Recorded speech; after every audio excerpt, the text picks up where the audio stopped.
So it should start ending up at the Twitch end, right? Yep, there it is. All right. Awesome. Awesome. Cool. It has like 5 seconds lag, I think, but that's fine. Good, so I'm gonna make a little announcement. Yeah.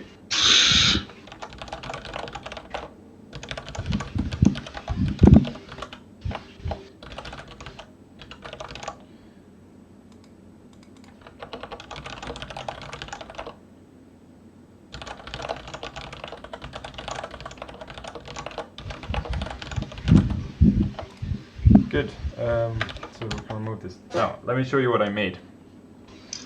So I made this web server, a little web server, which I can, which sends. It's a YESOD web server.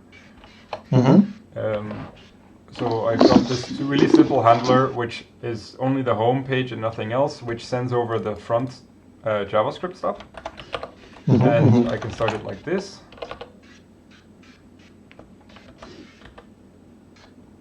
I want to see it on both screens.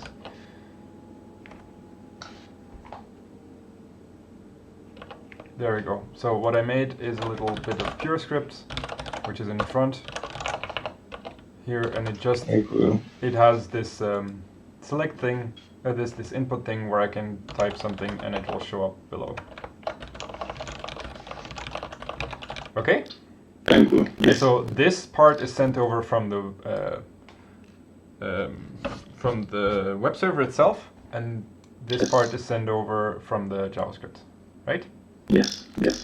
Okay, so what I want to make now, I have two goals, right? So I have here in our meeting, I want to make sure that this input doesn't exist unless you click on it, and when you click on it, the label disappears and you only see the input. Does that make sense? No. You mean? I mean, what do you click on it to get the input? So what I want to see is that if there's this label and I click on it, then it will show this input but no longer the label. And when I click enter, then it will no longer see the input but only show the label. Got it. Yeah. And that will be the basis of the head of the entry functionality. Got it. Yes. Okay. Then the next thing I want to do is make a tree editor and then make a forest editor. So the tree editor, where I just want to be able to go up, down, left, and right. So just like here, like you have a tree of text only, and you can go up, down, left, right, and you can add stuff.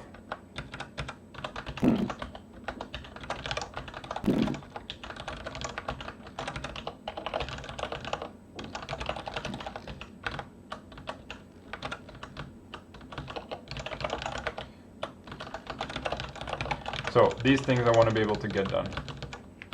So ideally these two in today's 2 hours should be possible. We may have to port some Haskell to Purescript, but we'll see how that goes. But let's start with this part here. Okay? Yeah. Okay, so we don't need this part right now. I have a little README that tells me how to get started developing this stuff. So it says here, I spent like 4 hours yesterday trying to get the whole build to work correctly. So now I can just do Nix shell in two different editors, two different terminals. I can do yarn watch. I have never used yarn before. I had never used Spago before. I had only done some Purescript last week and nothing else. Yeah. So let's start a browser here that we can look at 1, 2, 3, 4, like so. And now I'm going to, which one of these is the compile one and which one? This is the one that we don't need. Okay, so now I can put this there. And we have our little app and we can see that something is rebuilding here. That's nice. And it also automatically reloads. This is pretty cool. Yeah. So first of all, we want to make sure that when the thing is selected, when there is nothing happening, so when you haven't clicked on this yet, the label, the text field, the input thing doesn't exist. So the state will have to be a bit... Like Sorry? Sorry, yeah, go ahead, yes. So I don't know how to do this in Purescript exactly. Is it double colon? Yeah, it is. Okay, so there's a contents and then there is also selected bool. So now I need to get this to compile where bool is always true.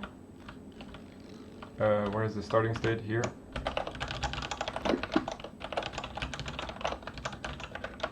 Does this work? Bool doesn't exist. Is it boolean? I think so. True doesn't exist either. Is it just true with like that? All right. Okay, so now we get some problems because here we need to use state.contents, and here we want to do instead of put t, we want to do modify s.contents equals t. I think. I don't know if that even works. How do you do record updates in Purescript? You put a dot. So you have underscore dot for records. That's what I remember from last year. How does that work? Can you send it to me in text? Yep.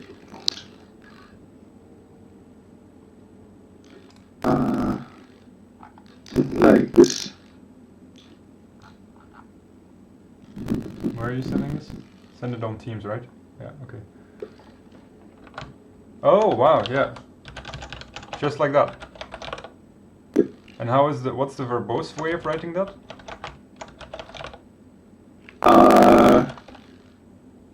It should be somewhere, I don't know.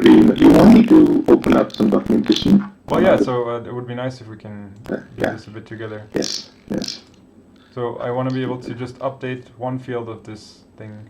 So it looks like it should be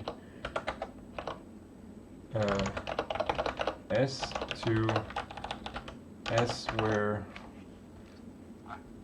I don't know.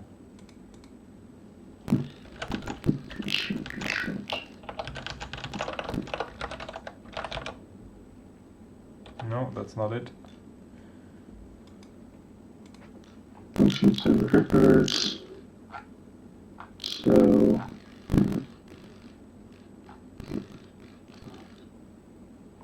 let's see. Just like that. No. I'm still looking at this. Yeah. What? Purescript differences from Haskell.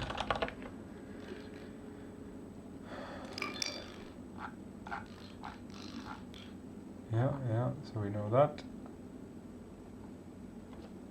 So this looks the same, but we're not using data, we're using point.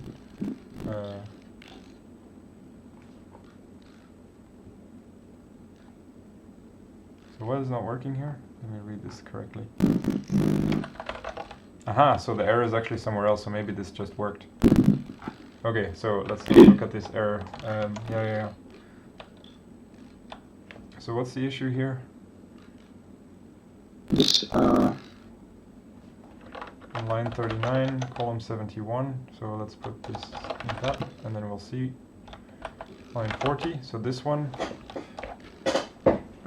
Oh, so the state here needs to be state instead of string. And now so that worked, we are just doing something else now? Yeah, so this just worked. Okay. And what you did also worked with the underscore.contents. Okay. This also worked. Maybe okay, not. cool. Oh, maybe not. Yeah, it doesn't matter. So it's a bit confusing because I don't know too much. Aha, so now we do have an error here. What's the error? With unit. Yeah, so it's got to do with the handle text box component action, I think, and isn't that? Yeah, and that should return the state instead of unit. Is Oh, really? probably what it's saying. Not sure. Huh? Oh, that's not a thing in Purescript. So why does it need to return the state instead of a unit? We let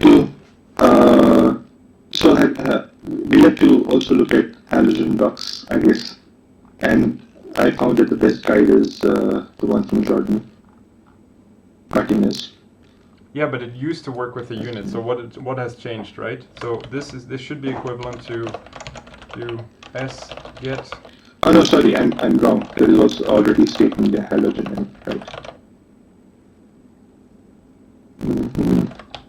It's not pure and Purescript, is it? Is it return? I don't even remember that. Pure should work. Yeah. By the way, you sound like a robot. Why do you sound like a robot? Sorry? Why do you sound like a robot? Like a robot? I don't know. Yeah. Okay, I'm just gonna put you a bit less loud. Okay, say something again. Hello, 1, 2, 3, okay, 4. That's gonna be nicer. So why doesn't this work?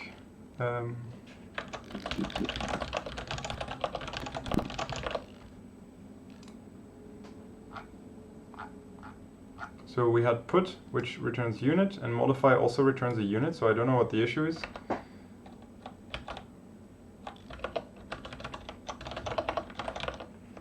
Am I doing something wrong?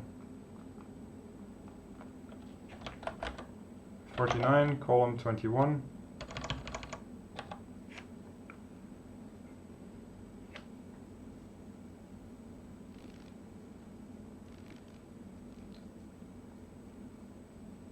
Hey?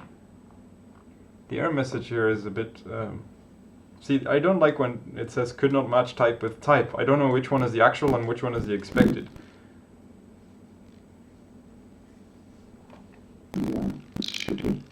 Get type, name. While checking that expression, apply modify on this has type halogen state contents. Let's see what it says. And what it found. Yeah, and yeah, invalid definition handle test. So why doesn't this record update thing work? Action. Open unit. We're probably doing something really stupid wrong. I'm gonna see if there is anyone watching, then maybe they have an idea. I'm going to look at what modify does.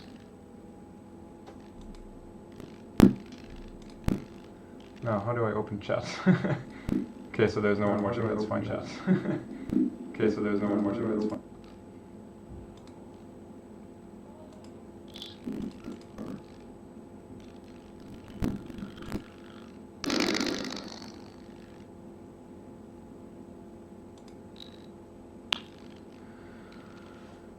Let's take our time and just go through what Jordan Martinez has to say. Get help about this.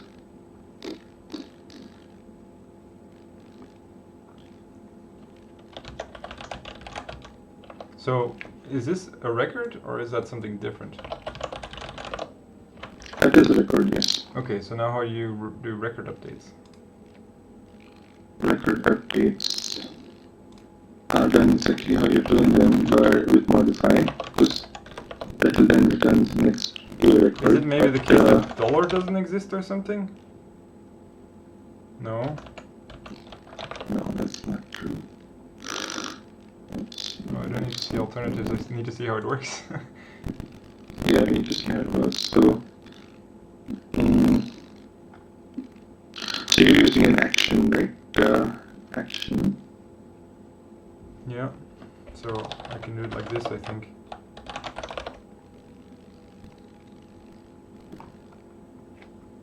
Action.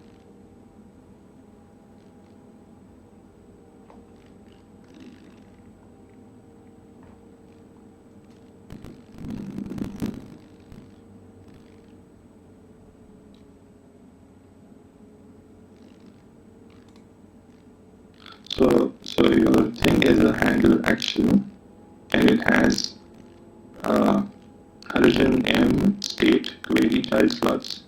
there's no child over here, so you just have input message on our unit, and then you have that. Okay. How do you update records? So what is it that I'm doing wrong? Do you know? No, as per my recollection of a year ago, it looks actually right. I was also trying to see how. Which one is it that you're using? Is it this one, Jordan Martinez?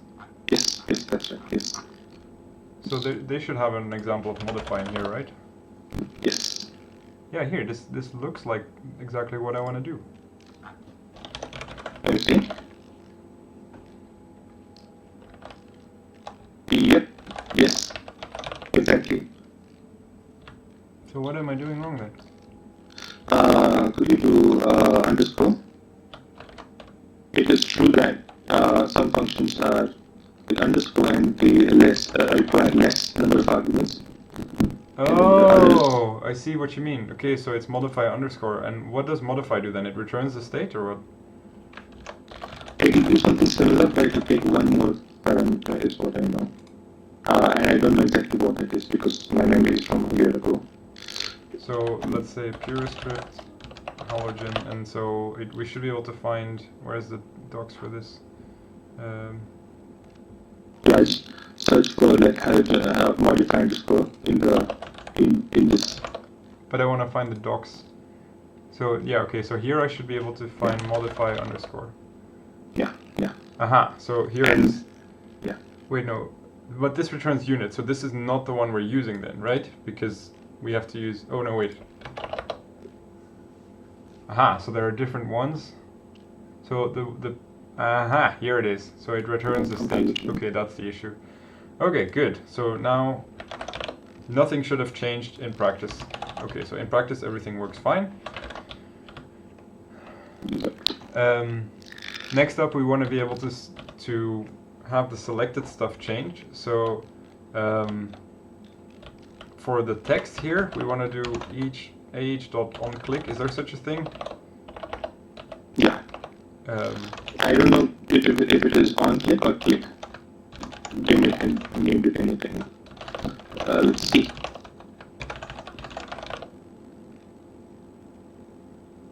Oh, true doesn't exist. This is going to be confusing. Why is Boolean not a sum type? And now we have to go and find what the... Yeah. We need to find in... That's going to be events. Click. Yes. So it's going to take a mouse event, but I don't need the mouse event. Okay, and it's going to return a maybe of an action.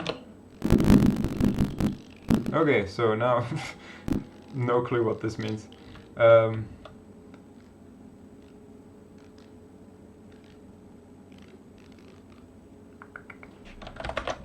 Right, we need to use this. So select a Boolean. It's gonna, oops. Select Boolean. What is happening? Modify underscore as selected equals Boolean, like so. Okay, and now we want to say that we render something different if something is selected or not. So if state.selected, then we want to return. Then we want to show the input. Otherwise, we will want to show that part. Yeah. That part exactly. And now I want to make sure that the selected start is false. Otherwise, we won't notice a difference. Okay, let's have a look. Did I do something different? Okay, so now I want to unclicks on both of them.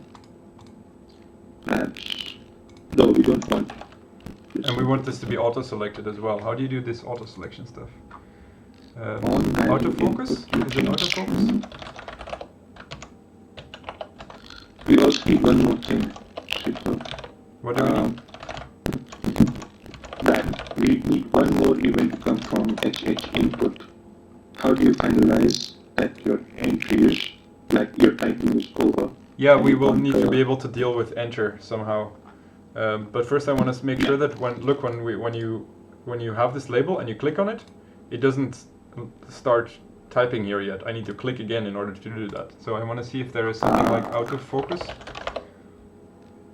Yeah, so this should work. But it's in... Is it HH? No.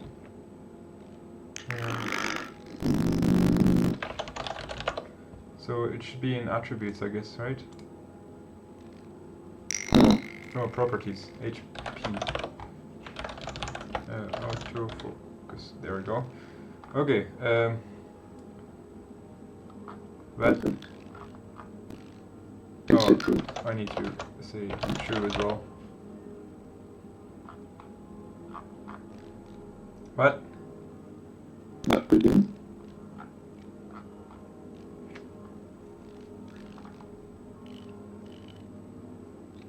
Am I being stupid here? What's an iProp? Okay, so that's just the thing that we need to expect.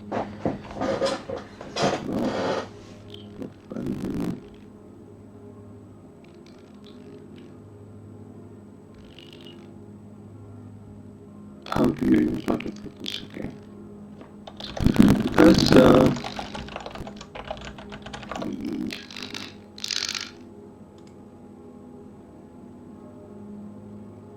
that doesn't help.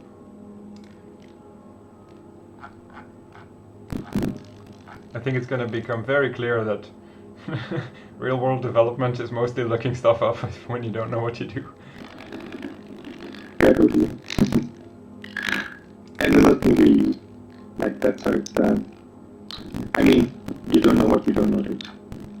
Aha, so it looks like autofocus is not part of this, so maybe I'm putting it in the wrong place. Wait, so if I go to elements and I look for P, it's a node HTML_P. So it takes this iProp in the first elements. So why doesn't that work? This should just work. Oh wait, I don't even need this. I don't know if it will help, but we don't need it.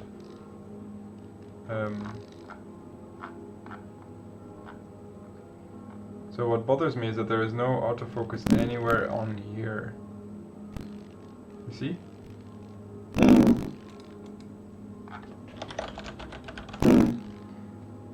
So why isn't that anywhere there? Am I putting What's the type difference between like an HE and an HP, finally? HP is property and HE is event, HH is HTML, and H is just hello, yeah.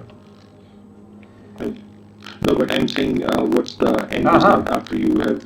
Hold on, we're getting something useful here. You can't autofocus a P element only inputs, and that makes sense because we're trying to do this for the label instead of for the input. So if I put this here... Ouch. Alright, so this just works, thanks. Kritzkrieg. It still doesn't autofocus though. What am I doing wrong?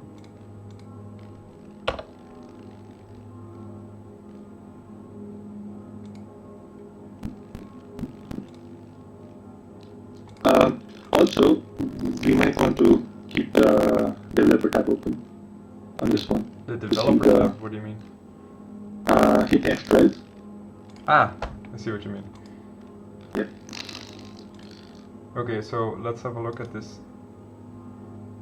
I'm not sure if autofocus works on HTML and elements that just enter the web page. By the way, if you want to read chat as well, I'll send you a link real quick. So, how do we get this to... Is there something else for exactly that purpose? HTML focus on element that was just created.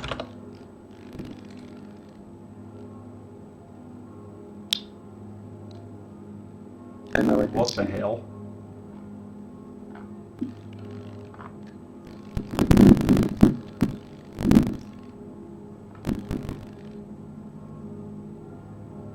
Okay, let's not try that yet. Aha, so there should be some sort of focus stuff.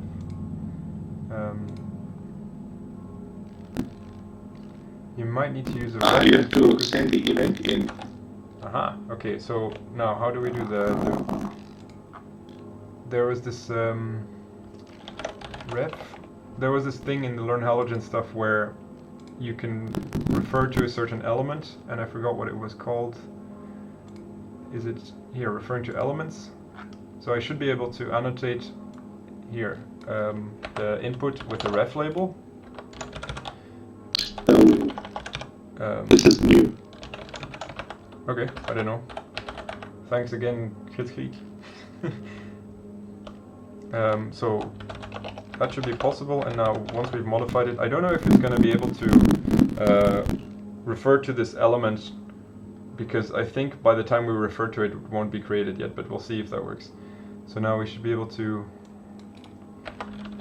refer to text box. Modify And then there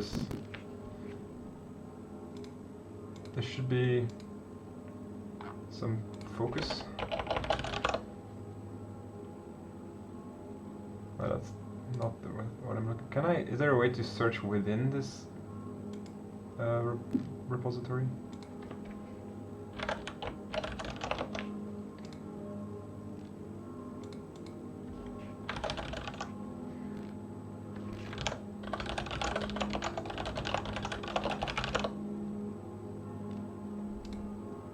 Aha, there's even a Purescript one. I don't like that it's that it's using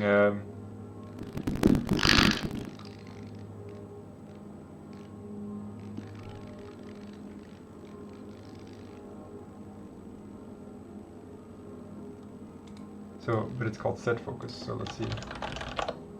No.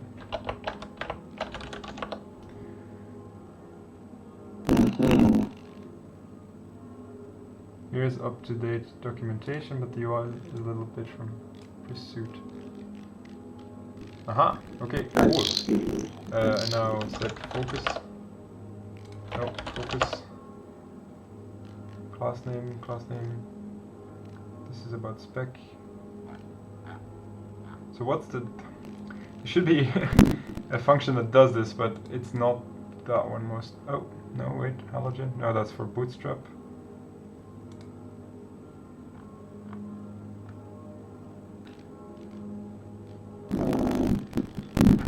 Don't know if this is what I'm talking about.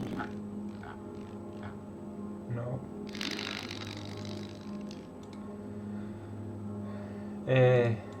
Just on focus what to do. On focus is probably in, focus out. Events focus in, focus out.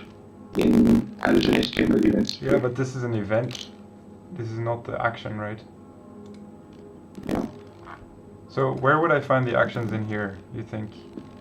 Is it effects? No. Let me see. It should be in the halogen HTML. It's probably this one. Elements properties. Oops. Oh no, wait. So I should be able to find that in the documentation you sent me. So now if we go to web, HTML, element, focus. Okay, cool. I don't know how we'll get that to work. So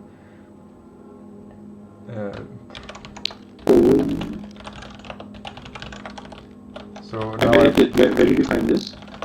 Someone in the chat send me this. Yeah, good. Yeah. Scusi. So this won't compile for because we have the wrong M here, I think. And traverse, where did we get traverse?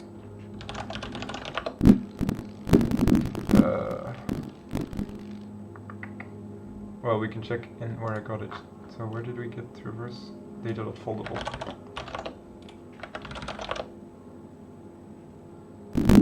Okay, that's exactly what we expected. So instead of the M, if we do effect here, will that work? Or do I need to do that a bit differently? Oh no, wait, there was this lift stuff, so we can use AF.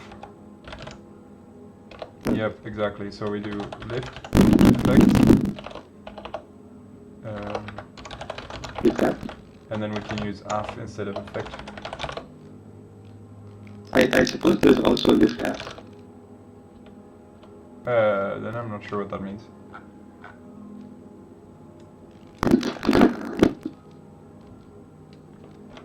So I made something non-parsable somewhere. Oh right, there needs to be a dot here.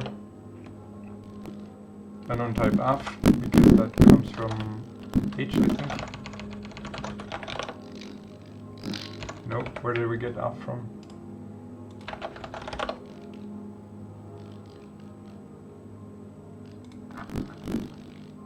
It's from effect of AF. Yeah.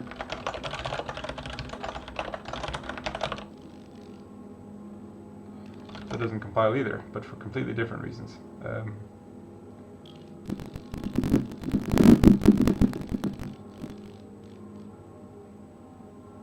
If you're using one of the editor plugins, you can make it add imports for you. I am okay. So, what's the button? Because I'm using Vim Purescript. There should be a button for that then, right? But I think this may only do the formatting for me, not adding the imports.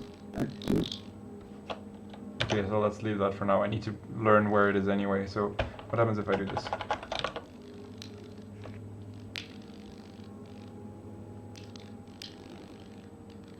Could not match effect type F with type halogen M. Okay, so now we're gonna look at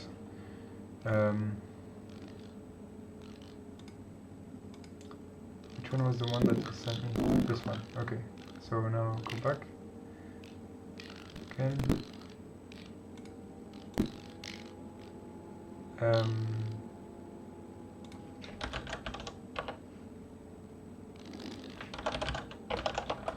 So we have an effect unit and we need to get a something here, so that could be AF or whatever else that supports.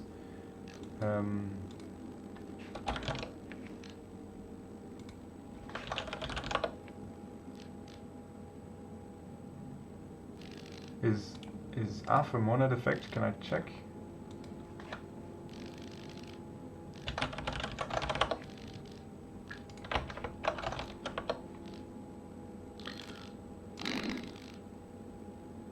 Yeah, it is a monad effect, so I should be able to do lift effects like this. Unknown value lift effect. Where do I got it from? If I do H, does that work?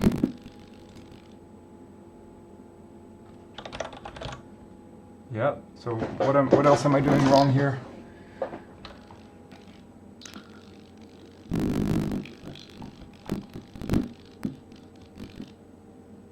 Has this got anything to do with brackets, maybe?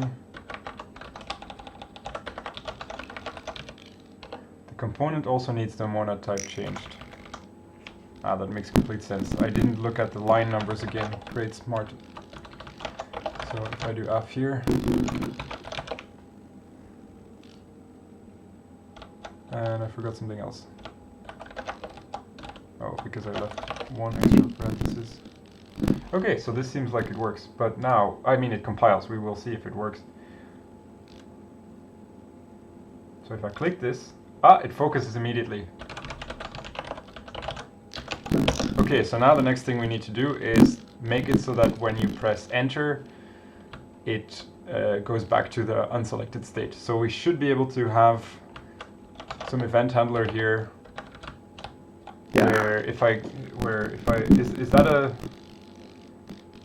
yeah, on key up, I think. Up? Something like that. Down and up both exist. Ah, okay. On key down. Is that the one we want to use, or does this? Is it possible that when you press enter, that this shows an enter? Can I figure that out somehow? So if I do what was it? Console.log. Does that work? No. That might take a lift. that might require a lift, I don't know.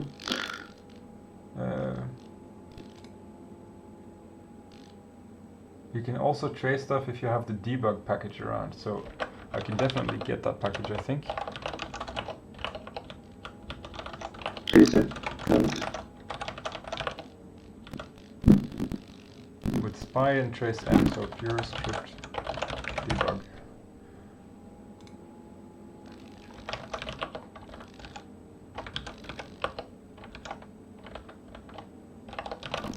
So I don't know if that did anything. Yeah, okay, so it did. So I want to import debug.trace as debug.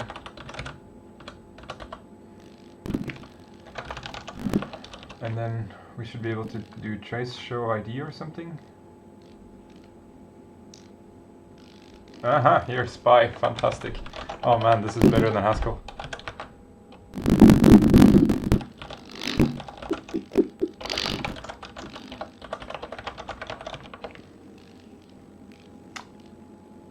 What?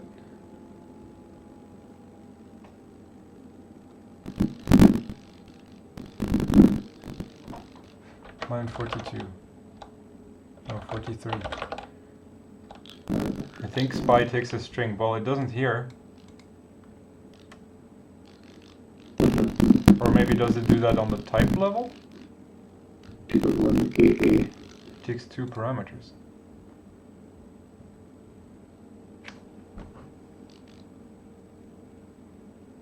Well, let me just try and use trace T like that. No, that wasn't it either. trace M. Trace M is for tracing something within a monad. Ah. I mean, if it does the same as an Haskell, but it looks like the type that we expect here is different from the type that we get. And this seems to happen more than...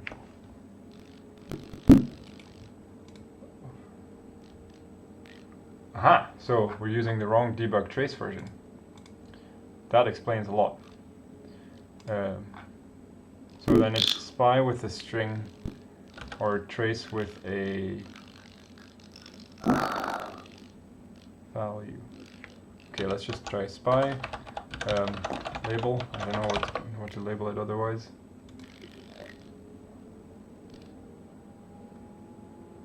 Custom warning occurred.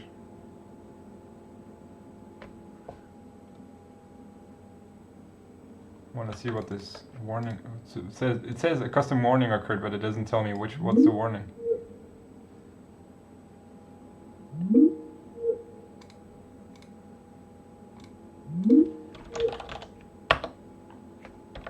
Okay, so when I press enter, nothing changes here, so I can't just get it from there. Unikit, something went wrong.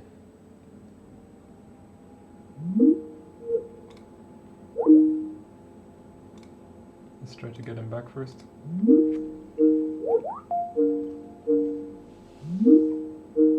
Yeah, it warns you so you don't accidentally ship debug.spy into production. Okay, right, great. So that's exactly what I expected. However, it doesn't actually give me that warning. It just says there was a user-defined warning.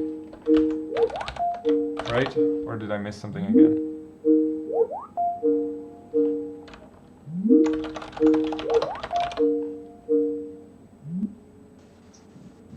Ah, so this is the warning. Hello? Okay, got it. Hey, you're back. Hey, Sid. Hey, I'm back. But not on my computer, on my phone. Ah, okay. What happened to your computer? I have a storm outside, and apparently the power was shut like hours ago, and the power backup also went up, and I didn't know because I was on headphones. Oh, wow. Okay, crazy. Do you need to go? But it's the first ring. I can still continue the phone. Okay, you sure? Can you Yep. see my screen still? Not yet. I shared my screen, but it says bad network quality, so I don't think it's gonna share my screen. Oh, I can see it. But you can follow the stream if you like. Yes. Okay, I'm gonna So on look at both of these. well, I'm gonna use this again. Now you said there was on key down, right? Yes. This looks like the one I want. So I should be able to do he.onKeyDown. And now the keyboard event should let me decide what kind of keyboard event it is, I think. Yes. Is there a way to see enter or something? No. Yes, there is. The key goes to every keystroke. Okay, but... And it will have an integer. Okay, so how do I know... The thing is that every time you get the event encapsulates the code of the key. You extract it from the event. Okay, right, so but how do I know whether this kind of keyboard event is a enter? That would be something about 97 or 19 or something. Oh wait, really? Do I have to get that manually? You can trace the return volume. Oh yeah, that's a great idea. So knowing Purescript, it might even have some type probability. Yeah, that's what I would expect. But well, what we can do is just do nothing, return nothing every time, and then debug.spy. No, not spy. Trace show ke nothing. And trace show doesn't exist anymore, does it? Because it was...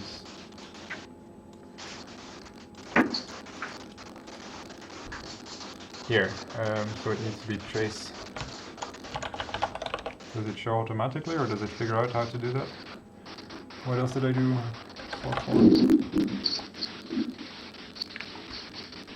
Let's have another look. So on key down takes a keyboard event.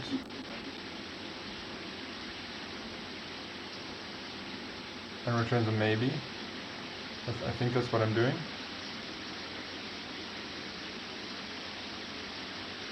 Oh, instead of just doing that, I can show the code.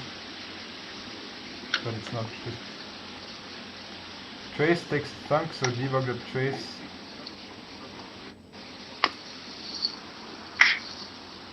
Aha! That's interesting. Yeah, this is the kind of trouble you don't have in Haskell, I guess. So now, I need to be able to get the... This is from HE, right? Yeah, all of them will events. But then, on key down, keyboard event. This is from web.ui event.keyboard event.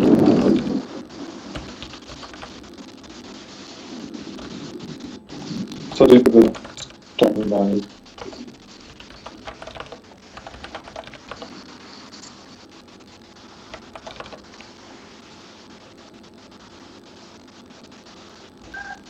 So when you're trying to debug something that explodes, you get your logout code before it explodes. Yeah, that's really smart. So, am I doing this thing wrong still? Yeah, I'm doing this wrong. That's right. So, the thunk needs to be on the right side, not on the left side. Hey, are you sure you're okay? Because it sounds like you're having some major rain there. I'm muted because it's thundering here. Because of what, sorry? It's thundering. Oh, wow. Okay, so this gives me warnings. Nice. So now if I click this and I go hello, and then, wait, I need to enter. Oh, so this is just called enter. So now if I say if vec.code equals enter, then just select false, else nothing.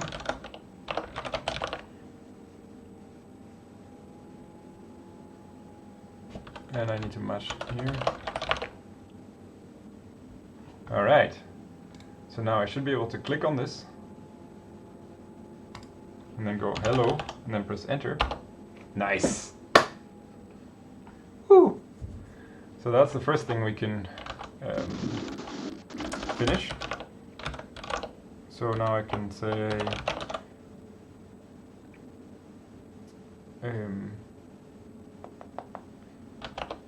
selectable label to text box. Nice. So let's push that and then say this is done, and then we will try and go and make a tree editor. So this one gets, I need to go back into the next shell, yarn watch, yeah, and then here we do yarn dev. Cool. So the next thing we need is this tree editor, right? That's you sound like you're on an analog radio. What did you say? No, I was just wondering if you could ask me something. Oh yeah, I did ask something, but I know you're muted, so it's fine. Yeah, I couldn't hear you. So let's see if we can put this main module, refactor this a bit, and make it called label. Like no, let's call it header. It's Yes. it's lightning outside, etc. And it's gotten really bad. I'll send you pictures of what I'm seeing, but I think I'll have to disconnect the call to remain safe. That's fine, yeah. Keep yourself safe. Thanks for joining. Thanks, Aid. Cheers. Whoa. Yeah, Okay. man, keep safe. Cheers, bye.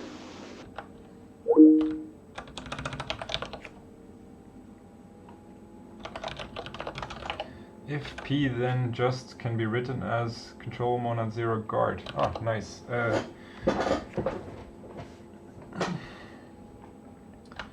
So let me finish the refactoring and then I'll do that.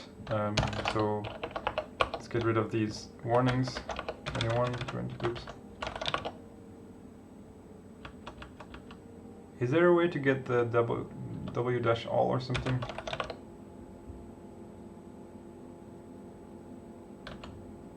Of course, that's exactly the one I need.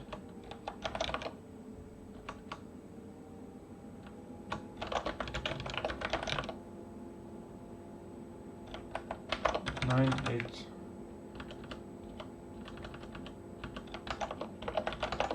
Unit, find unit.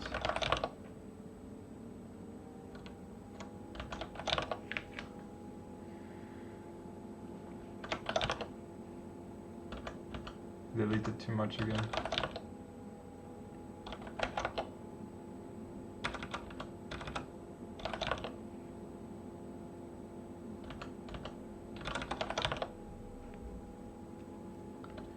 Yeah, these two are not longer needed. For what it's worth, I've written a tool like GHCID that lets you automatically apply these suggestions. I'm gonna have a look at that.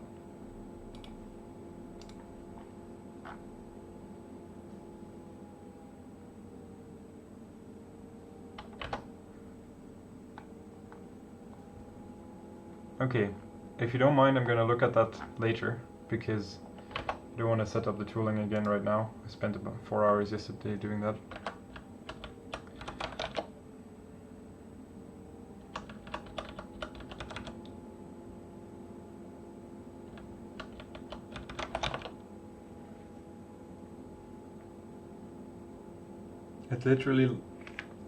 It's literally lightning and thundering like it's an apocalypse here, and this just started 15 minutes ago.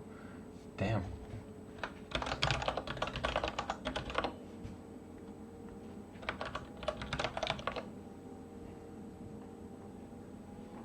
Okay, so this seems to work. Now let's look at the header. And you said something about monad 0 guard.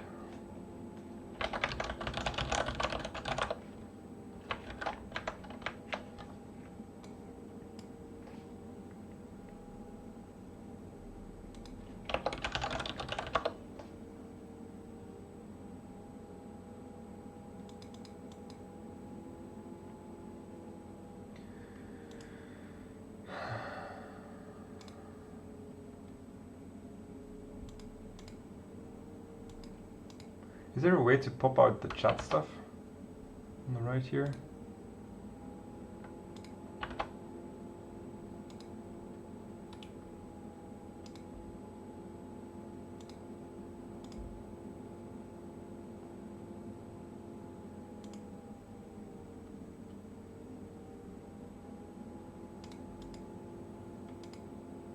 pop out. Nice. Okay, so that does exist. That's cool.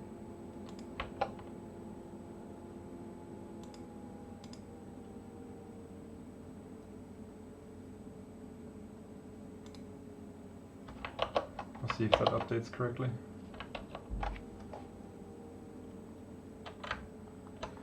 So here's just saying look, so we can say guard this.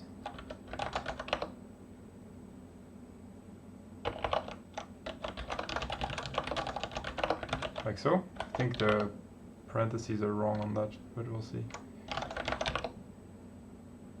Unknown value guard.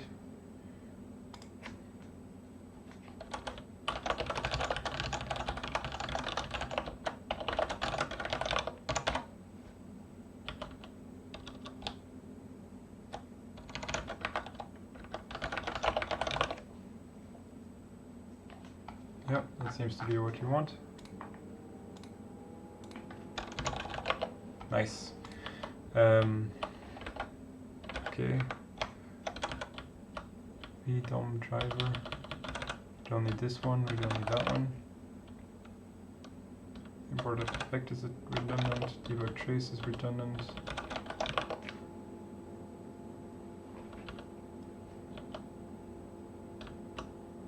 Modify underscore.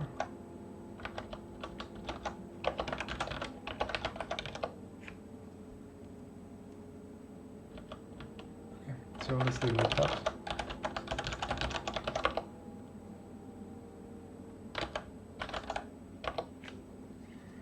Okay, so next up we need the tree cursors, right? So I want to be able to hop around in a tree just like in a Smos file. So here's an example. I have yeah, let's see if we can start with the tree cursor. Luckily, we already have the code in Haskell, so now we just want to be able to get it in Purescript as well. I think I'll just have to do some copy pasting. So let's make some modules. So if I do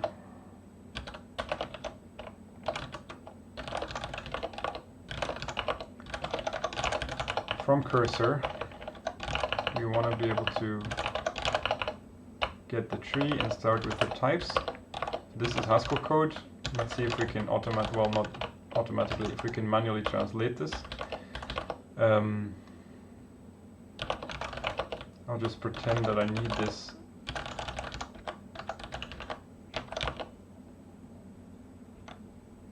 Okay, so that's starting to fail. Great. We don't need all these. So the first thing that we do is remove all the bang patterns. And if you don't know what you're seeing, just so you have an idea, we made this thing called cursors.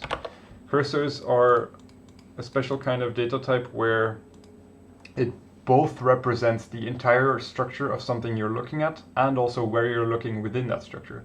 So if we look at a list cursor, for example, a list cursor is for looking between two elements of a list, and you have the previous here and the next, which means that you can represent a list cursor as two stacks where one is all the things that are to the left and the other is all the things that are to the right. So then we can think of a text cursor as a list cursor of characters, where you're looking between two of the characters. And then you also have non-empty list cursors, which is similar, but you're looking at an element instead of between two elements. And here we want to be able to have the element also be different when you're looking at it than when you're not looking at it. This is to make sure that, for example, you can apply selections correctly. And the reason why you need this is so that you can, when you render this, that you know where you're looking, because you can turn a tree cursor into a tree and then render it, but then you no longer have the information of where you were looking. But if you have this cursor like so, you know where you're looking. And then a tree cursor is a rather complex cursor, but we'll need it, where you're looking at a node, there are nodes below, and there are potentially nodes above as well. And when there are nodes above, because it's a tree, then there may also be siblings. And you can see the siblings on the left, on the right, and there could be further stuff above. So this is what I'm going to try to translate now. So we'll need lenses, and we can throw away most of this stuff, I think.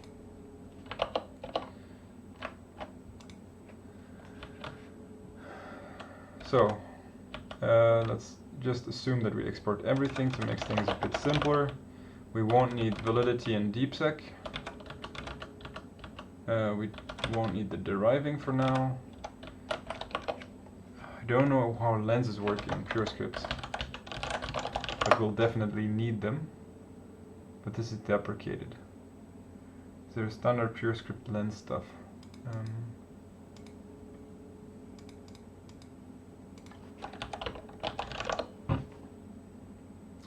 Looks like there is, and it's in profunctional lenses.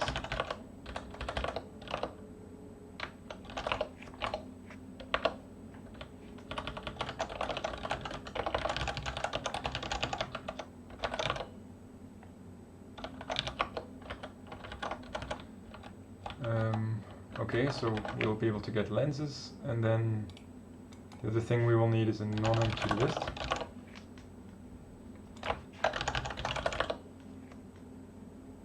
Yep, nice. Is this what I need? Oh wow, this is even generic in the functor. Don't know if I like that. As long as we can get a head and tail, that's fine. So we'll need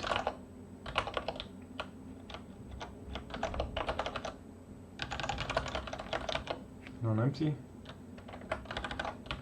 Okay, so we don't need the qualified, I think.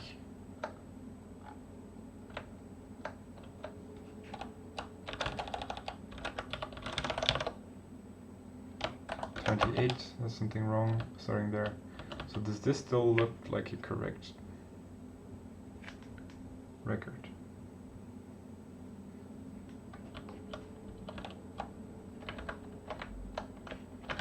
Let's first look at the syntax for these lenses.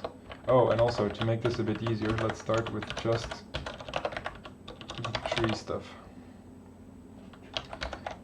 Line 7, there is a problem. We don't need validity stuff. Oh dear, what did I do? Can't just comment that all out.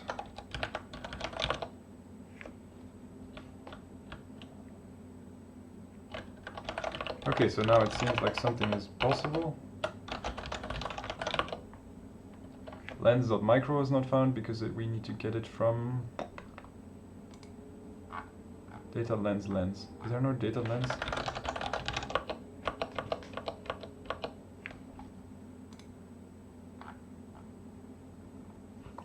Okay, so we can do, instead of lens.micro, we can do data.lens. The list package already wraps up non-empty lists. Ah, that would be even better, because then we don't have this generic functor stuff. Data.list.nonempty.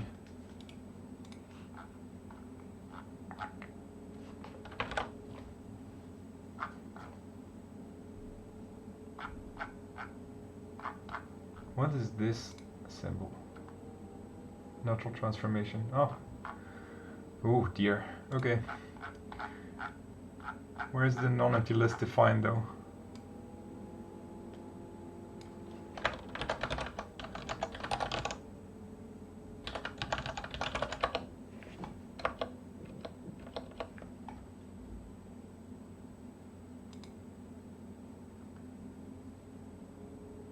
Oh, it's already wrapped, but it's the same thing. Well, then we might as well just use this one. That's fine then.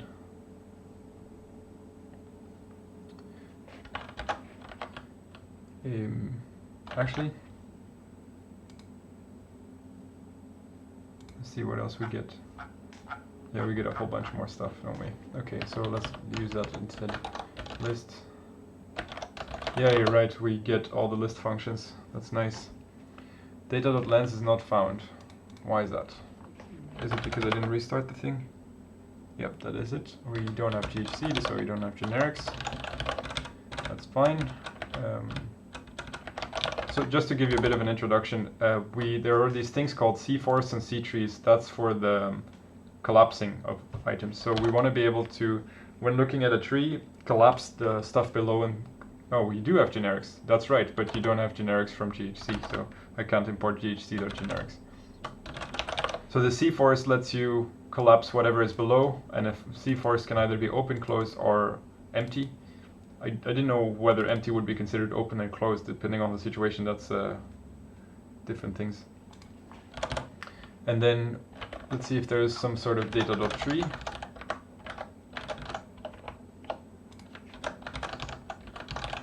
Is there a data.tree? No, it doesn't look like there is one.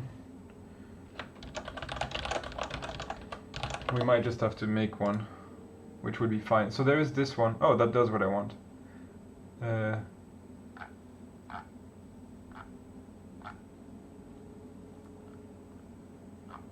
This seems to do what I want.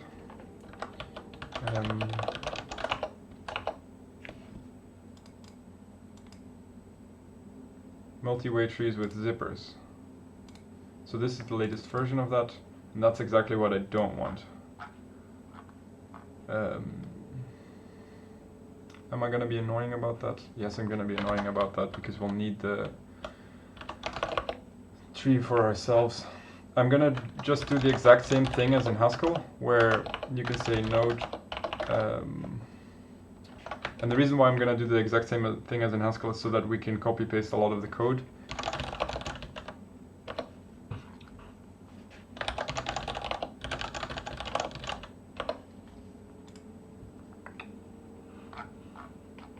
Here, so we have root label of type A and subforest of type forest A, and then we have type forest A equals list tree A. We don't need this one anymore then, because we don't actually use any functions from this, except maybe flatten, but we'll get there. DeepSec was not found because we're working in a strict language anyway.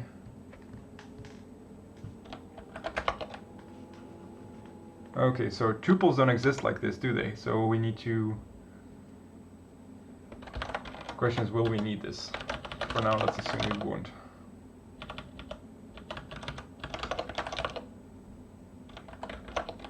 And then lists don't exist like that, so we need to make them a bit different.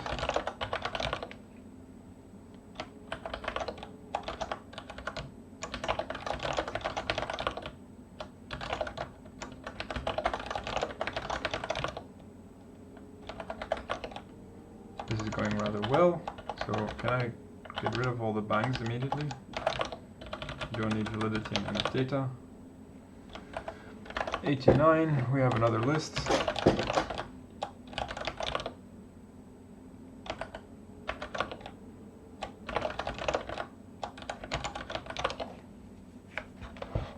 It's nice that there are these generics, but I won't need them for a while unless unless I will ever, if I ever port, oh dear, this doesn't seem right.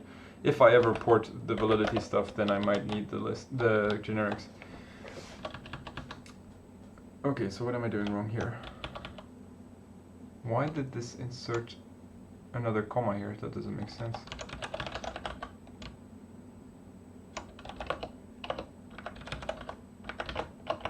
So something seems to be broken with the comments.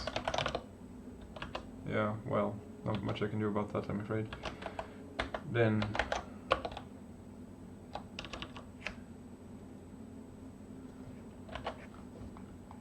Oh dear.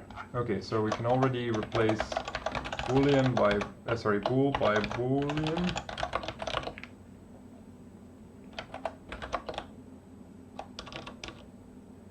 These comments seem to get messed up every time, I don't know why. We'll just have to delete them, I guess.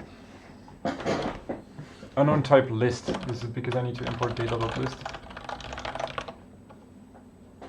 Okay, and then 109, there is no dollar. Is there no dollar?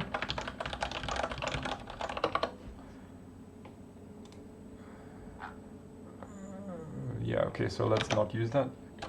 And just use parentheses, it's gonna make things a bit simpler, I guess.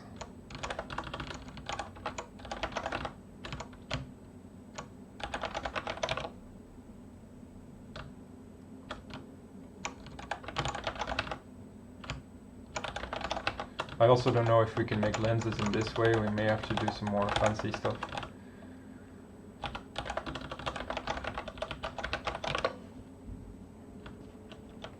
any.map. So let's see if there is a non-empty list map. Oh, we might not need that, right? Because non-empty list will probably be a functor, so we won't. And map in Purescript already works on functors, I think. So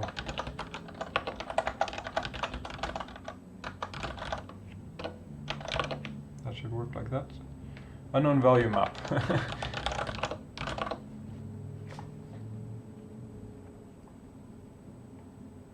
No.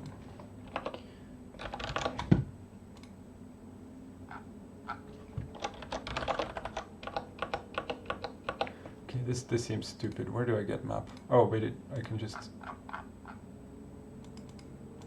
ask for map here. Indexed monad subcategory. What the hell? Is there no prelude version of this? Here, prelude. Oh, wow. And then there's maybe.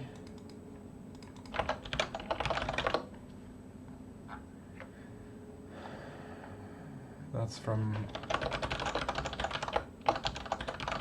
data.maybe.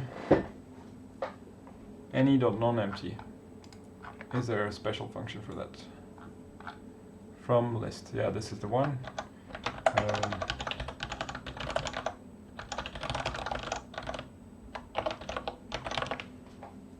So actually the Haskell one I think is named incorrectly, because from list is actually what you want, that's what you expect. You expect it to be able to fail. And what from list in non-empty does in Haskell is crash, so that's not great. We can replace the big true by small true, and we can do the same for false.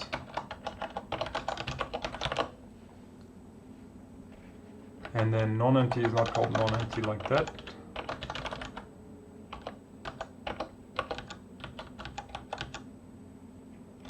Line 72. But it's called non-empty list.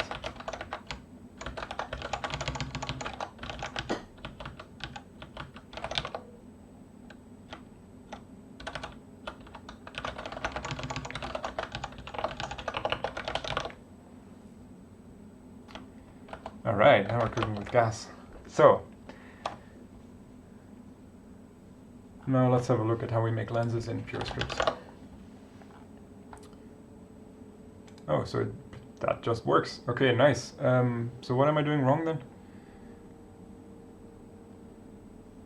The reason booleans are lowercase is because they correspond to the JS values rather than being a PS sum type. Oh, I guess that makes sense. Then I guess that's more efficient? I don't know. Well, maybe they could have baked it in, but this, given that they started from scratch, this was actually nicer probably. Okay.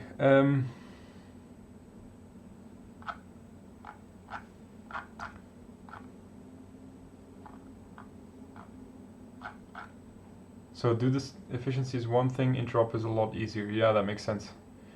Do you happen to know whether my record definitions are correct here? Because it seems like some of these values are not being found, and I don't understand why. There's no nonsense about ordering of declarations, is there?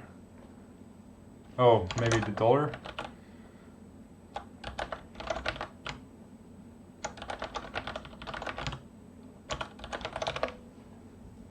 Nope. So why is tree? They're not wrong with, you don't need to wrap a record in a data constructor like that. Oh yeah, because we can just use type and then without that, right?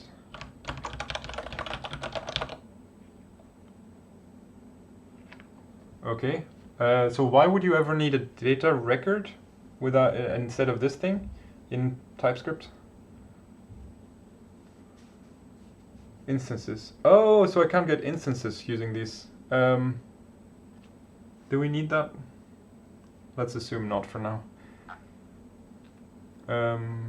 So what am I doing wrong here?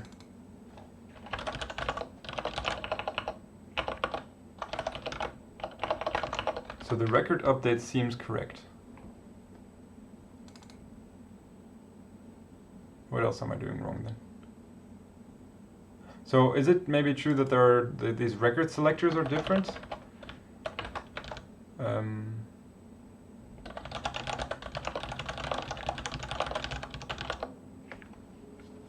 But you'd use a new type if you want instances rather than data with this. Oh, so it's for some types. Okay, so records in Purescript are really only for in order to get some types working, because otherwise you'd use a new type. Fair enough. Now, does this, if I type this tree above stuff here, I don't get a record selector function, I guess, so I need to do TA to TA dot tree above, like that. Let's start with the last error. Oh, the underscore stuff. Yeah, I've seen this before, but I don't understand how that gets compiled, but I think this is something that will come with experience. You also need the prefixes on the record field names. Oh yeah, that's true. Oh, that's gonna make, well, let's leave them for now just so that I can make translations easier, but I can also fix that later. My screen is cropped. Is that true? Oh yeah, that is true. Hold on, let's see if I can fix that.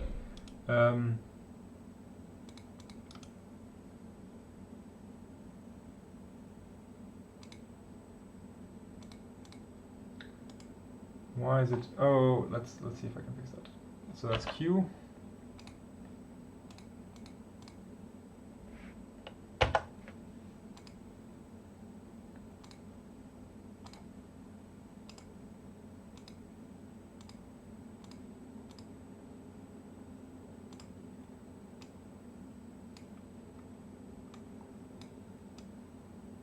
And for setters, there's more sugar.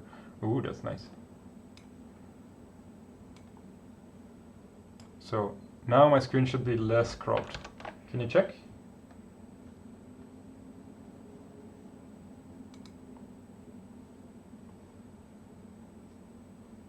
Thanks. Okay, great. Do I need the parentheses for this stuff here?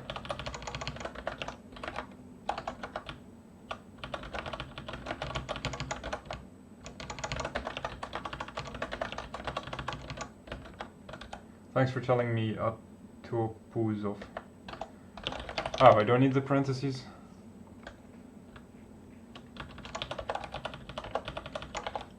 Is there a way to get the lenses automatically so that I don't write them myself? That would also be nice.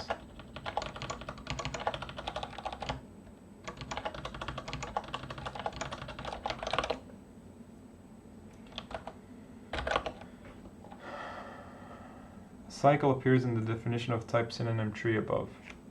Cycles are disallowed because they can lead to loops in the type checker. Consider using a new type instead. So I may need to get a record. Prop. Construct a type changing lens for a record property by avoiding a proxy for the symbol which corresponds to the what? Ooh, that's pretty cool. So let's see if I can do that. But first I need to turn this into datas again, because otherwise I can't have them be recursive, it seems. I'm not sure why that would be the case, but I believe it. And then I need explicit for alls as well. So for all a b dot, and I can copy paste that. We don't need the a here.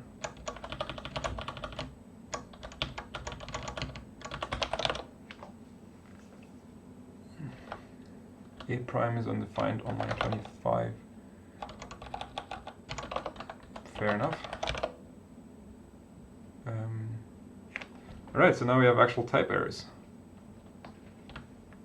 Yeah, this record selection thing won't work anymore now, would it?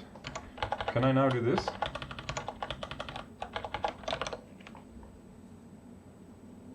No. What am I being?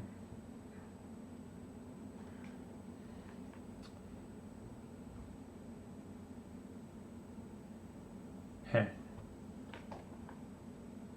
Purescript doesn't generate record selector functions, so okay, but then how do I use it?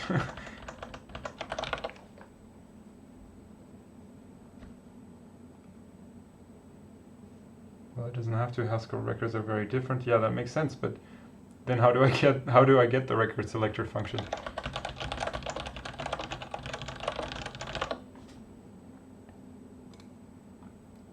Because I'm using the data here, not the type. Record.select. Oh, so there is like that.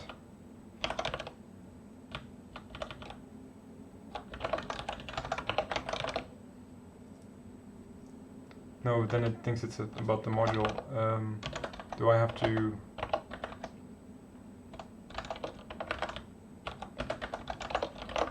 do this?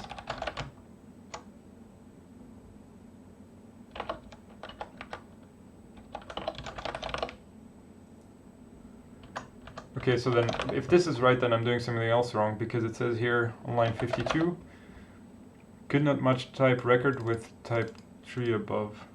Yeah, I've got data again because these are recursive, and it told me that it wasn't allowed to have recursive definitions like that. It says a cycle appears in the definition of the type synonym tree above. Cycles are disallowed because they can lead to loops in the type checker. So I guess I'd have to use data there, right? Or is there some other way to do that?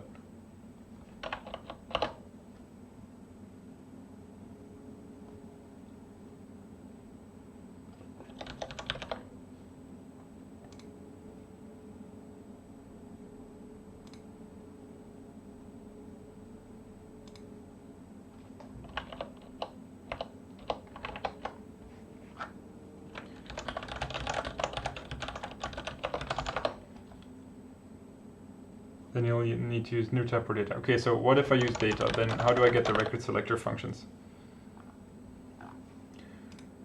Okay, I'm gonna try once to get the lens record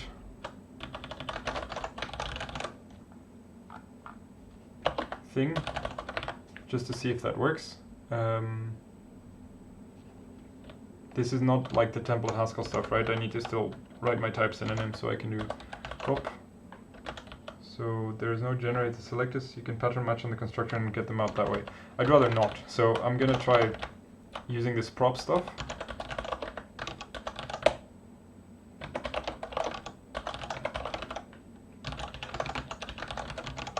How does this work at runtime though? Unknown type S proxy. Where do I get an S proxy? Data.symbol.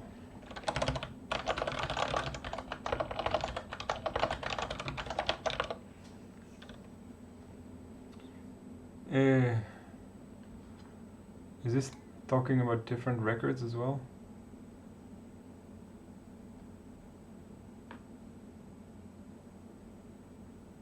Oh, this is talking about the... what's the difference in name between type foobar and data foobar? Because I would call this a record, because that's what we call them in Haskell, but I don't know what you would call this then. It's not really a... Oh, it is a type synonym, but then what do you call this thing? Is it a... Hey?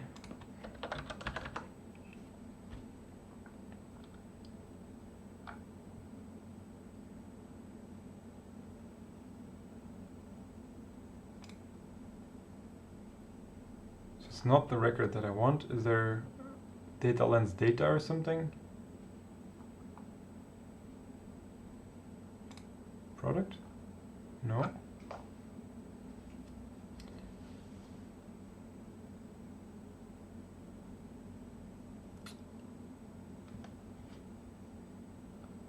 Uh-huh. Yeah, okay, that makes sense. So this is a record by itself. You don't need the data constructor. So, but then the question is, how do you name this differently in practice?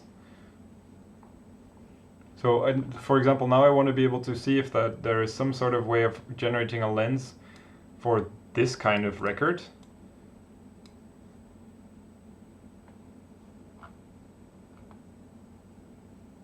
So what do I look for is the question. Maybe there isn't such a way.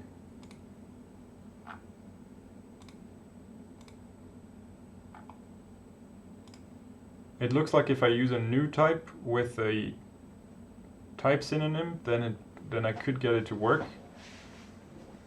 But that seems a bit roundabout given what I'm trying to do.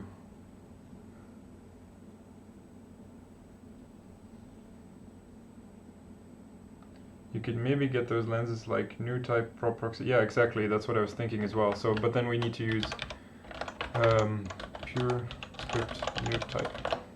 Can I just replace the data.new type by new type?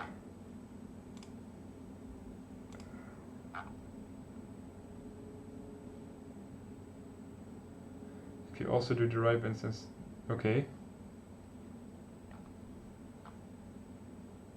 So that's what I'm looking at here. So I can then do new type tree above, like so. And this should compile. No, I've got some other errors. Let's get to that in a moment once I got the other errors fixed.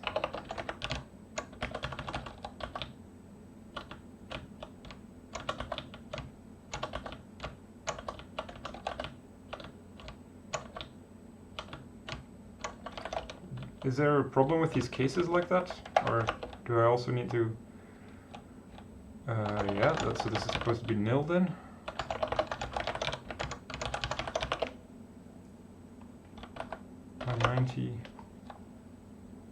So you can't have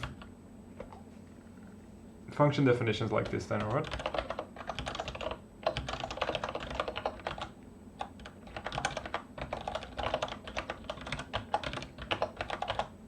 You can.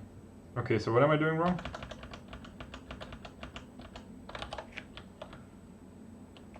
Because it looks like, oh, maybe it's just the formatter that does something wrong.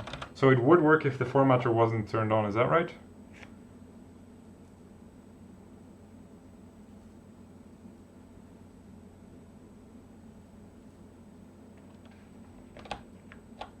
Yeah, the formatter is weird. Okay, so let's try with the case expression then instead, because I prefer to have the formatter on.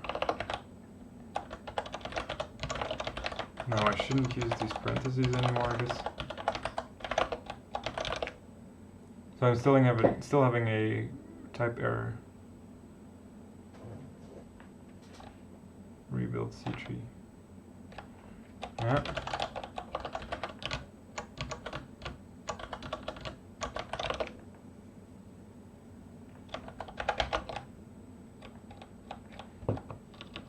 Did I do that wrong again? Yeah, this needs to be type because I don't need anything else. Root label and then subforest like so. I think that's, oh no, it needs to be a comma here. There is no constructor because we don't need it, that's nice. We also don't need this to be data either. Root label and subforest. 5.9. What else am I doing wrong here? Yeah. Unknown constructor C node. Yeah, that makes sense. So I do CN here.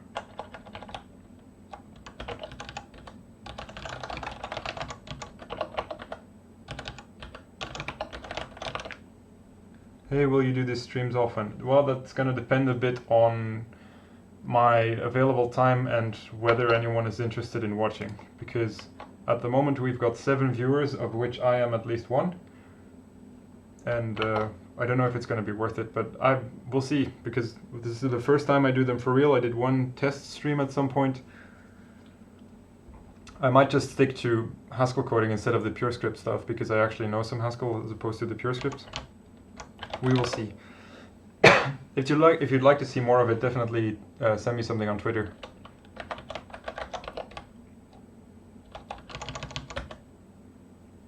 Cheers.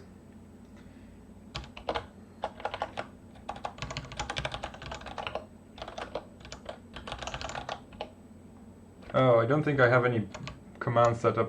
This is the first time I do anything with Twitch, but I can. It's get over TS.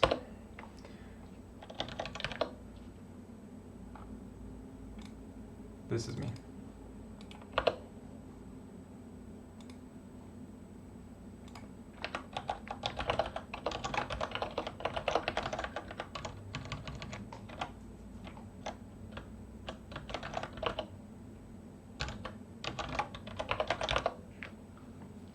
Okay, this is actually much nicer than the Haskell stuff.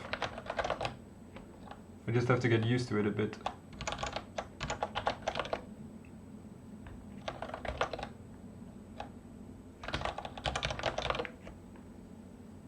Cycle appears. Oh dear, yeah, I can't do that, so I need a new type.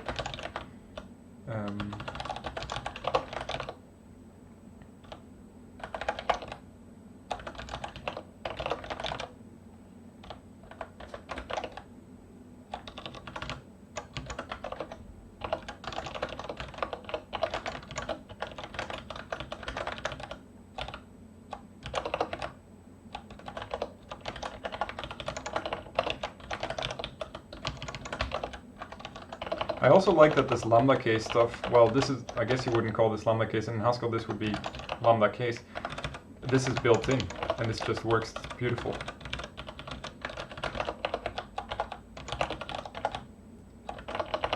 If I wasn't so terrible at making anything look good on the front end, I might actually pick this up instead of Haskell.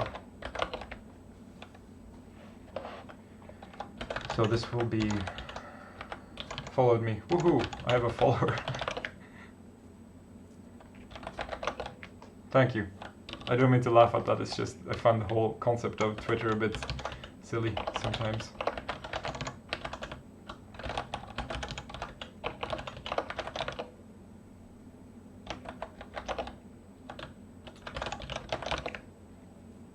Okay, so these error messages are growing on me, that's quite nice.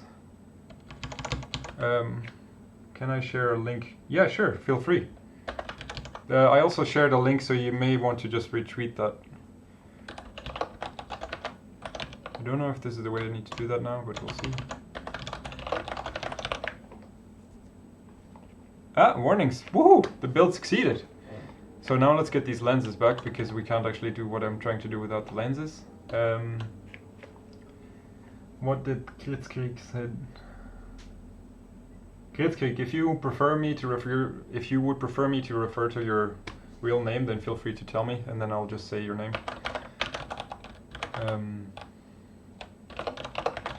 So what did you say?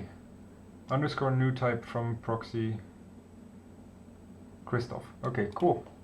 That's actually a lot easier to pronounce as well. If you become a regular, I would like to add you here. I mean, feel free to do that. It's just that I'm not a regular yet. This is the first stream. I also didn't expect that there would be any people watching on a Sunday at 11 AM, especially given that I'm in Europe, so I don't know what time. It must be after midnight in the US, right? Or before. I don't understand time zones. This is not what I was supposed to look up.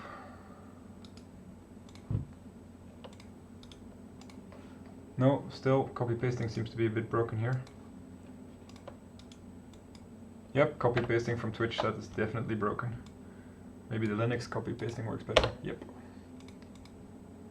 Nice, I'm in Europe, also Ireland. Alright, well, welcome.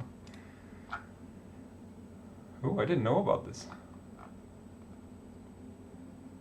I'm gonna put this in my entry.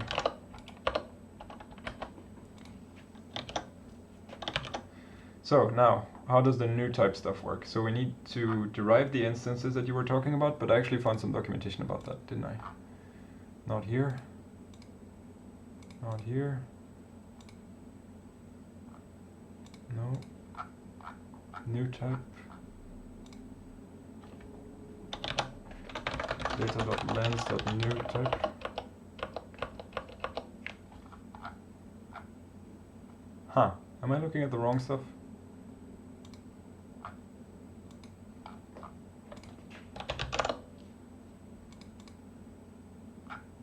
Data.lens.new type. Oh, it's ISO.new type. Okay, got it.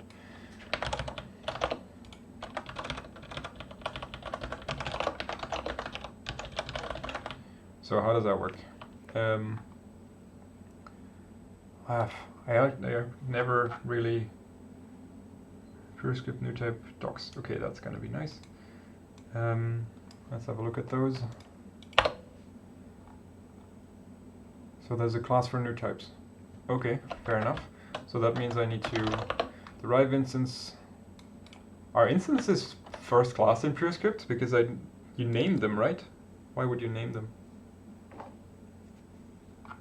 And then there's wrap and unwrap. Okay. Fair enough.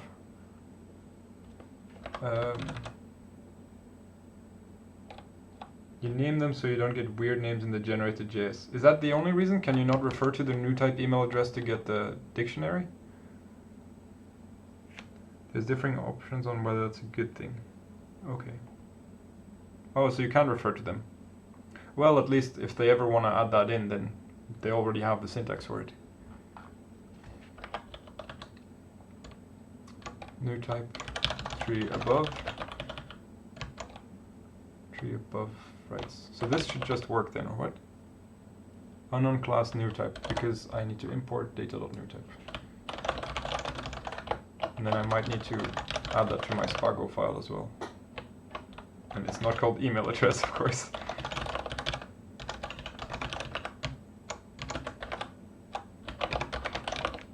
And the underscore, does that just mean it'll figure it out by itself?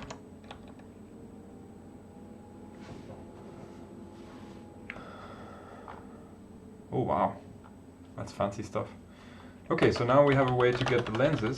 So we have the lefts, rights, above, and node. You'll see why these become useful once we start implementing the actual traversal functions. Tree above node. So I also want to put a to-do here. Get rid of the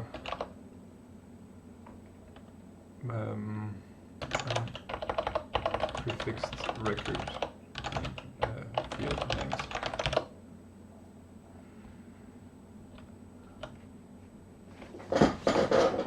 Okay, so now my types here are a bit wrong.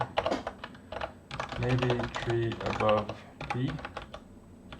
Why aren't they type changing, by the way? Oh, it's because of the ISO stuff. Is that really why? I'll see if I can change that as soon as this compiles. Okay, so this compiles. Now, what if I say lens like that?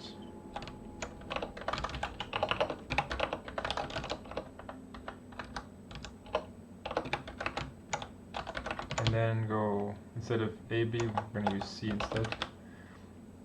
AC, like so. Does that compile? No. Okay, so does that have anything to do with the ISO stuff?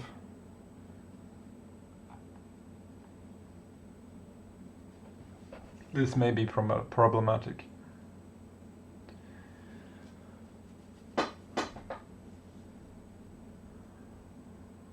How difficult would it be to implement this myself?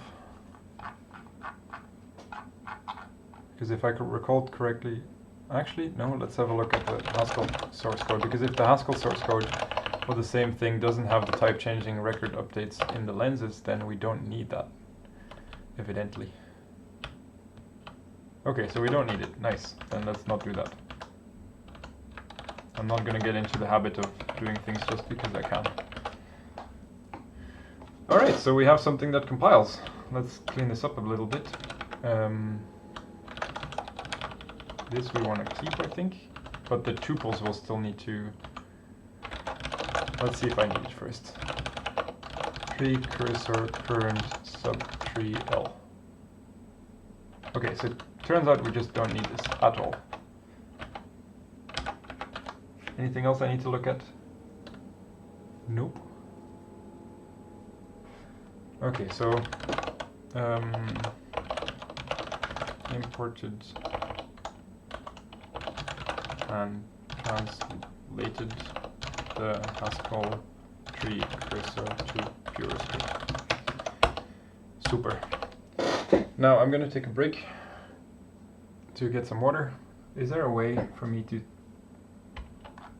tell Twitch that I'm taking a break, or do I just say, huh? I know this is not very professional of me to do, but I'm not a professional streamer, so that's fine. If I can say another scene break, and if I do that, now it's just black screen, right? But you can still hear me. OBS lets you make different scenes. You can have static backgrounds and put up text. Great. So next time I will want to let's put this back to dev for a moment. I will make a static background for a stream break. Good. So let's put this to black from the moment, and I'm going to take a little break. I'll be back in about 5 minutes.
Okay, you should be able to hear me. You should be able to see me. Now you should be able to see my screen. Let's have a quick look at what the people on Twitter said before we continue. Streaming now. You're requiring people to follow you for at least 10 minutes before they can write in chat. You might want to turn that off for your first stream. Oh, I didn't know that. How do I do that? Let me check.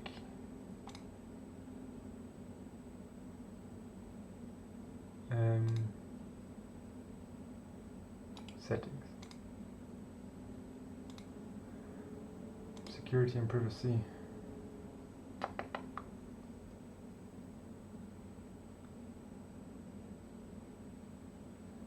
That's not what I'm looking for.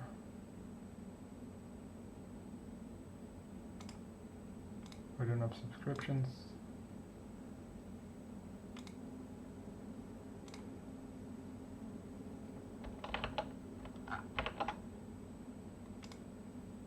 I have one new friend request. Look at that later. There's nothing secret in here, so let's see.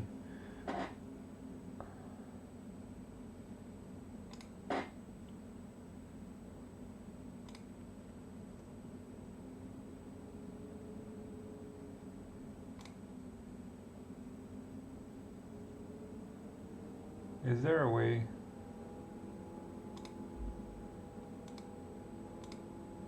Huh.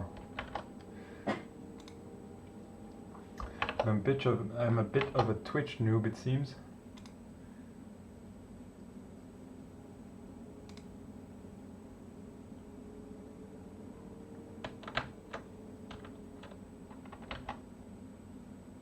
Moderation. Followers only mode. Okay. So that should be fixed now.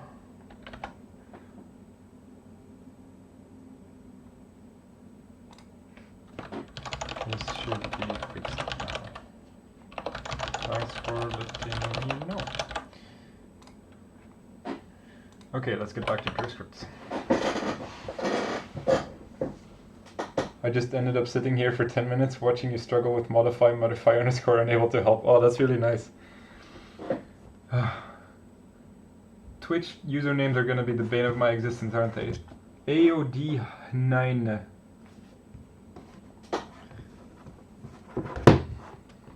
Hi.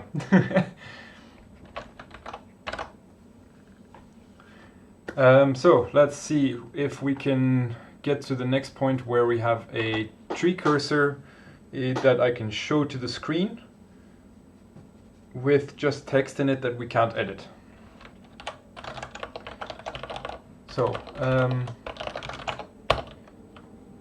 I'm going to use a tree cursor component here. So instead of the header, we're going to be first.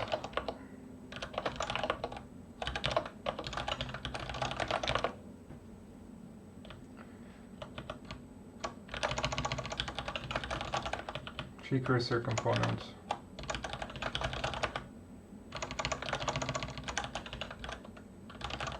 Is it idiomatic to have one file per component and then have them have the same functions essentially every time?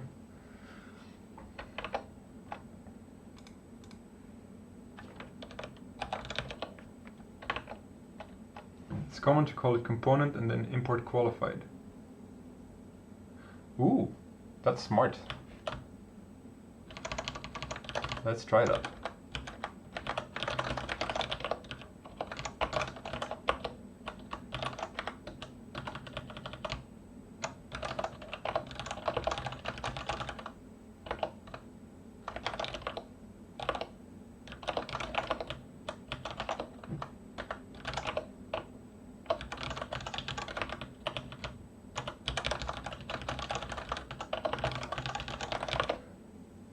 Okay. If I call this just render, does that clash with the render that's being defined here? Oh no, it doesn't, because there are no selector functions. That's genius.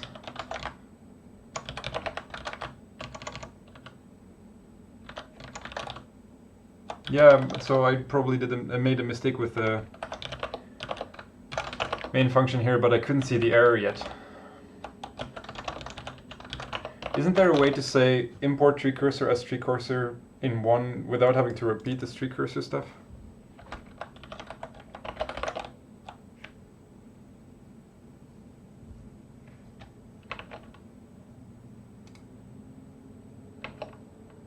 There is not. Okay. So there's one thing. That's the first thing I noticed where Haskell makes more sense to me. In Haskell you can say this, and then that works. Most of us PS users don't write imports by hand all too often. Okay, you got me there. So much for Haskell being better then. Am I doing something stupid here? Oh well. Can you still import only some functions if you use qualified imports?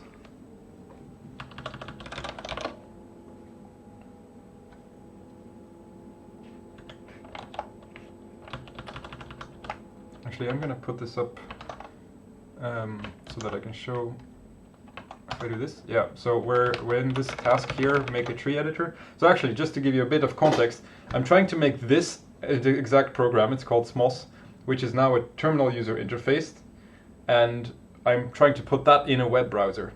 So at the moment we just want to be able to go up, down, left and right within a tree and just add some text. Eventually we also want to have these to-do states, the properties, scheduled timestamps, tags, clocks, forests instead of trees, and then there are also some reports and file browsing that I would do later. But for now I just want a tree where you can go move around and add stuff. So at the moment we just want to be able to draw a tree cursor without doing anything. So that's the task we're working on currently. I also am going to write down explain intray somewhere on Twitch and explain Smos somewhere on Twitch. Good. So let's get back to the drawing a tree cursor.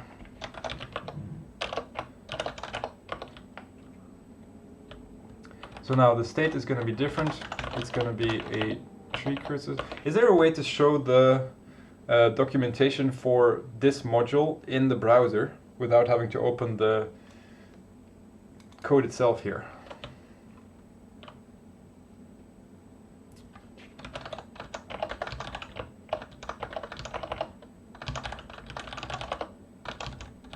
There's a Spago docs command. Does it watch itself as well?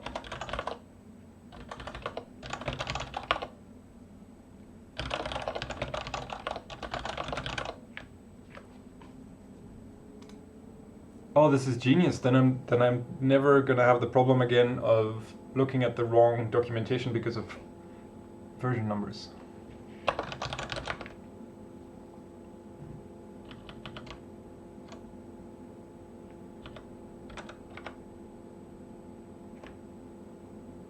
Can I do this to have a null array data constructor in Purescript?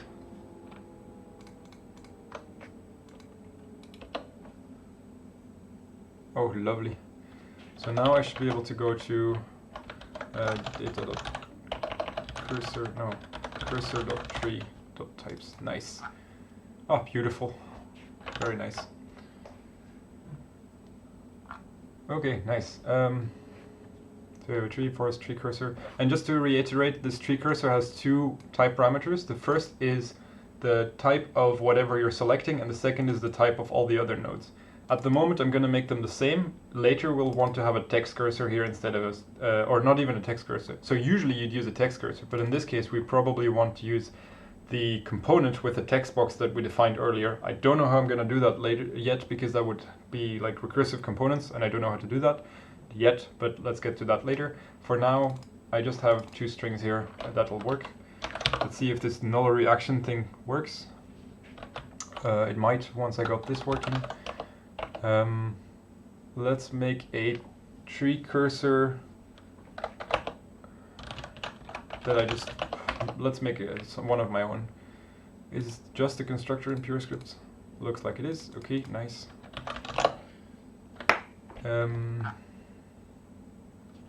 Tree above.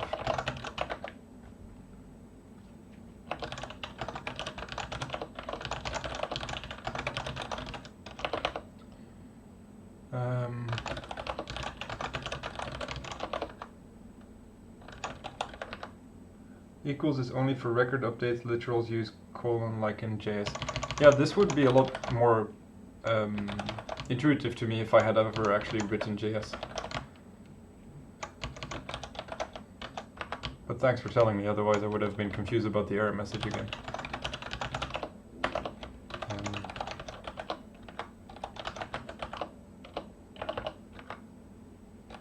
And it's not equals, it's colon. Yeah, I did again.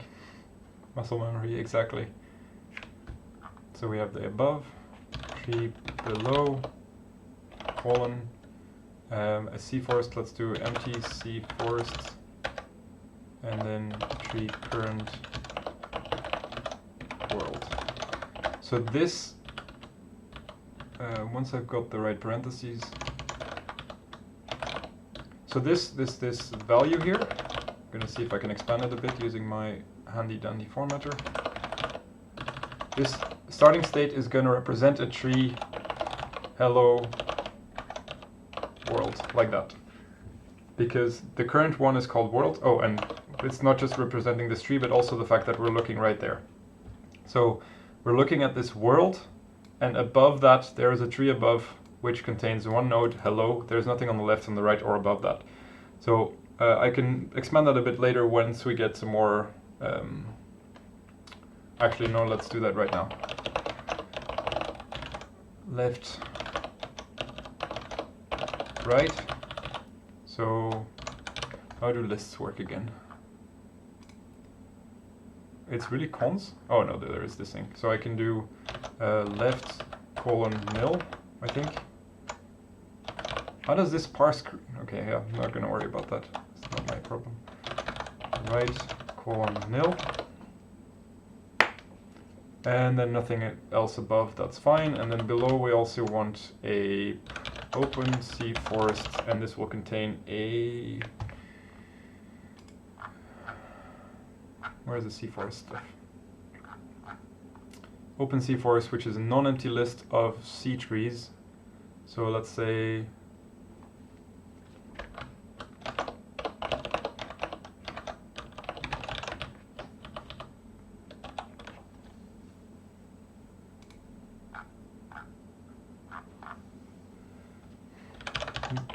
Open C forest, which contains a non-empty list of below nil. Does that work? We'll see. Then let's remove all the rendering for now.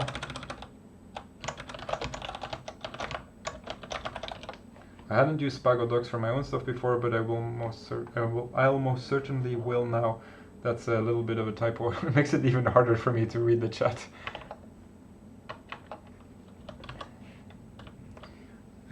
Handle, there are no actions to handle, so how does that work?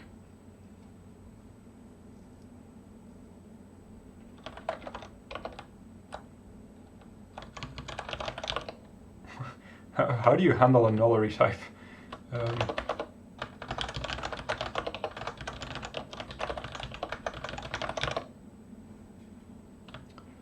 Okay, so tree above is unknown data constructor. I thought there was a data constructor. Empty cases are unsupported. You can use nop or use the void type and call absurd on it.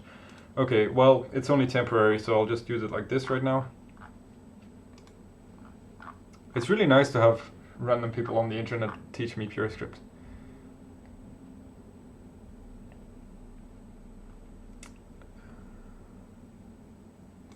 Tree above.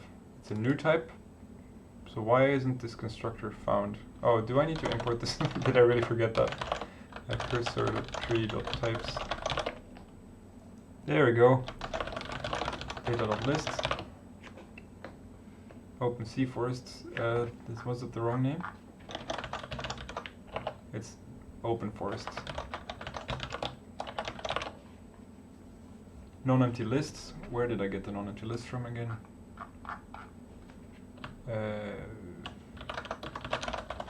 Non-empty. Okay.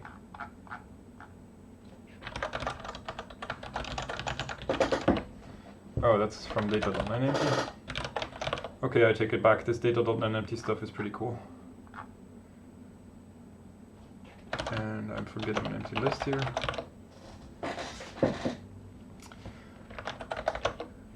$55, because this needs to be gone. Label tree above node occurs more than once.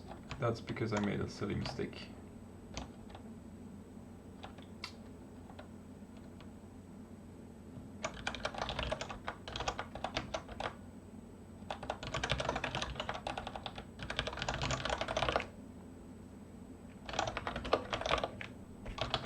Is there no way to have this on separate lines? Okay, there it is. Then this should be a C tree, not a string. How did I define the C tree again? New type C tree. Okay, so I can do C tree, this thing, and then it contains a C forest, empty C forest.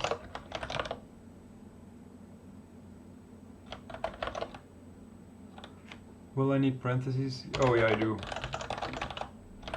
Is there no way to have ordered fields? I guess I shouldn't need it anyway. Will this work with the...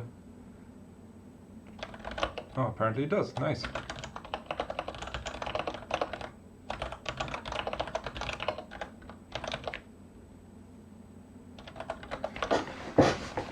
Okay, so below it's a C-force, so I do need to do the same trick here.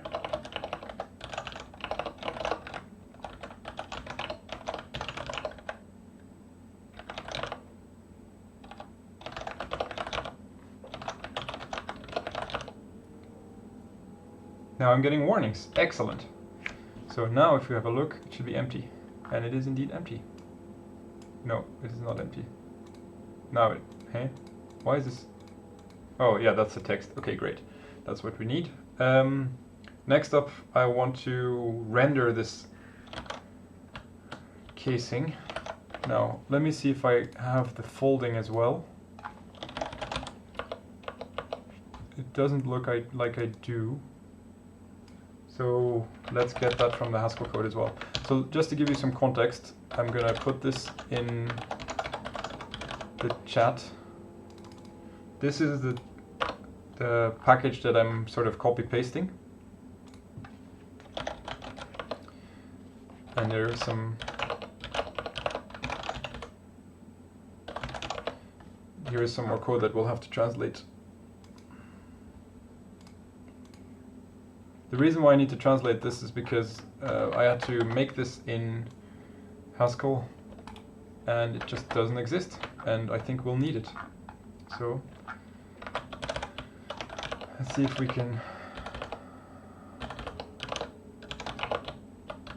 translate the other one as well. But now it should be a little bit faster already. So let's export everything, remove those, and have a look at the documentation again. Singleton tree cursor. Tree cursor is a new type. Is that right? No, tree cursor is not a new type. Strange. So we can just remove this part, and then we replace the equals by colons.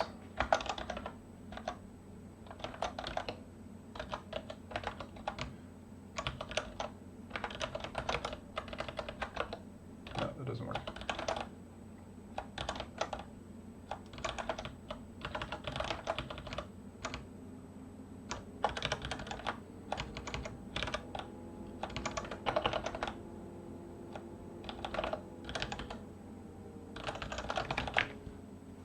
Is that right?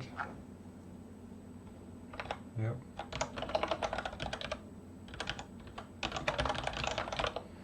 Make tree cursor with selection. We won't actually need that, I think.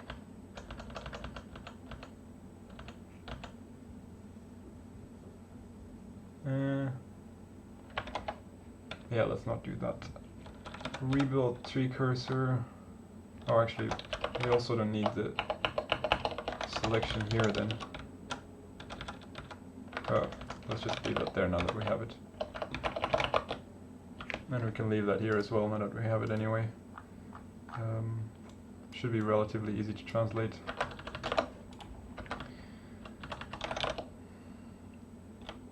Line 64. Oh, we'll get to that. No, we'll have to do that first.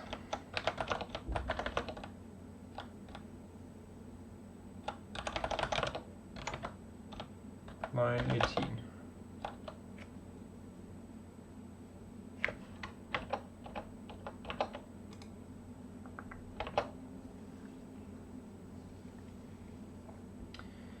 Okay, screw it. I'll just remove that, we can always translate it later. 14. We don't have these record wildcards because we don't need to. That's really nice. Where's my tree cursor again? I can never remember whether they're new types or not.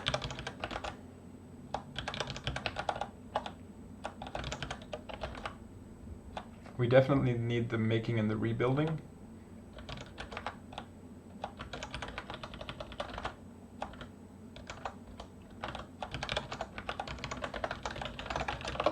Tree above is a new type, if I remember. Yep.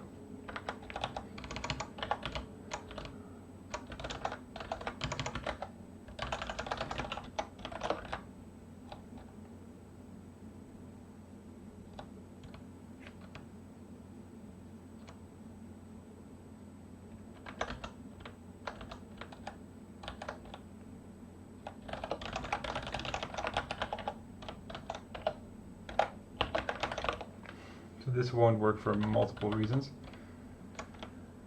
but we'll get back to that.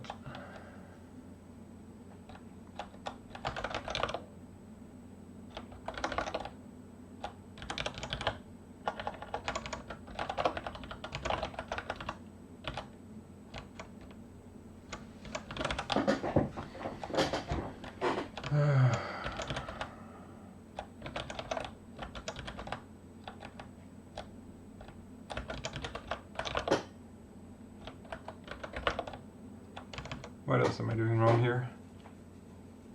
So equals, oh right, again. This is gonna happen a lot.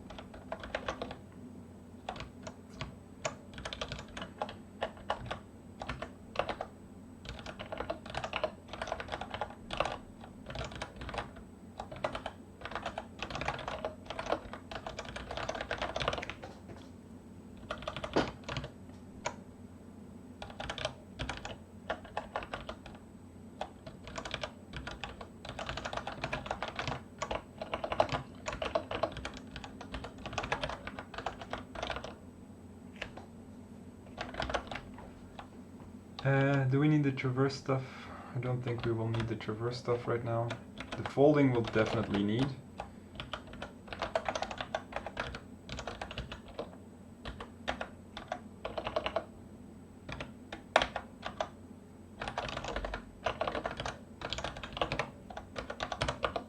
Hola, that's not what I meant to do.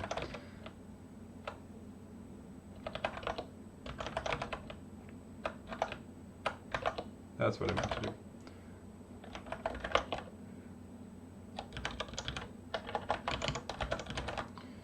Okay, these records are much nicer than using the record wildcards, it seems.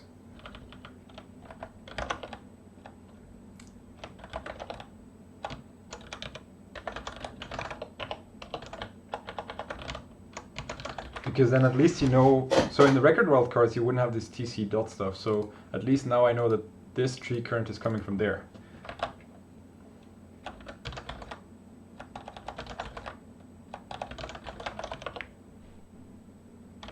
At least it parses already. Now we need to do import data.lists, import data.maybe.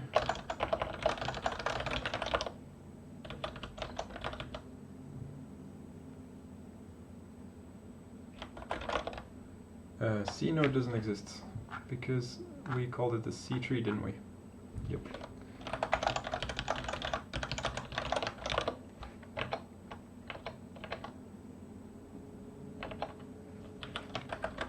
ID is probably called identity, is it? I don't know.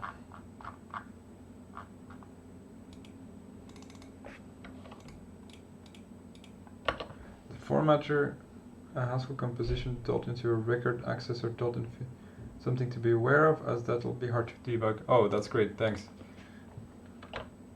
Oh, I need to import pollutions. That's also something I'm not used to. So this dot was formatted wrong, is what you said, right? How do I even get that to work then?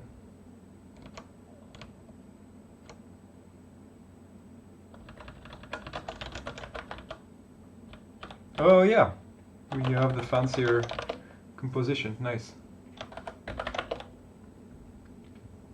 Tree above, I need to do tc dot. Tree 1. Tree cursor is a type synonym. I use these equal signs again. We're almost there. Fmap doesn't exist because it's called map. Fantastic.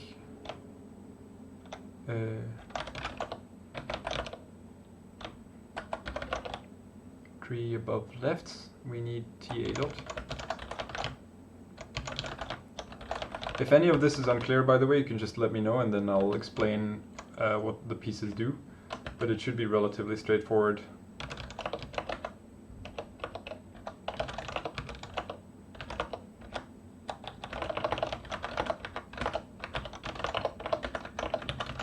In any case, if anything is unclear, don't hesitate to ask, because I prefer to explain stuff extra. And I like explaining stuff anyway. Now I need all the type variables. Great. I wonder what will happen if you have more type variables than references to the type variables. Like if I have for all A, B, C here, and there is no C anywhere, does that give me a type error, or does that just work?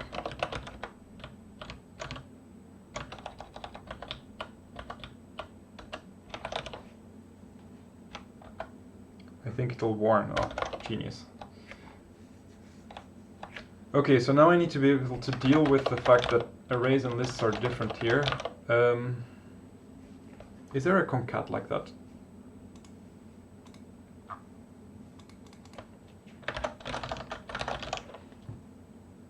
Data list from foldable. Ooh.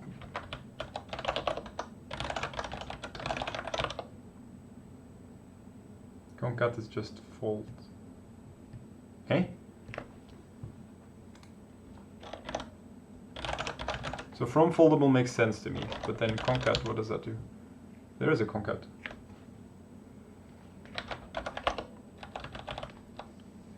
I don't want to switch between arrays and lists here, so this is a list, so I want to reverse that list and then put it together with the other things.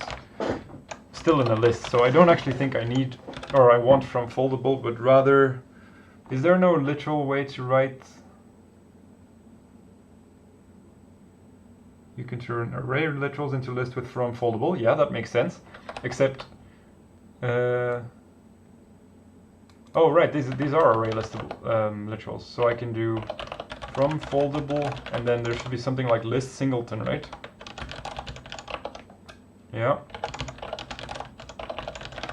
So now I have an array of lists that I turn into a list of lists. Hopefully.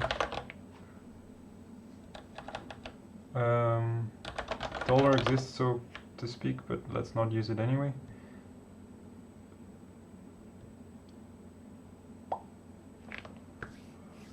No, I'm being confused.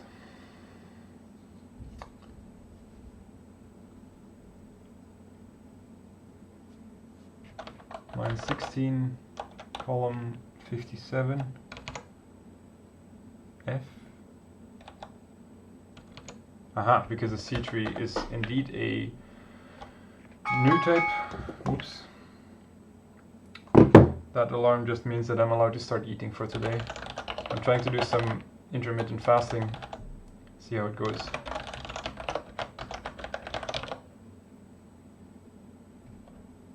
No type class instance was found for the functor tree above. Okay, so we do need the tree above functor. Now, let's see if I can implement my own functor instance. We already have an instance here, so now if I do derive instance, can I derive the functor instance?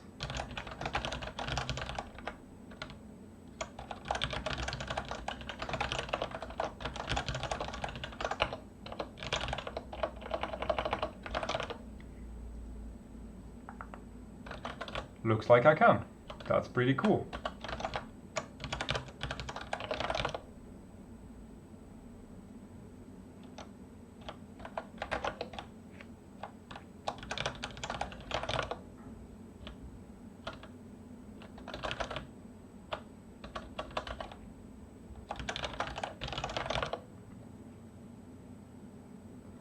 Overlapping type class instances found for C tree. Because yeah, it does eq or generic new type and functor, but no foldable traversable and the other things GHC does. I'm fine with that. I don't actually use foldable traversable in Haskell either, because it's very rare that I write my own data structures.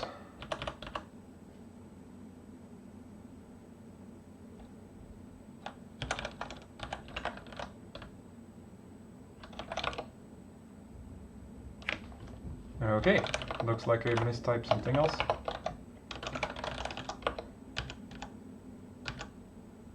There's a T missing here. Wow, that built. Okay, so now I'm gonna do the Spago docs thing again.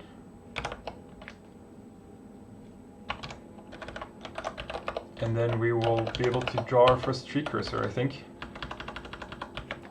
with the fold that we just defined. Okay, refresh this. Cursor, tree base.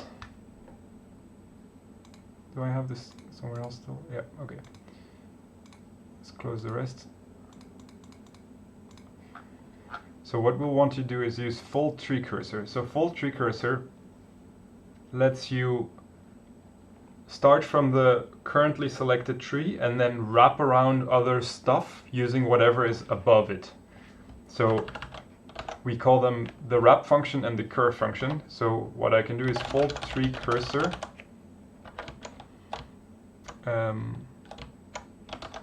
wrap cur state. Is there such a thing as a where clause in Purescript?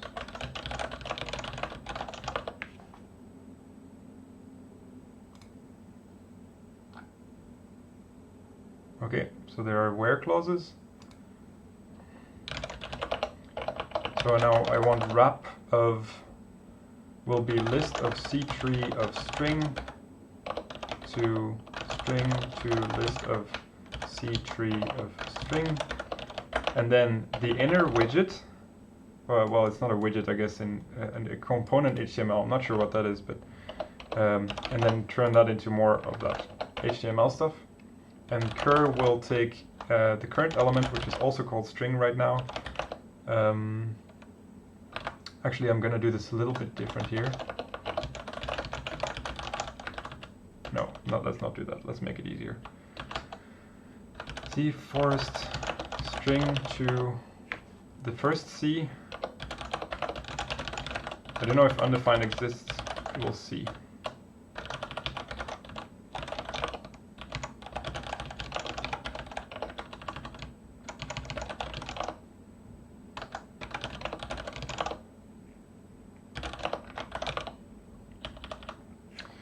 Unknown value undefined. Name cur was shadowed. Where does cur come from? Ah, okay. Let's call it current then. So what do you use instead of undefined?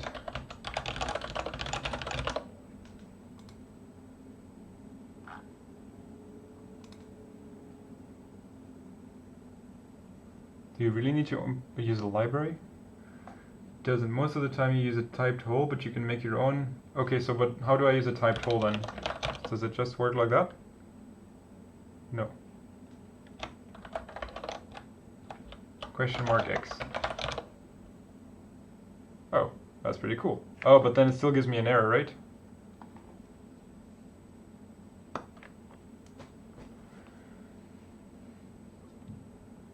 So I'd like this to compile for now. So unsafe course unit, and this will crash at runtime, which is fine because we're going to implement it. Where do I find the unsafe course stuff?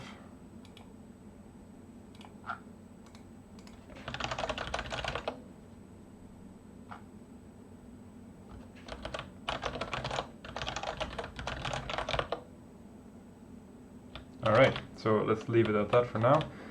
So to render the current element, we want to have a paragraph, that's fine, and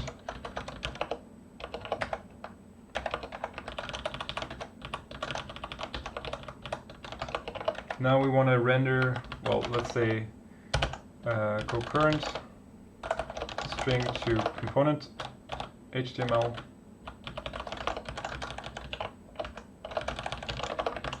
and we use this.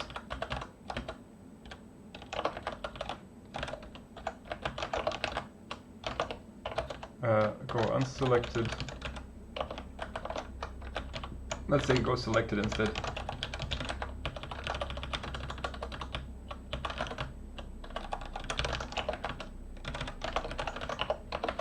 And selected is the same as go unselected for now.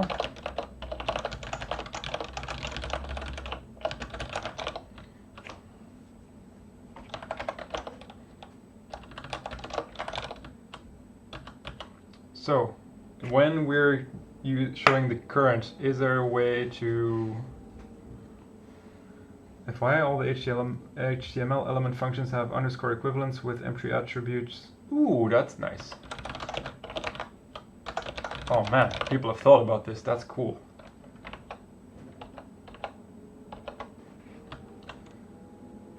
Okay, so now I want to get go unselected current and then something like that. Go selected current, not unselected, and then go unselected subforest. But this will go wrong because that's for list and not for array. Is there something like the...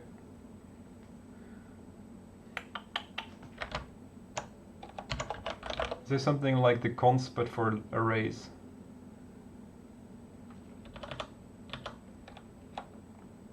Array.from foldable.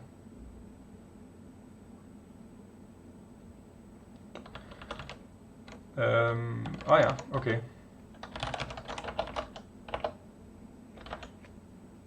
Well, no, I don't want to cons for arrays. I was wrong about that. Because cforest will be something special, so I'll have to do go cforest. No, I'm gonna do it better. So in types, you can do... Yeah, no, I do have to go cforest, which will take a cforest of strings and produce one of these things. Go cforest, and then I want a case underscore of empty cforest draw nothing. Is there such a thing as like empty maybe? If it's closed, then I also don't want to show it.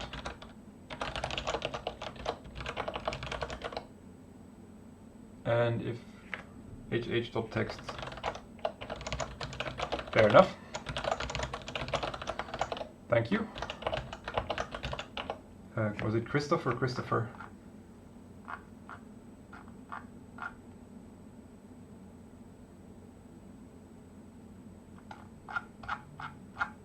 Christoph, okay, nice. So we have a non-empty list of C trees. I should be able to do any.toList any, and then I get a list of C trees, and then I can do map go C tree this stuff.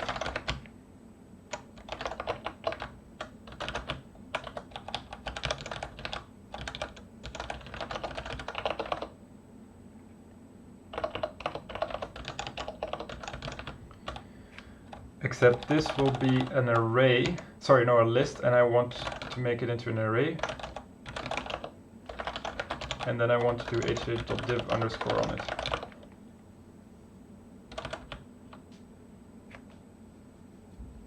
Conflicting definitions are in scope. Okay, so I want to do import data.array as array,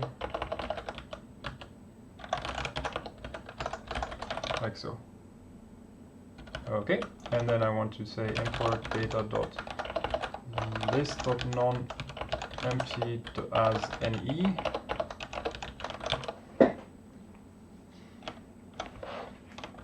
Okay, this makes sense.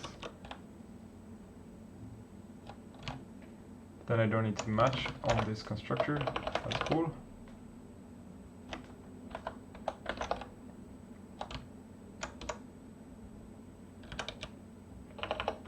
Okay, that makes things easier, then I can do it like this. I think.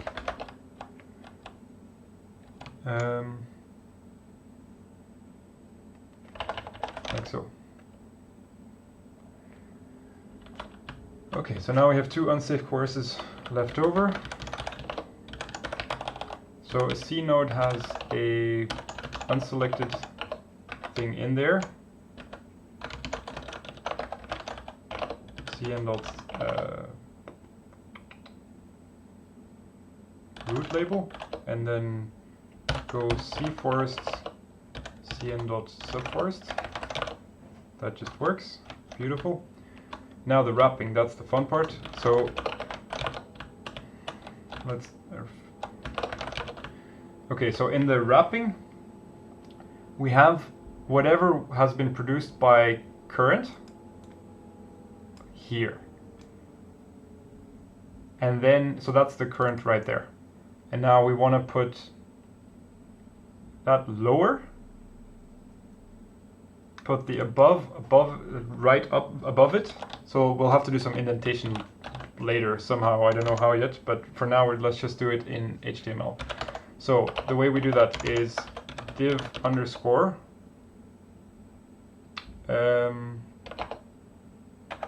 so we want the lefts, the right, the above and the rights, and we'll figure that out later. And then here for the above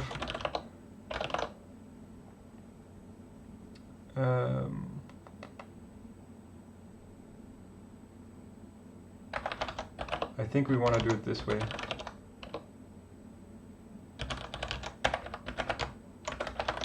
And now there are going to be all sorts of errors, but we'll fix those in a moment.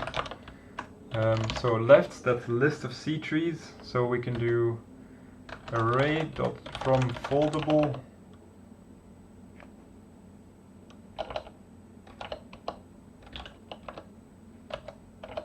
map go C tree lefts, and then div it, and then do the same thing for rights.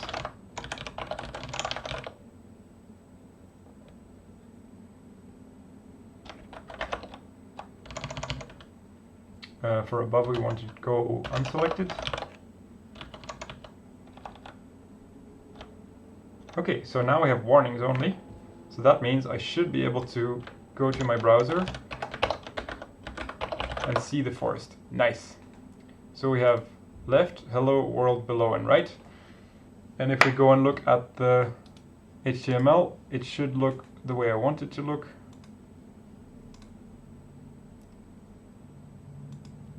So you have on the left hand side we have the left, on the right hand side we have the right. There are too many divs, but that's fine. And then under hello we have world, and under world we have below. Beautiful. So I guess I want to do some CSS for that. Is there a way? It's just some left margins or padding. Let me check. So we want some left padding. Yep.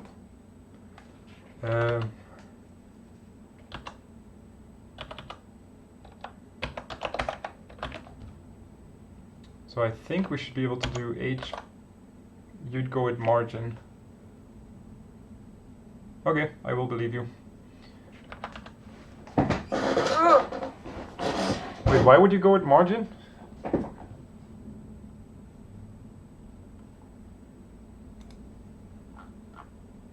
Okay, I'll just believe you because I don't know how to do any of this making stuff pretty.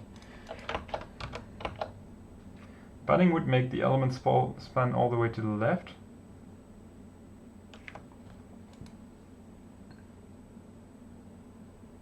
Okay, so I'm gonna try both, and then you can, then I can see what you're talking about.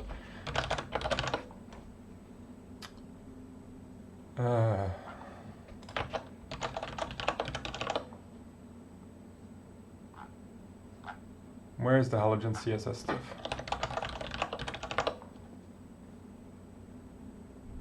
You sent me a nice link actually, the spaghetti link, but I think I lost it because I opened the chat in a different window.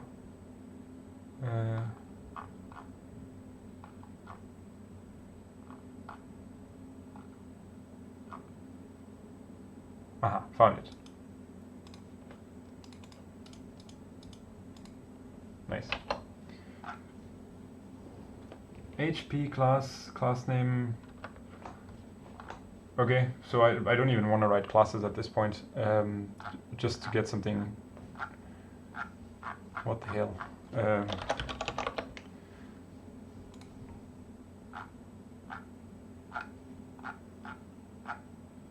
Is there no example of this? Okay, so let's do it really stupid then. HP.style.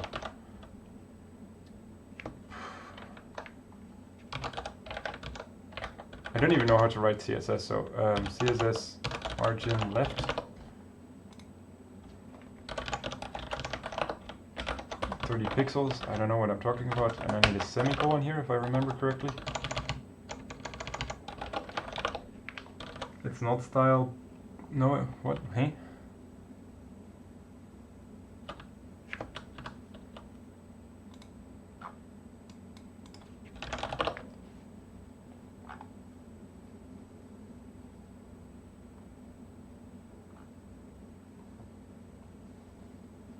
Huh.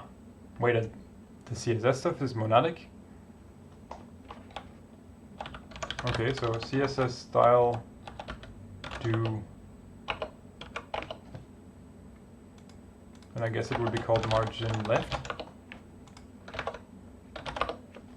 Yep. And then the size, how do you define one of these sizes? Oh, I can just do px, nice. Does that just work? If I import the right thing?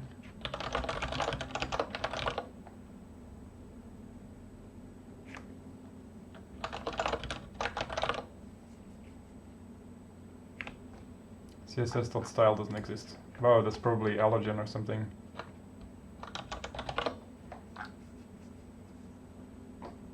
No, that should be it. Oh, okay.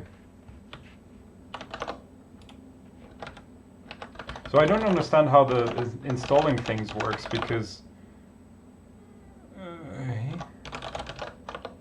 I would assume that you just add something in the Spago file and then it just works, but I don't know if that's true. Could not match int with number.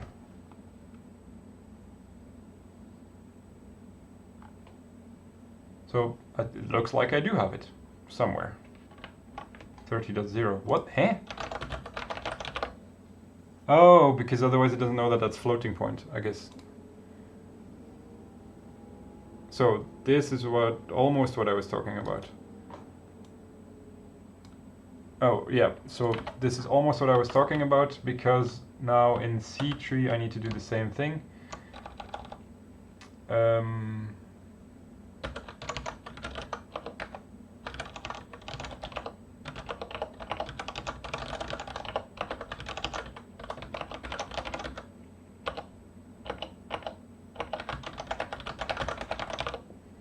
Like so.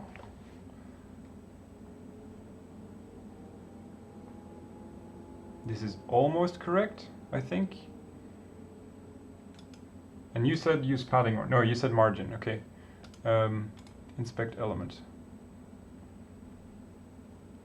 So why doesn't this, oh, because it's also the tree that needs to change, doesn't it?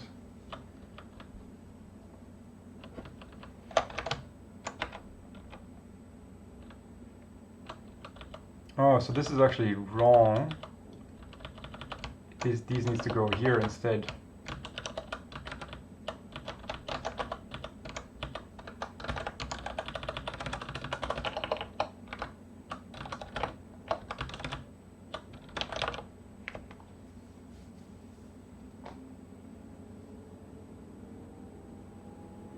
This is almost right. So below still needs to go below.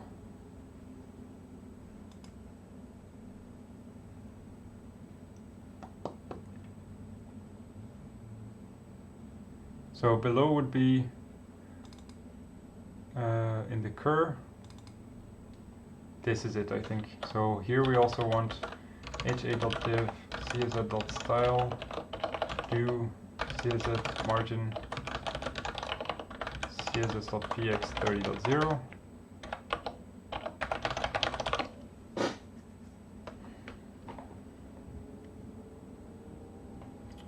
There we go, that's what I wanted. Okay, so now you said I'd go with margin. Now I want to see what would be wrong if I would have used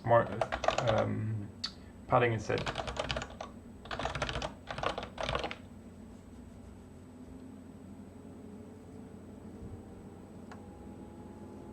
Okay, so that looks exactly the same to me. So what is different in practice?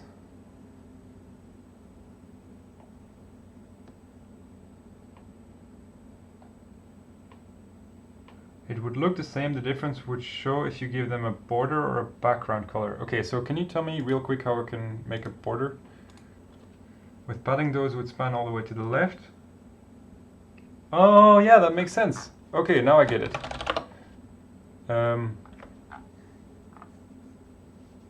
Is there a nice way to make a border?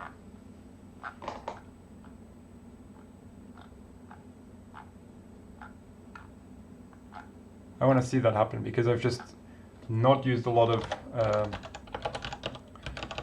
CSS at all. Usually I use some sort of framework for that, like Bootstrap or Semantic UI or Bulma or something.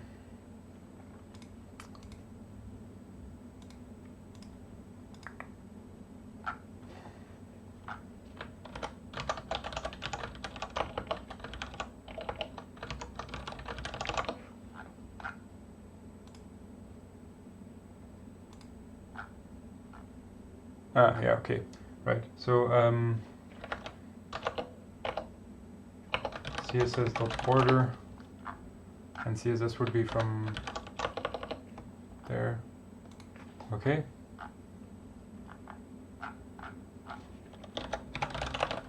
So border would be first a stroke, and a stroke would be solid. Size would be, I don't know, what's apps? Aha, okay. Well, 1 pixel, I guess. And then the color.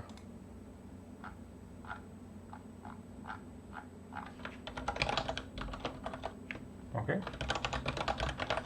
Does that compile? Looks like it does compile. So now we want that in every one of them, right? Huh? First, let's go put that everywhere.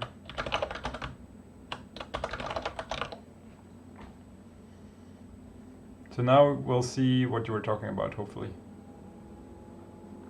Aha, so this spawns all the way to the left, and now if I do...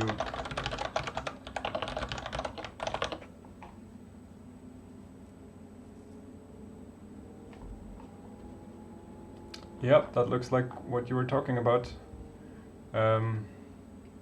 So now when the below subforest is empty, I don't want to actually have a subforest here, otherwise I have these nasty lines. But is that something I want to fix now? I don't think so. I'll just leave it at margin. Thank you very much for giving me that tip.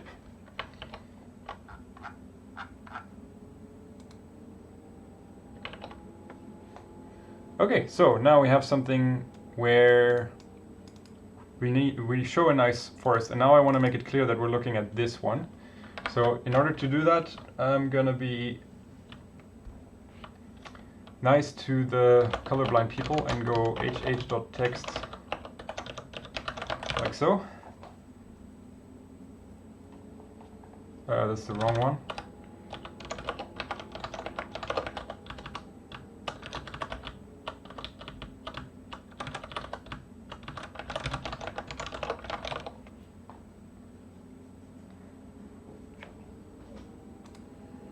All right, there we go. So now we're showing the right cursor in the right place. Okay, I'm gonna commit this until here. Showing a nice forest cursor in Purescript. And push that too. If you want to follow along with the development, by the way, this is the repository that I'm working with, and this is the branch that I'm working on.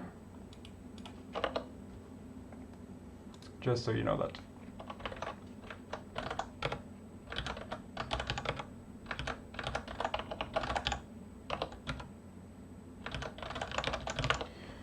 Now let's also have a look at whether I can accept keyboard inputs somehow. So I don't know whether this will be focused or how to get this input, but so first of all I can do render tree cursor like so.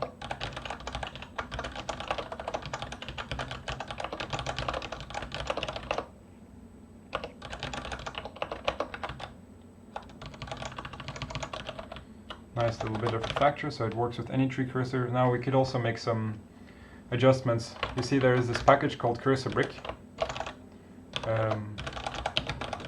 which makes showing these little trees in a nicer way easier. This only works for brick things, but it already does the, well actually this one doesn't do anything. I'll have to show you here.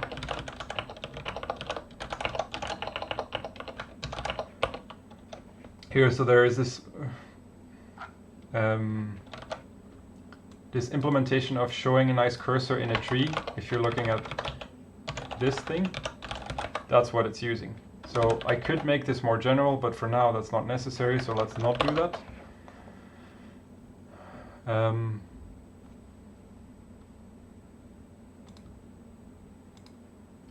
Where did I want to go with this?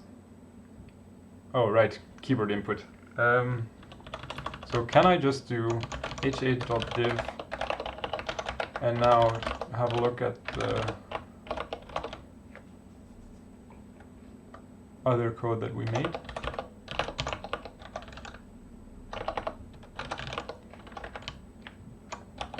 On key down.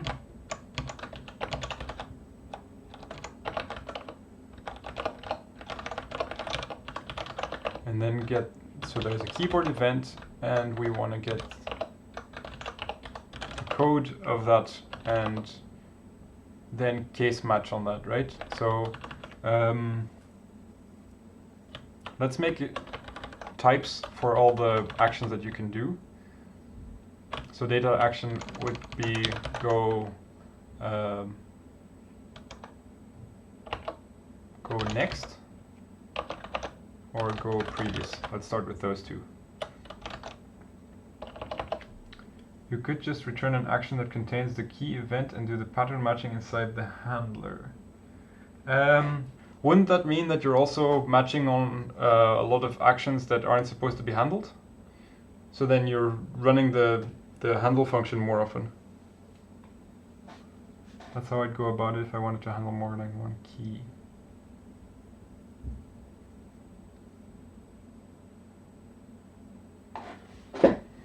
Running it more than often doesn't hurt. Yeah, I guess so, because if the beginning state and the end state are the same, then it wouldn't have to re-render anyway, would it? But then my question, so I'm going to do it the way you want it, but or the way you recommend it, but my question is, you're not calling h.modify, it's not re-rendering. Oh yeah, it can, okay, that's exactly what I was going to ask, because I was going to ask if it has to compare the state before and after using the equals operator. Okay, so so then I can say keyboard.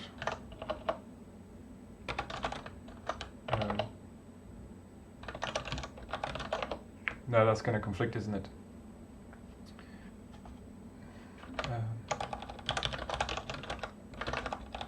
Key pressed.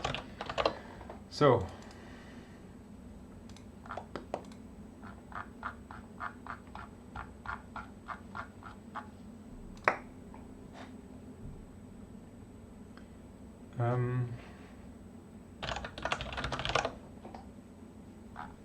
on key down. This one is the one I'm looking at. Keyboard event. So then we want to do just key pressed KE like so, right? And on data constructor action. Yes, that's right. Key pressed.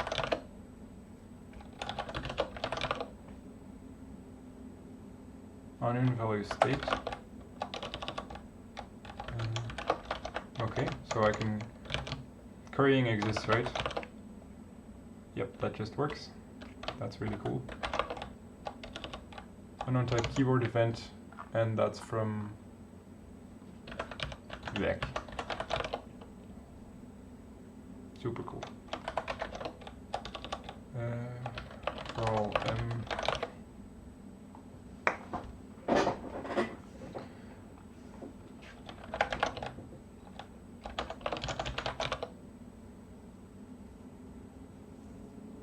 Okay, so I've got this keyboard event, so now I should be able to lift effect.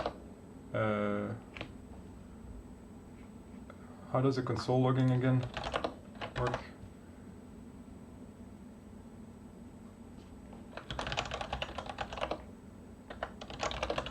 Will that work?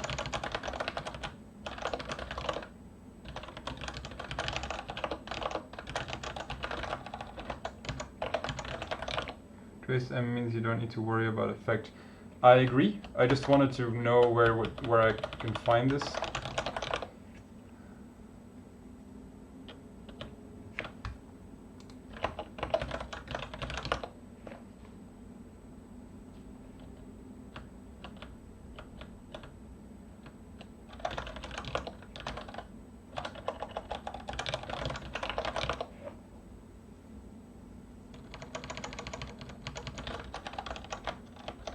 Ah, halogen re-exports this. Okay, nice.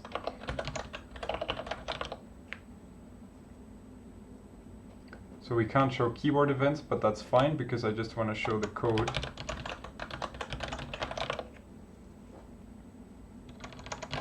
This was the wrong one. It's not HUEC, but HUEC. Oh, actually, we can already go try doing this, the next action. So now we want to be able to go up and down.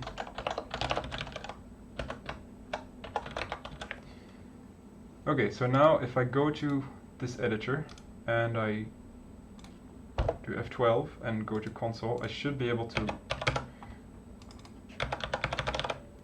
Right, so it doesn't get these events because I assume the tree cursor is not focused or so. So I should be able to figure out whether I can get... I can assign a ref label to the tree cursor. hp.ref h.ref label cursor, and then I can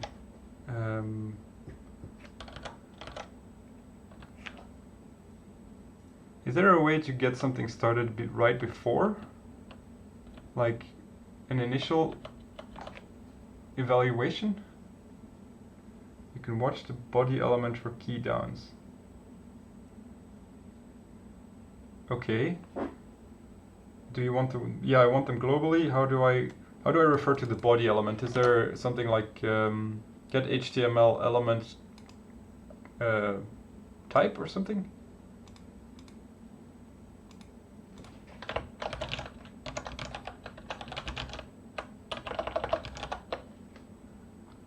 So there's, you can get it by ref, I get that. Let me search something. Okay, thank you.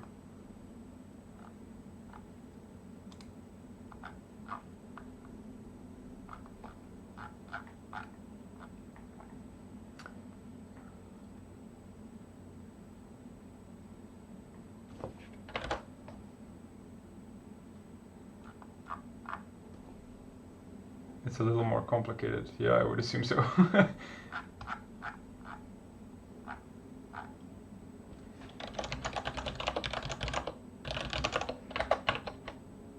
If there's anyone else watching, and I can see that there are 6 people, one of which is me, so let's say 5 people, and would like to join in with the chat, feel free to do so. If you're thinking I'm doing something stupid, feel free to tell me, because I likely am.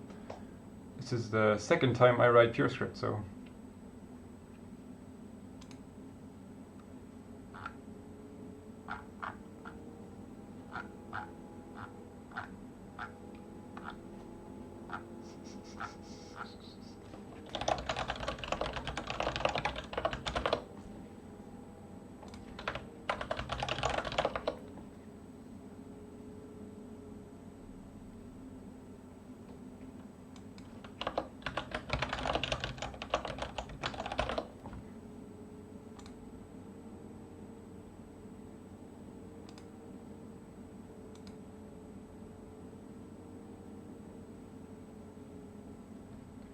I think it's this one. Okay, let's have a look.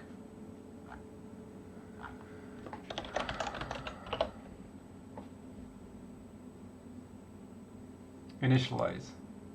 Yeah, that's exactly what I was looking for. So in init you can... Oh wow, okay, so this is a bit more complex than I thought, but I expected this kind of initialize to happen. That's fine. So let's do action init or key pressed, and then initialize. This is in American for some reason.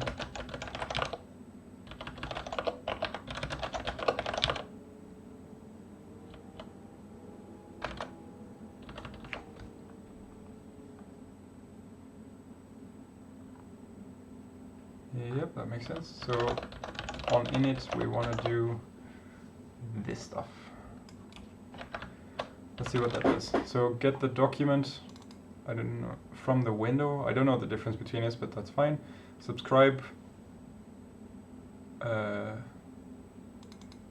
don't know what that does. When key comes up, so that's when you're done clicking, that makes sense. Whenever it goes to the document, then do not handle key, but key pressed.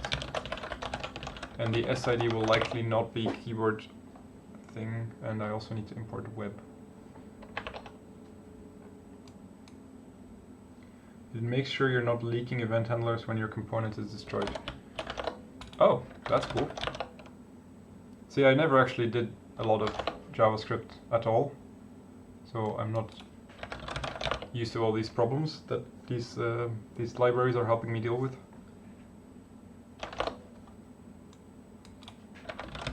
Lucky me, yeah. I've been very careful to stay away from all the JavaScripty stuff.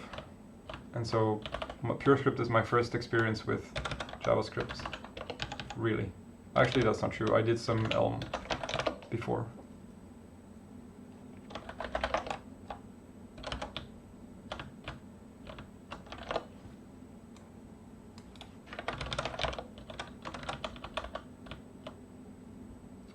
Okay, so subscription ID keyboard event.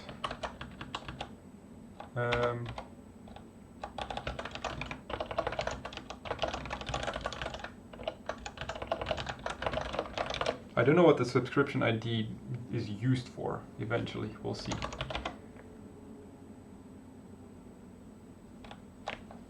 So now we don't use the on key down stuff here, I think. Nope. Okay, good.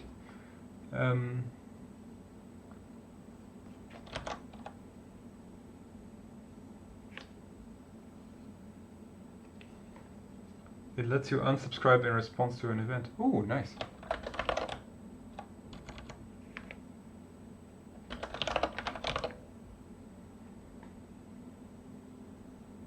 Ah, oh, that's cool. So that means I can use the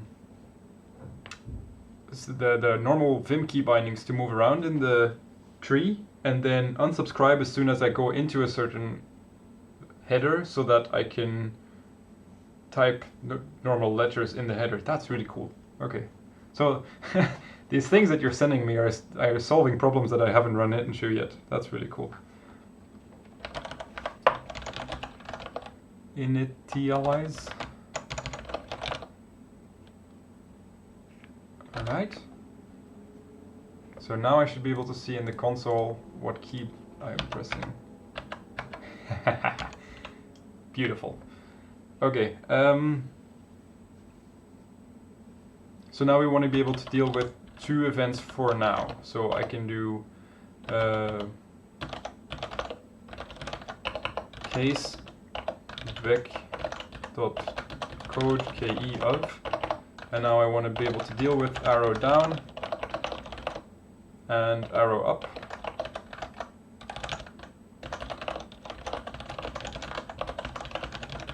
And the rest I don't want to deal with yet. But in order to do that, we need to do some movement translations for the cursor first, sadly. So I'm gonna not need this for a moment.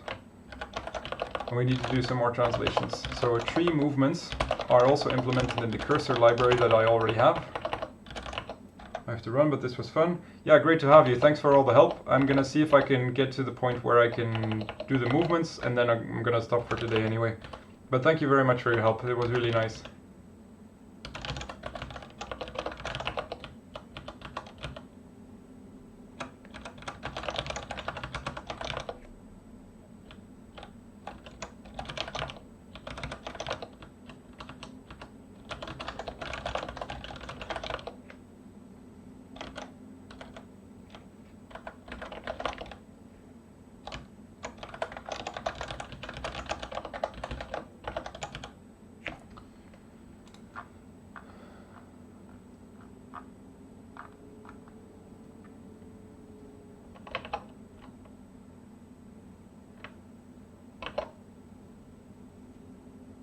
Tree is a new type, so I can do tree.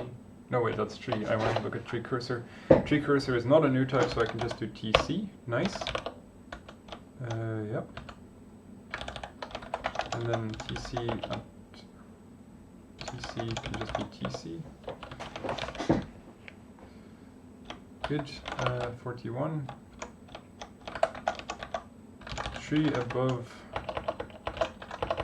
So what I'm looking at right now is the implementation of what it means to move around when you're looking in the cursor. And tree above is a new type, so I need to wrap it.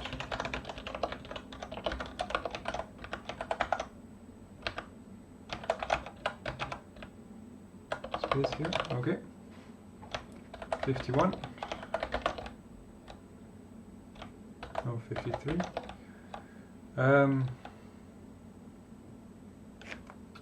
Select below at start. Right, so is there such a thing as splitting in Purescript? There should be something in data.list, right?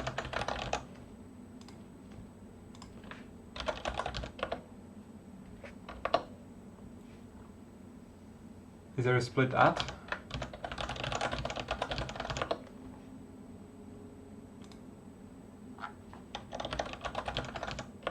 So for strings there is. Why doesn't it exist for split at tuple?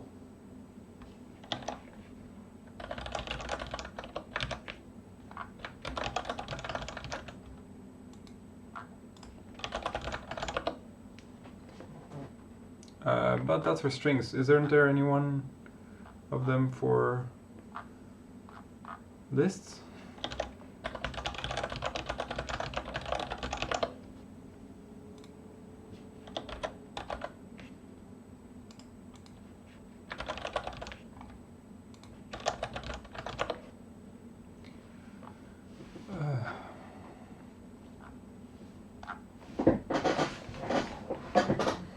So there is one for sequences,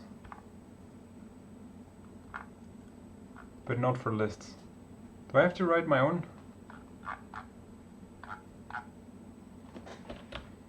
We can try that.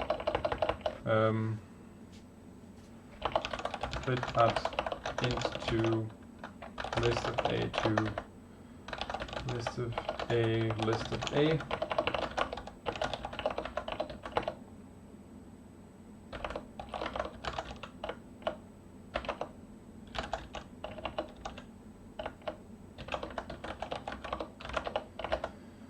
If it's 0 and then there is a list, then it's just the list. If it's n and there's a nil, then that means it's just the list at the other end. If there's n and a cons,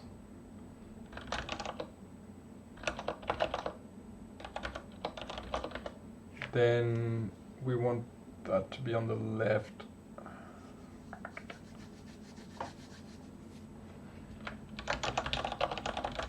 Let's just do what Haskell does and see if I can translate that instead.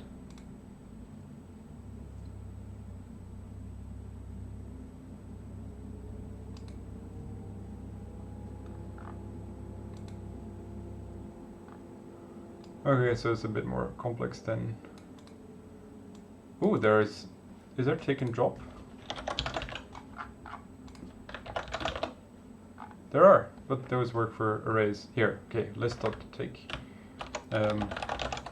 Take el, list.take drop el. That would make things a bit easier, and then tuples don't exist, I assume. Or not like that at least, so I have to do tuple.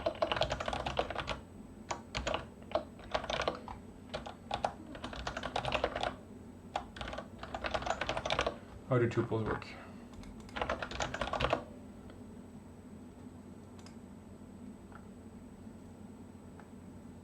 It's a constructor. Okay, great. 5.3. Tuple underscore empty list. Tuple lefts like that. 105. Unexpected token just. Why is that?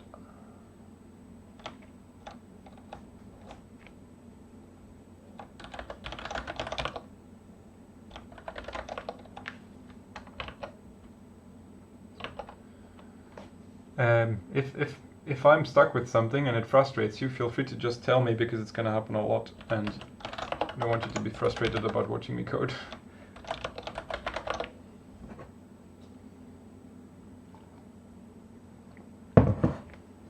I just realized this is in the wrong order.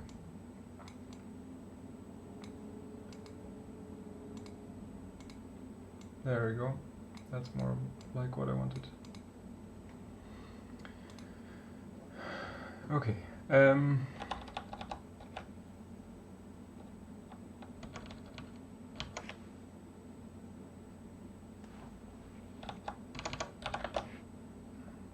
If we use parentheses here, that should just work, shouldn't it? Okay.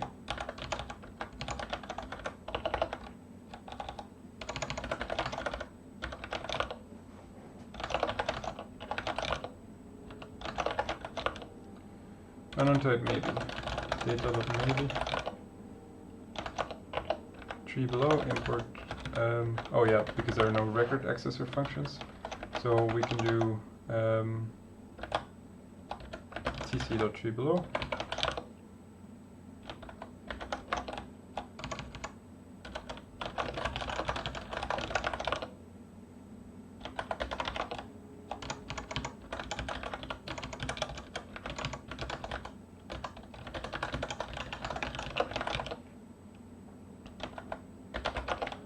Am I happy that I'm not doing this in Elm?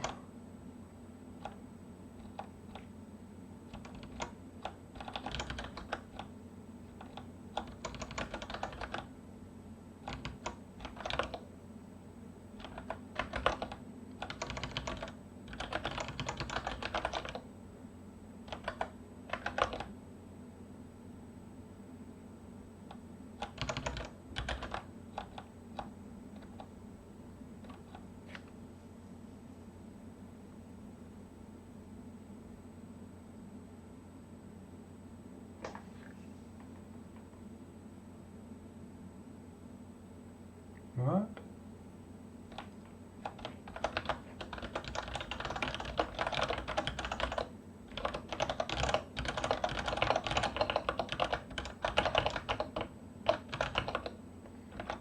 Next on same level. Current tree. Ah, okay, that is actually a function.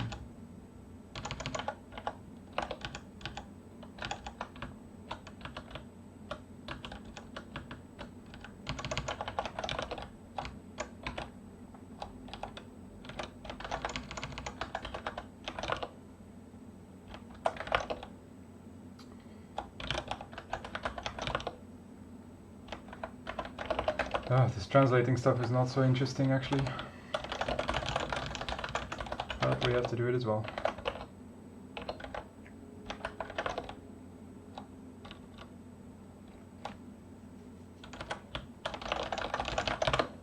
When you import something like that, is it always qualified, or is it like just renamed and maybe you can... Ah yeah, it looks like it. So it is always qualified. Okay. In that case...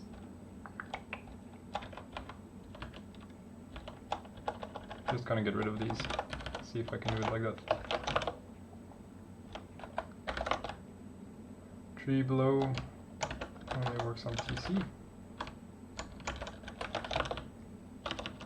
What else? Tree above, TC, TC, 44. Plus plus doesn't exist. Is there such a thing as plus plus in Purescript? So how do you concatenate two lists?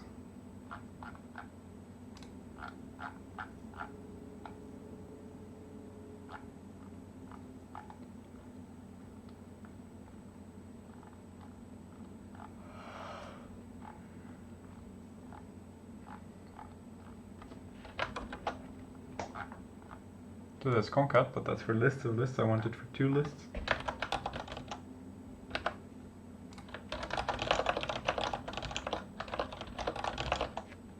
Union? No, that's not what I want. Oh, hi Christoph. Oh, it's the, oh, that's the monoid stuff, right?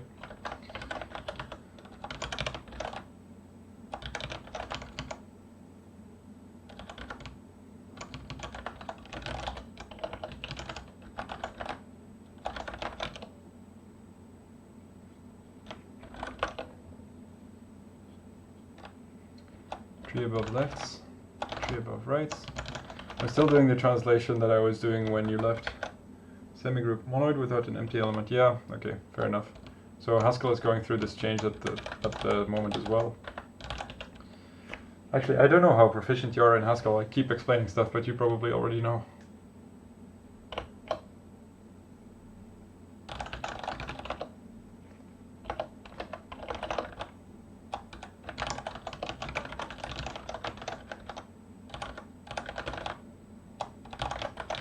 I've written a fair bit of Haskell, yeah. You could have told me that earlier, by the way.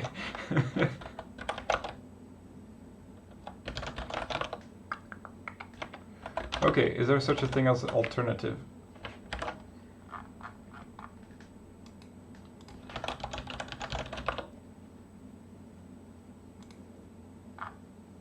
Alright, seems that's exactly the same.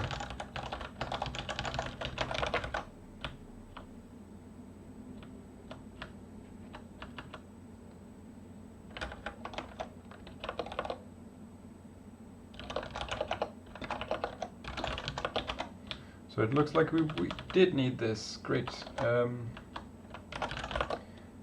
let's go back then.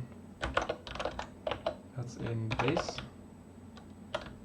Make tree cursor with collection. We'll have to, with selection, have to copy this a bit. It turns out I had to make my own split function, which was a bit surprising to me.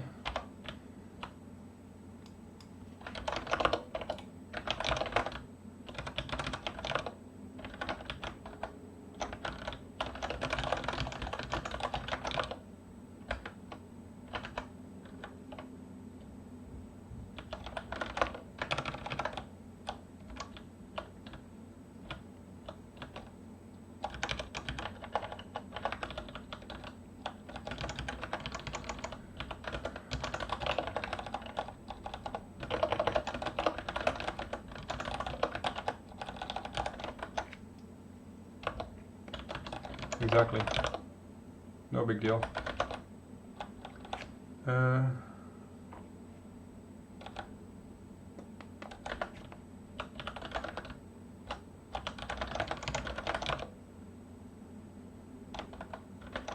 Section syntax is different. What is section syntax?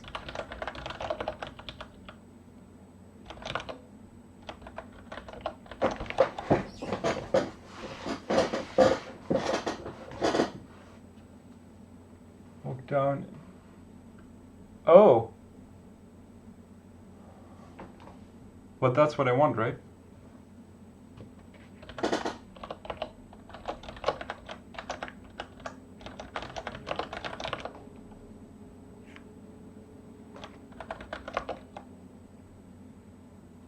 Oh, I see, okay. So like that. Okay, that makes sense. I mean, it's a bit of an idiosyncrasy, but it's fine.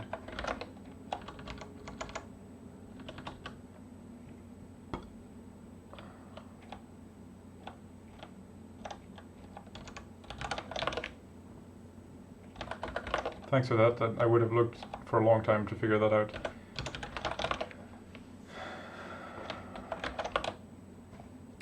Almost there.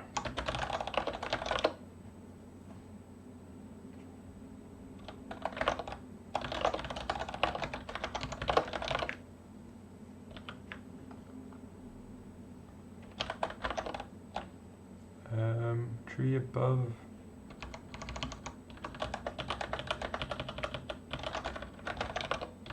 Because we're making a new one, so we don't use the equal signs.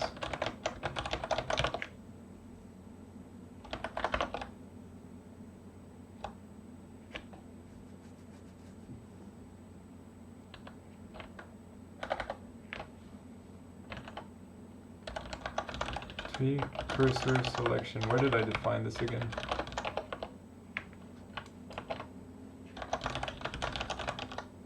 That dot used to be composition for sure. Oh yeah, genius. You told me before that this was something that would be difficult to debug.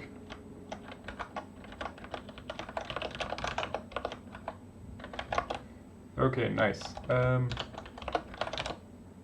We're getting closer.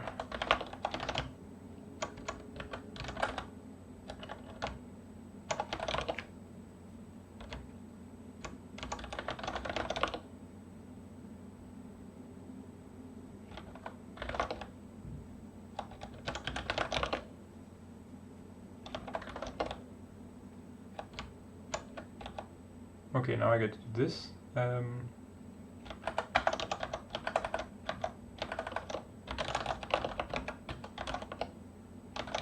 think that will work. We will see.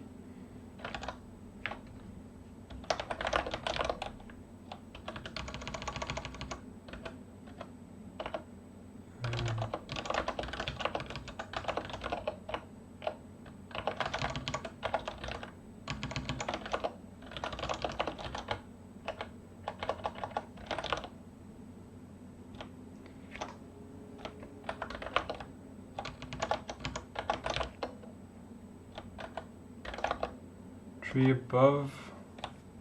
Yeah, that makes sense.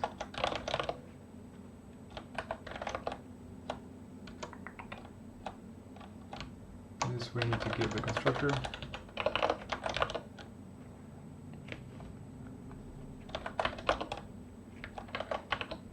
Hey, Christoph. Was it Christoph? Yeah, Christoph. If you'd like to jump on a call with me, then you don't need to talk to me via chat if you prefer to just chat face to face.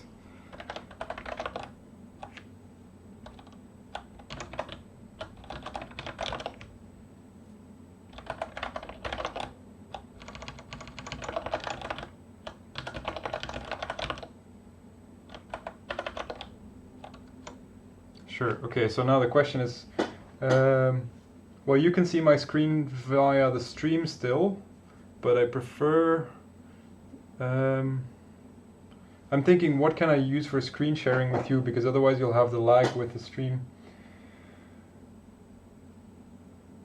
I know that, yeah, but my Zoom is outdated, so I don't know if I'll be able to do it. Let me see if I can try. I don't know if that will just work.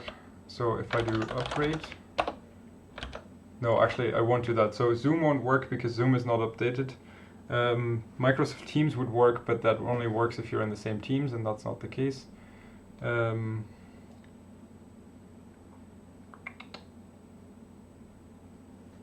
me try one thing.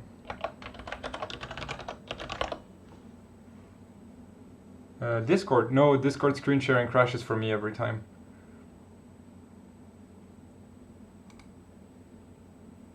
Your app needs to be 5 or higher. Can I join Zoom from my browser? That's a good question.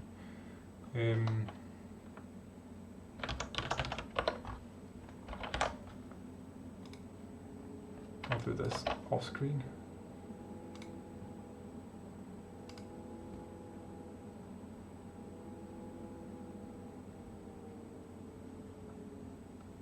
Yep, absolutely. So,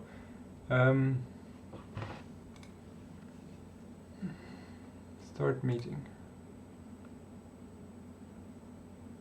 Join from browser.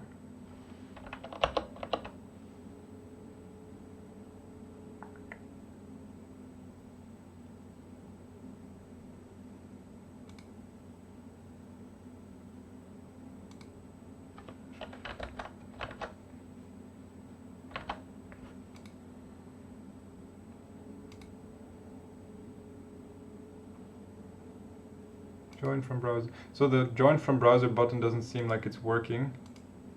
I might have to first turn off all my JavaScript blockers.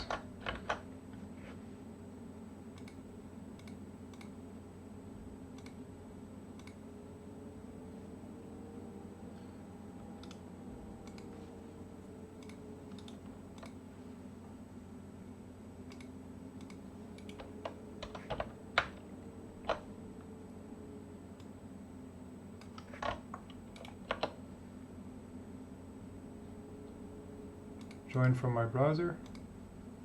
Join.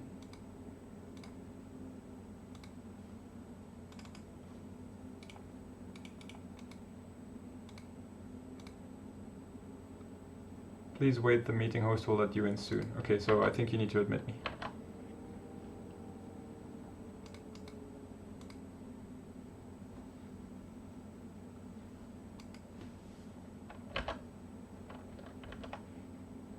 Connecting.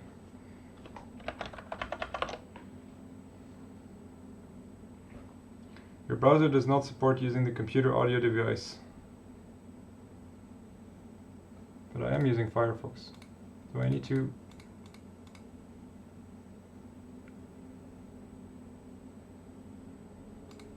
What else do I need to turn off? Adblock. uBlock origin.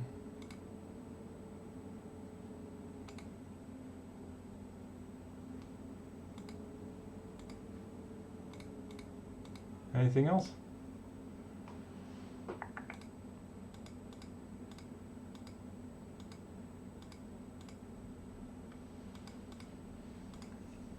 Okay, I'm gonna try once from Chrome, but I'm assuming it won't work.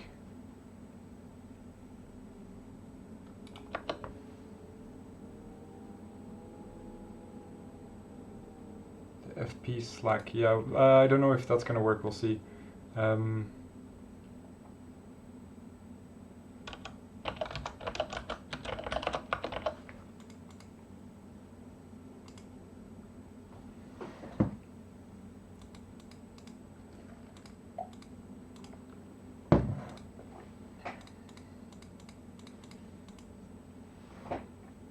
I'm not a robot.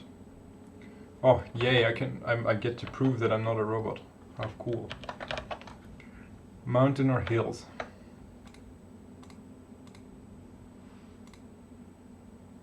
Oh, that went better than expected. No, nothing happened, I guess.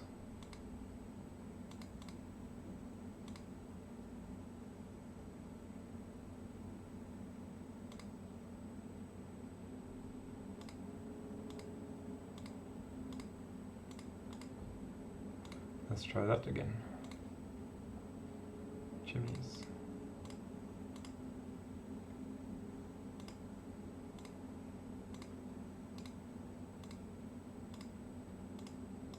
What else do I need to turn off? Maybe I need to put a name. Oh, genius.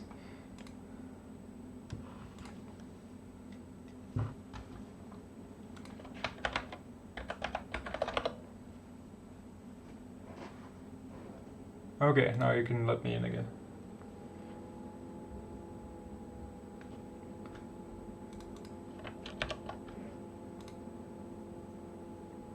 Okay, you should be able to hear me now? No, I can hear you. Alright, welcome. Tiny bit of oh my, no, you must have 3 times. So, let's see if I can share my screen so that you don't have the lag. Host disabled attendee screen sharing, so you may need to allow me first. Yeah, I'll turn it off. I'll turn it on with the stuff. I've got a bit of a robot thing going on your side as well.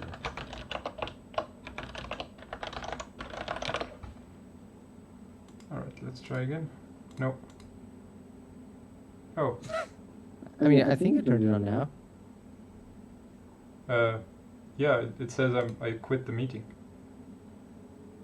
I quit the. Oh, sorry. I threw out the other. I think you drove 2 browsers. Maybe I kicked out the other one. Ah, shoot. Sorry. Yeah, no, you kicked out the wrong one. Oh, no, you kicked on the right one. Wait, no. How is this working? Oh, yeah, okay, got it. Sorry. It's all good now. Yeah, so this has the exact same problem I expected. I can't show you all of my screen. I can only show you one window. Mm-hmm. Maybe- I can just mute your stream and look at it. I guess I'll get a bit of a delay, but that's fine usually. Wait a second, I have one more idea. I may be able to show you my OBS window. See. Yeah. Can you see Creative that? people. There you go. Yeah, that looks all right. Can you read it as well? Well, yeah, that's good enough. It's a tiny bit cropped, but it should be fine, I guess. Yeah, I don't know what else to do about it. That's gonna be all right. Hi, by the way, welcome. Hey, Um, I'd say how's it going, but I mean we've been talking for an yeah. hour or so. Okay, so this is likely one other of these things.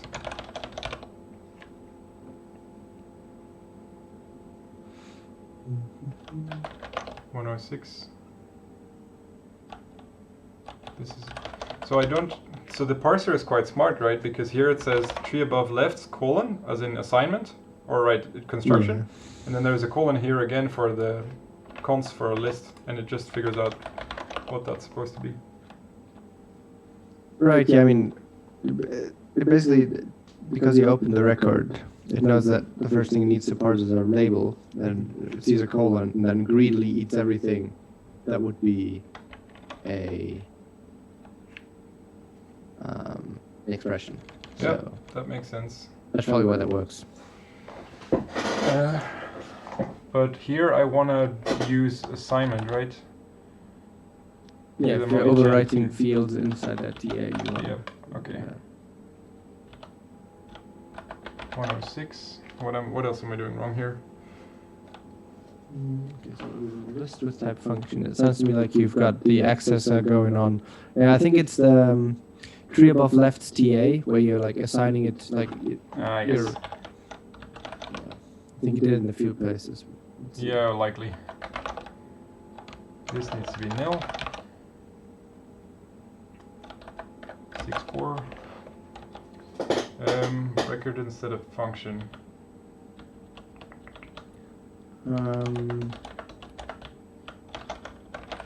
It's not that. It's the like the record update syntax here again that you're using. When I think this should be a construction. So. Yeah, this is construction, you're right.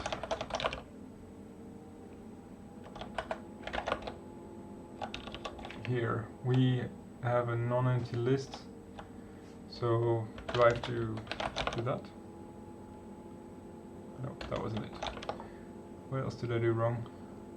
Wait, is that? It's hard to tell if that's a bracket or a round parentheses. This is What a you're round matching one. Oh, right, okay, so you're using length. NTS, I'm assuming, is a non-empty list, right? Yes. So, non-empty list length? Yep, that's it. Right. How did that ever work? Like, I'm asking if a non-empty list is null. What? So in Haskell this compiles because a non-empty list is foldable. Right. Oh, I see. So I And null is defined on folder. Yeah, so this is always just nothing? no, it was just always not nothing. But it... Wait, but null TS can never be true, right? Oh yeah, you're right. Huh?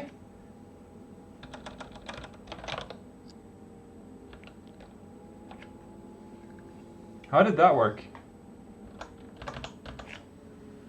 So tree cursor select above next.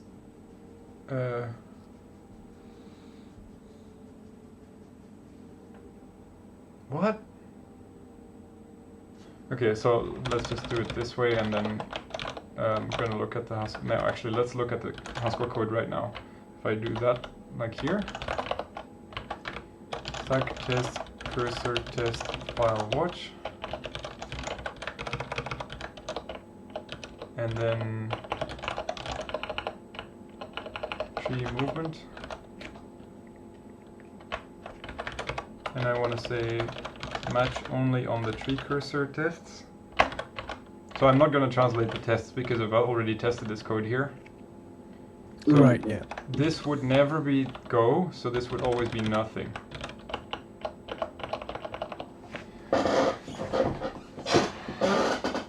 So let's see if it can. Yep, well, at least it passed my test. So now it should still pass my test after I make the change. Right. Well, it still passes the test, so I'm gonna leave that there. I mean, we'd expect null to never be true for a non-empty list, hopefully. So. Yeah, exactly. That's a funny mistake. Have you ever been to any of the conferences, by the way? Have I ever met you, maybe? When you say any of the conferences, do you... Haskell stuff. I did go to a couple of them, but none of the big ones, I believe. Okay. I spoken at the... I was planning on going to Zuriach this year, but I didn't. Ah, yeah, too bad. Okay, so it looks like this compiled. Now I want to do the Spago docs again.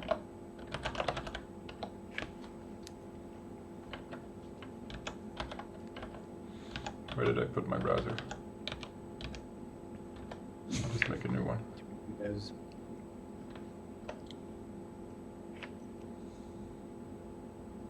There we go. Dev. No, that's the watch. Okay. Now I want to look at cursor.tree.movement. So the ones we have are the interesting ones are select next and select previous. And so what that does is there are like three cases for selecting something different.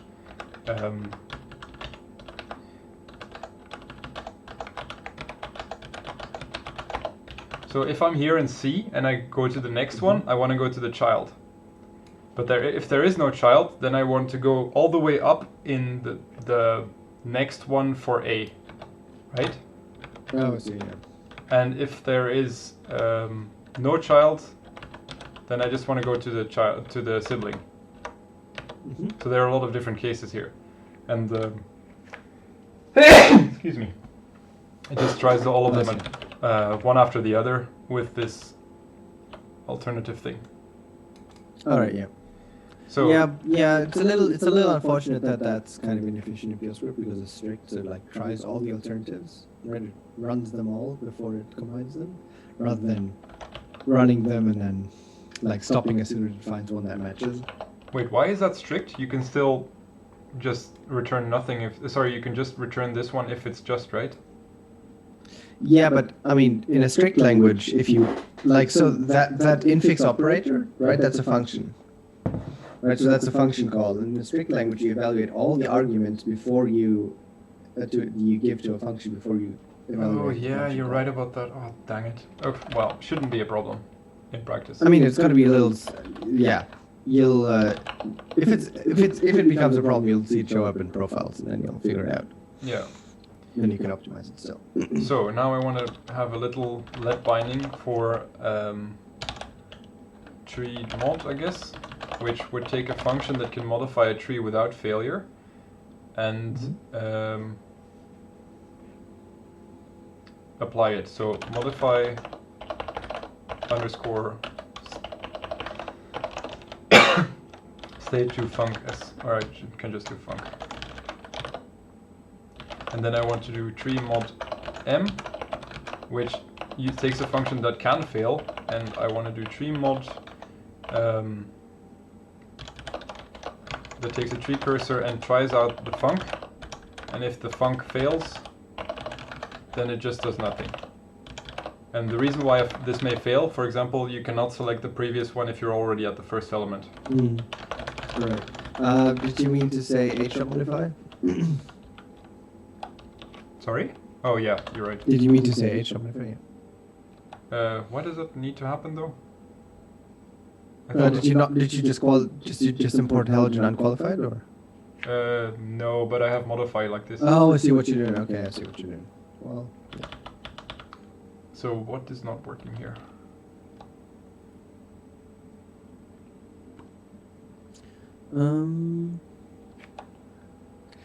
I think it probably you. Oh, the type inference is going to be messed up. Yeah, one thing is that Purescript does not do let generalization, which means that if you want a polymorphic let binding, you need to annotate the type. Well, this doesn't need to be polymorphic though. Yeah, it doesn't need to be in this case. Maybe that's why it complained.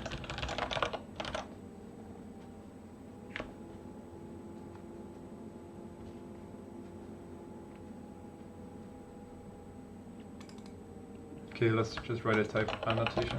Tree mod m is going to take a tree cursor of AB and return a tree, maybe tree cursor AB, and turn that into this thing.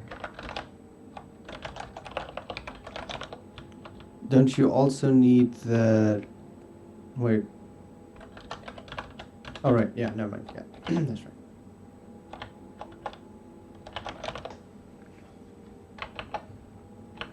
I wonder who these 6 people are that are watching.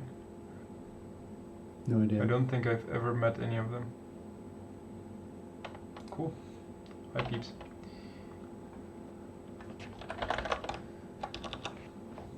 Cannot match type record with function.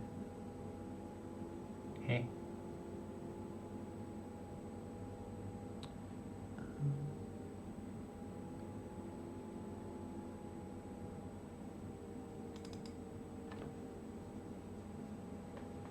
What are we doing here? Oh, actually I need rank n types actually. But no, I can just remove the AB parameters and put string here. Are there rank n types in Purescript? Yeah. Okay. But I don't think you... I'm not assuming you don't need them there, but maybe you do. I would have needed them here because otherwise the... Actually, no, you're right. I think the problem is something else here. It's trying to match a record type with a function type. So we're trying to apply something... so what's tree above, below, and current? That's what type is that?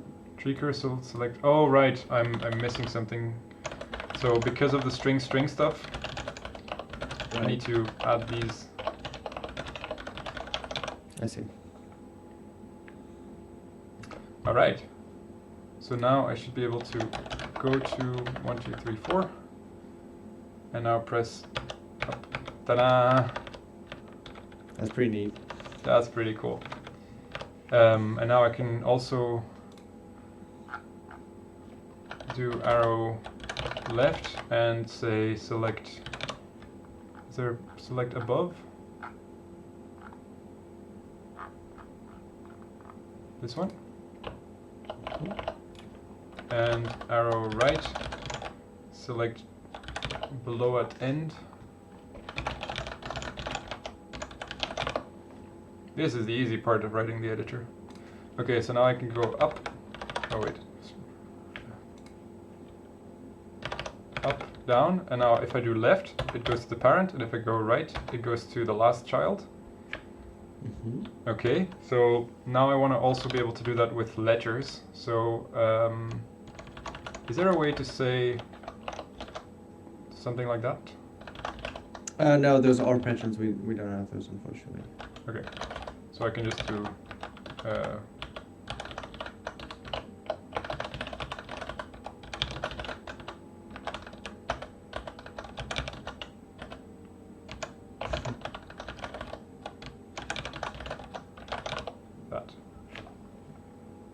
And now I should have V. You could use like guards here if you wanted. How would that work? But it would be... Yeah, don't worry about it. It's not important. We can figure that out at some point. But basically, you'd write a pattern match that doesn't match over anything important, and then you just use guards on the cases to match multiple things at once. So I like as if in terms of if statements, right? Yeah, I think I know what you mean. So if I do case C of C equals arrow down or C equals key. No, I meant you'd pattern match on unit or something, right? And then you'd ignore it. And you just do like an underscore here, and then a pipe. Right. So the pattern you matches an underscore. Sorry, at the start of this. Like right? so. Then you say this, right? And this is a guard, which is like, okay. Yeah, I think I got it.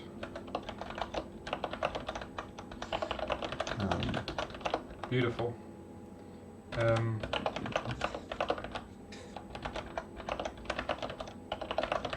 So in the TUI editor, this is all rebindable, but in the web editor, that won't be rebindable. Right. And also, look, if you go into the self-explaining stuff here, you can see forest move right, for example. So you can see this is what I'm binding right now, but Right. in the TUI you can rebind these, and then also the self-help function will also be updated automatically. That's pretty neat. Okay, so now I can go up, down, left, right, and I can also do it. The K button doesn't work.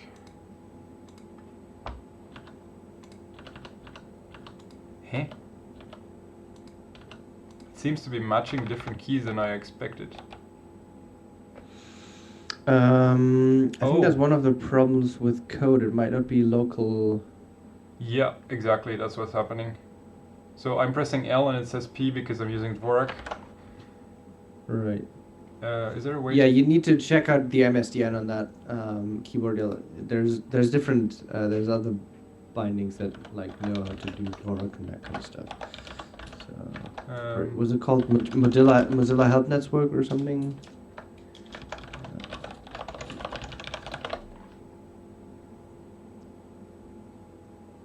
Hold on. Web UI event keyboard event. I'm gonna see if there's more than one accessor function there somewhere. So there's key and there is. If I do key, will that work? Dot key. Is there a key? Oh wait, Is let's first just log that.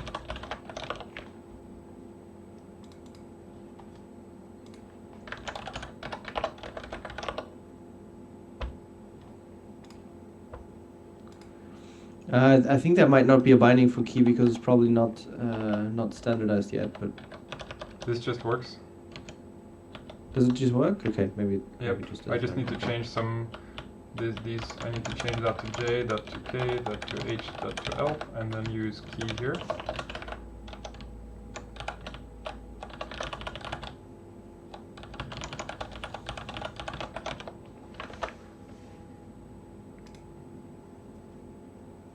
And I probably added the binding after all. So now I can go up, down, left, right. Now I can do K, J, H, L. Nice. Works beautifully. I think that's the next piece. So up, down, left, and right. And now the last pieces we need are insertion.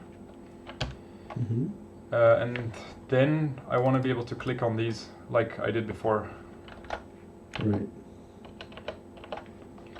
So let's movement in the tree cursor. I think I set up a coffee earlier, so I'm gonna check if I might be able to get a cup. Go for it.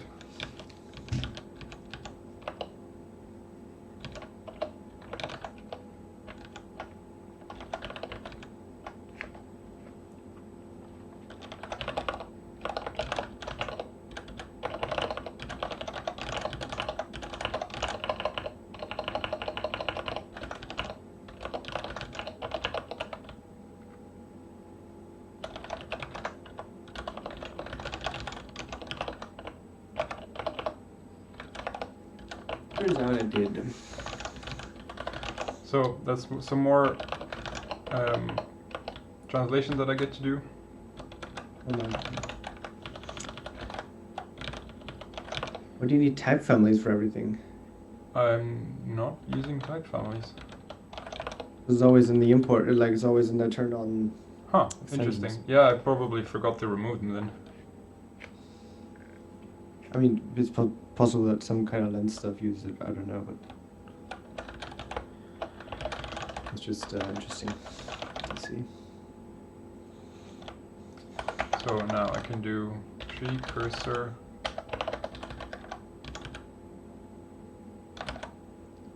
Like that. And then I can also remove TC at TC. Nice. 41. The split add stuff is gonna go wrong again.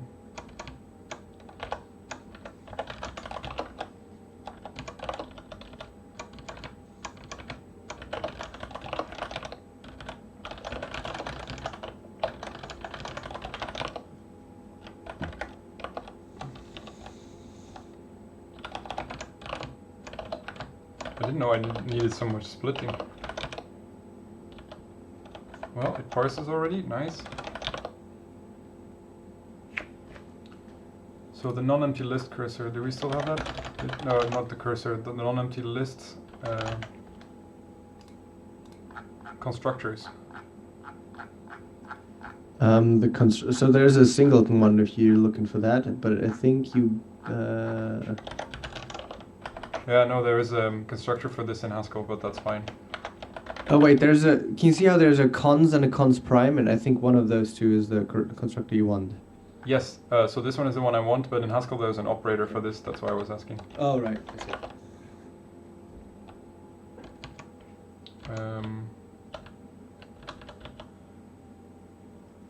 So I want to use t here, and then t dot root label, and t dot subforest.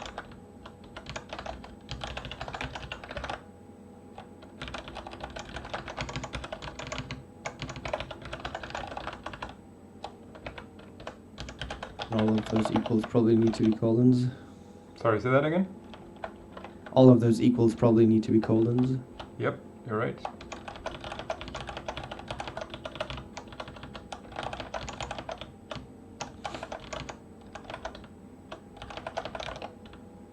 Let's do that here as well. I'm very happy that I get to translate this instead of just rewriting it. Yeah, it's I mean, it doesn't always just work, but this is code that doesn't rely on laziness too much, so you're fine. Yeah, exactly. I used to have an implementation of cursors that used recursive knot tying, and I'm really happy I don't have that anymore. Yeah, that basically just wouldn't have worked, right? Exactly. It also was a really big mess when I wrote it back in the day. Yeah, I'm not as sold on laziness anymore, but I'm also I have to use a lot of vocabulary at work now. The biggest problem for me was that you couldn't show it. Oh right, yeah. That's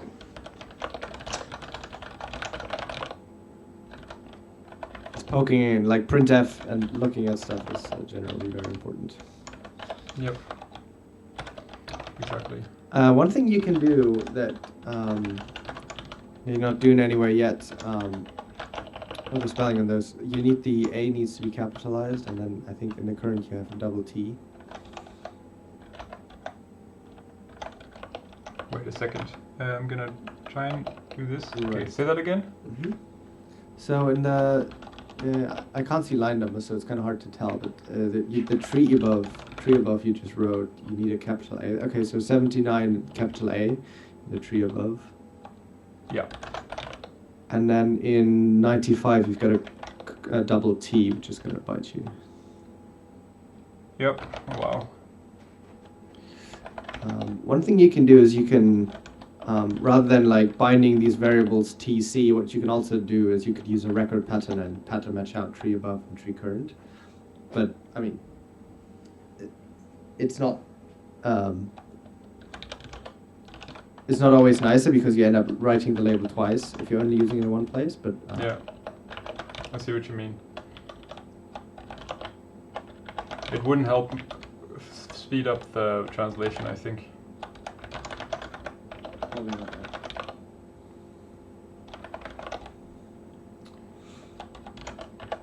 I like that not having record selection functions really helps with using fewer parentheses. Yeah, I mean, there's more stuff in Purescript that helps you use less parentheses. Do you know the Haskell extension block arguments, which was recently added? Yeah. Yeah, it's turned like that's by default in Purescript, and it was kind of what motivated making the change on the GHC side. I see. So like lambdas and do blocks and all these, you don't need the dollars or yes. That's cool. In a lot of places. There's just one person on the, just us two on the call, right? Yeah. I think so, yeah. You sounded very Yeah, low suddenly. No, I turned off. I mean, basically because the waiting room is on. That's why I was like fine with posting the password essentially. Like I'm just not going to let anyone in now that you're in, so that's fine. Yeah. Unknown value map, but I have data list. Oh. Because it's in the prelude. Any.map. We don't need that because we can just use the functor instance. That's really nice as well. They got rid of all these historical words in Haskell.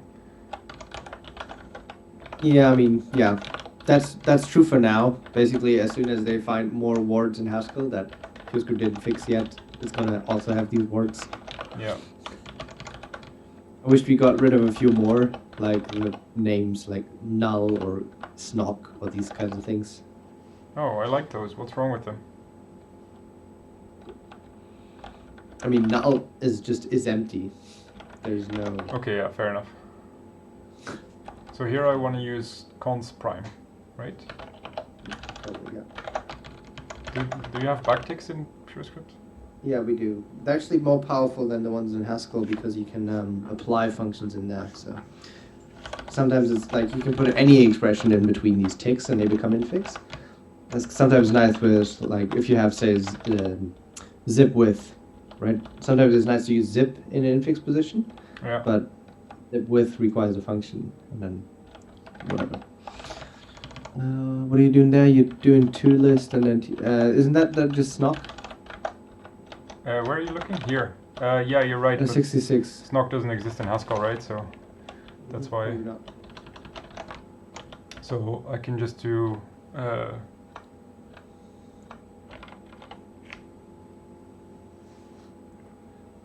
Snock tst, and then the toList is outside, I think. Oh wait, no. Like so? But it's any.snock, right? Yeah. Something is missing. These rainbow parentheses have saved me many times over. Yep. When I write Haskell or Purescript, I basically don't use dollar at all. Use it for very rarely, so I rely on rainbow parentheses.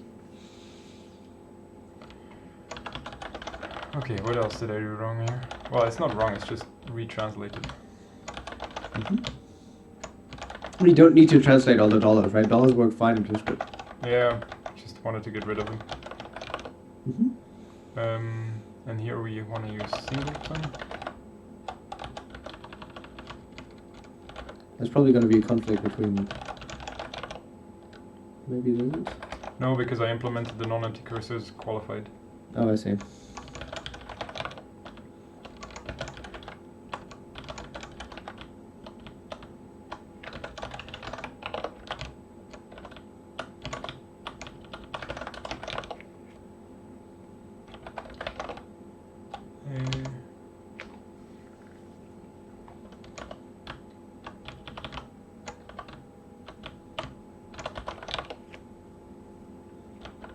Unknown value tree above left, because I need to do it like that.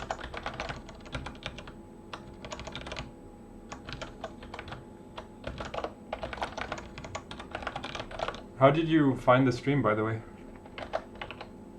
I saw it on Twitter. Oh, nice. Yeah. I just have like a column in my tweet deck that just lists all the Purescript stuff, and I saw it, so I figured. Ah, cool. Right. Yeah, I figured if I'm gonna fumble around with Purescript, either I'm gonna have to be in some Slack channel where people can help me, or I do it this way. And now Right. I've gotten a lot of very helpful people already. Yeah, I also stream some programming myself, so I kind of do this to figure out a couple of things I might be able to do better. Sorry, what do you mean? I'm just watching other people program is like stream their programming usually helps me figure out unique parentheses or a dollar at the end of just there, because tree above is a constructor now, right? In Haskell, it's not a function. Like tree above on its own with record behind it is a piece of syntax. Right. Whereas here it's applying the tree above constructor to the record. That makes sense.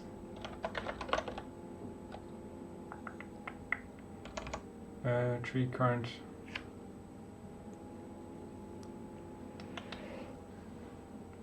What? Why does that?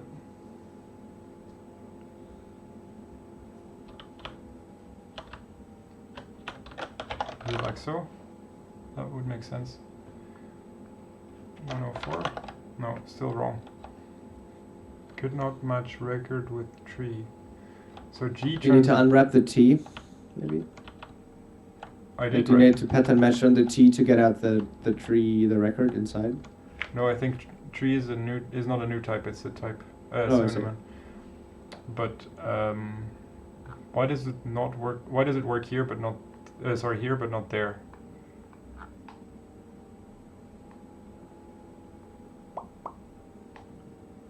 Wait, I think I don't think tree is a type synonym because the compiled desugars though, like greedily expands them before giving you an error. So Oh yeah, you're right because it was a recursive thing, right? that's probably it. Yeah, anything recursive needs a type in between. Okay, different errors.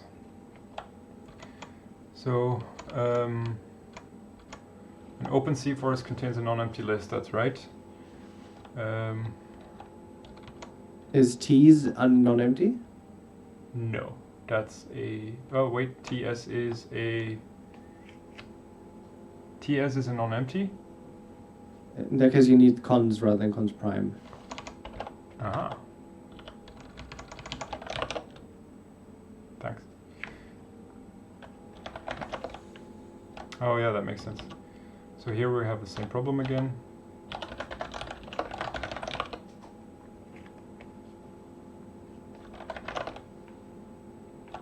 And here we can use singleton.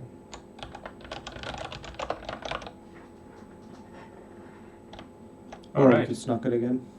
I'm sorry? Or we could use snock again. Oh, yep, you're right. So here we wanna ne.snock like so. Mm-hmm. Something else is wrong. I Parenthesis. think you need one more parens. It's not scon, but snock. Alright. So duplicate import. 8 warnings. All the these- import stuff probably. So why can't I just leave them like this? Well, I mean, for one, because I'd consider it bad style in the sense that it's hard to read for Right. someone looking at this, trying Yeah. to figure out where all the functions are coming from. The other reason is that we wanted to make it a non-breaking change to add a new function to a module. Ah, So that, but if you have open imports, that's a breaking change. So actually, the PVP in Haskell doesn't work if you use open imports, right. which is why in Purescript we allow at most one open import, and we say everything explicitly imports has precedence over that unqualified one, and so that way, like with that rule set, adding a new export to a module does not make it a breaking change. I see. So now, insert. We're going to use tree cursor insert. There are two kinds of insertions that we want to support, and you want to be able to do that with E. Tree mod. With E, we want to make an insertion on the same level, and we want to support it, select it.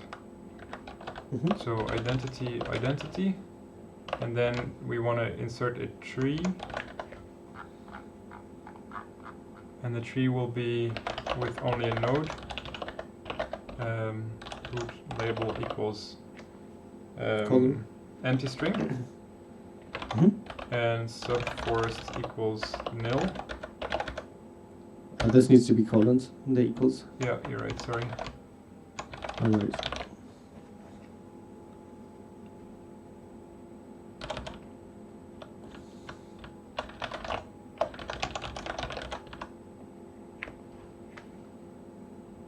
Record with maybe. Oh well, this. Why would this fail? Let me Look at check. implementation, I guess. Sorry? We could look at implementation, I guess. Yeah, exactly.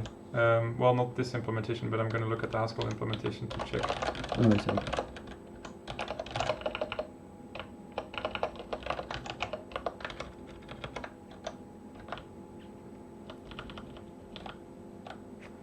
Oh, right. You can't. If you're looking at the root label, then you can't insert a sibling because the result would no longer be a tree. Mm-hmm. That's why. You don't have a forest at the top level. Exactly. This is a tree cursor on purpose because the forest cursor is like a whole other translation that I still need to do. Mm-hmm.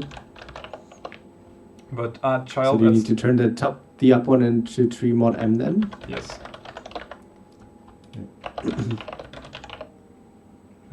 Actually, these don't need.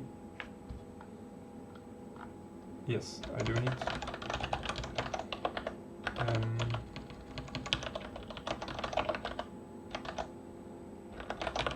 I think this should work. Okay. Let's see what happens. So I can still go up left, and I can. You see that? Something is going wrong with an empty string. Is it possible that an empty string is not rendered? Well, Here, you could just insert something with text in it, right? Just say new or something in the rather than the empty string in the root label, and then you can see. yes, but I want an empty string also to be rendered. So instead of doing h.text here, I need to put something different here, because otherwise, look, if you do this and then inspect element, the div is still there, I think, right here, but it's empty, so it's not going to be rendered. I mean, yeah, the way you do that is you'd probably have a class on that thing and then give it a min width or a min height, so that it would always exist, right? Okay, well, we is can what do you'd that. usually do. You could just do like something empty map or something for now. Min width? No, Yeah. min height, right? Min height, yeah.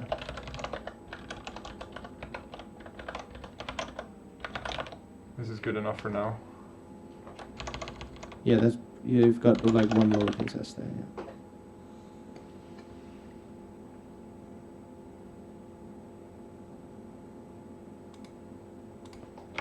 So if I press E now, okay, we also need the min height on the other one, otherwise it's not going to look nice.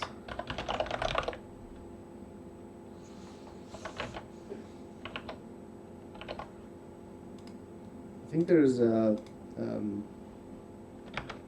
CSS unit for the height of a piece of text, but I'm not sure what it is. Okay, well this works, and we can also go below. Cool, this is exactly what I wanted. So we can cross that off. We can cross that off as well, and then make a tree editor of the editable text. That's the next thing I want to do. Collapsing I don't need yet, but this one I'm going to need your help with for sure. I think you're going to run into the situation soon where you're going to be wondering if you want to have a single halogen component and just one big piece of state, which is the whole tree, or if you want to actually put make the tree out of components. That's exactly the question I was going to ask right now.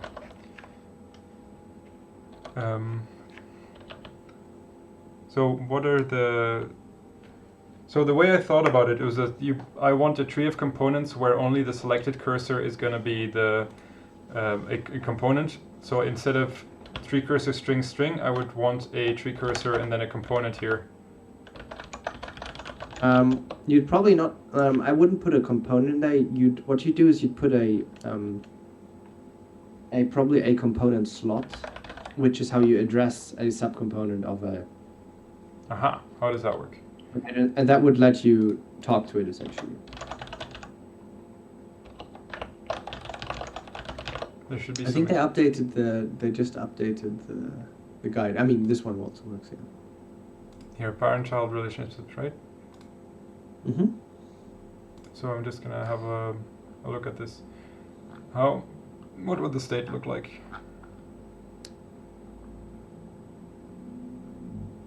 So what's the child component we want to talk about right now? Is this the text editor that you built before? Yes, exactly.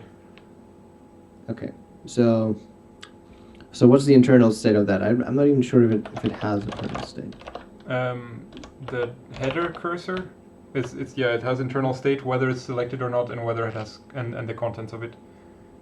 Right, but what I'm saying is that can you have multiple of these editors open at the same time, or is there only one? There's going to be only one. Which means that you don't need the selected bit of state here, right? Because you'll only have one at any point in time, and that's always going to be the selected one. No, that's not true. Because there's a difference between this entry being selected and the text inside being selected. I'll show you in Smos. So now I'm looking at, so there's hello world. Mm-hmm. There's an entry right here. If you look at the... Right. That doesn't help. Hold on. There's an entry with a header hello world. Mm-hmm. And then it also has other stuff like the state history. And now I'm looking at the entry. Now I'm looking at the header. And this selected thing corresponds to looking at the header. So in the web interface, it's going to correspond to whether I've clicked on it to make a change or not. Right, but isn't the one piece is selected here, the one which is like where is the arrow pointing, right? That's the first piece of whether or not selected is, right? Yes. So, but after the arrow is pointing here, I still want to have to press another button in order to start editing the text. Right. But this component is not going to be the editor child component unless you've already like chosen to select this one, right? Yes, you're right. So what I'm saying is, rather than having every node in here be like a child component, like a headed child component, right? What I'm saying is leave them as divs as they are now, and only create like a child component in that space once you've like actually selected it in terms of changing the text. Right. So that's why you have these two parameters. So only the first one would become a child component, and the second one wouldn't. Right. And then this means that this node is a unit and the other ones are strings. Okay. So that's where I would put the slot if I understand it correctly. I think so, yeah. Basically what the slot lets you do is it lets you query that component. Yeah. Right, so you can ask it for information or you can tell it to do things. Okay. Halogen is like at the large is actually like more of an object-oriented system, for being honest. Yeah. Right, it's a bunch of components that can send messages to one another, but at the micro level, it's like a functional. Yeah. It's just all functions, right? So how would I do the slot thing? Is it still a slot, or was that changed in Halogen 5? No, in Halogen 5, it's gonna be the slots have been made nicer because they're rows now. They used to be like co-products that build up like huge types, and now they're row types, which is nice actually. Okay. So we kind of need to think, before we can think of what the slot is, we need to think of what the interface is the little editor component is going to have, right? What do you want to be able to tell it? Should it tell you like I'm done, right? Because what happens? So it gets initialized with the previous value, right? That's what happens. Yes. All right, and then the user can type in it. Do you want it to tell the parent that it's been updated as the user is typing, or would you rather it just tell it like once it's done? So like emit one event of like I'm done. Just saying that it's done is fine. That's fine, right? Yeah, because it does the tree doesn't need to change depending on what happened to the child. Right, so it would send one message with done and the new text inside of it, right? Yes. Could you delete the whole thing while you're inside editing? Like deleting all, like just return, like putting in the empty string, does that make it go away? No. I understand what you're asking. Only from this level can you delete items. I see. So and like I haven't translated that piece, but that's also part of the cursor. All right, cool. So I think in that case, we can maybe look at the header component one more time and think about, but that should be fine. So the header can tell itself the string has changed, and I'm now... Yeah, those are the internal things, right? Yeah. The Q parameter in the text box component signature. That's the query part, yeah. And the query is has like kinds type to type. Because yeah, and then you. Hey, how would that work? So this is have you ever messed around with free? Yes. As in free monad? Yeah. That's what that A parameter is, right? So if I just want to tell you something, you put an A into every one of these queries, except for the ones where you want to request information from a child. That's when you give it a continuation from A to some value, or some value to A. Sorry. So then it's A to unit.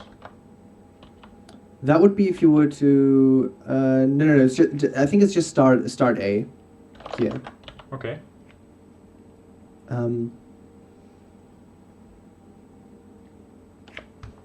We'll think about this in a second. Basically, maybe you don't need queries. I don't know. So if we can wait, because at the moment there's an on-click handler, right? Right. So if we just stick with that for now, and let that work as is, can we get somewhere from there? Yeah, I mean the on-click is going to happen in the other world, right? Because we don't have the on-click in here. Like this component only exists once the user has clicked on something, right? Yes, you're right. Wait, so we need to move the on-click in here back to the large component, and the on-click needs to carry the path that the user has clicked on or something, right? Yeah, so there's an issue. I want to be able to, when this is selected here, still click over there. So I think we still need a tree of components instead of a tree with one component.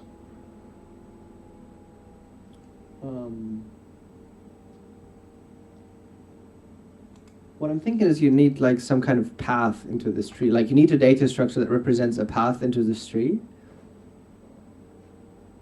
And as you're like folding the tree down, you need to like carry along the path so that every element, like when you click on an element in this tree, that would contain maybe the mouse event. I don't know if you care, but it would also contain the tree path that the user has clicked on.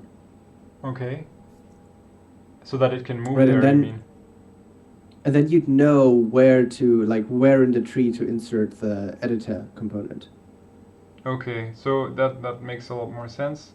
So I'd want to be able to, when I click here, I want this cursor to move there, and then change this into a header cursor, and leave the rest normal. Right. Okay. So the on-click handler needs to be moved to here. Is that right? I think so, yeah. What if this is already selected and I click here? Is that a problem? I think in that case, well, it should still work, and it shouldn't. If it's already selected and I click, then it should change to being selected here. And if I click here, then it should just move there and not turn into an input. So I think we need click handlers in both pieces.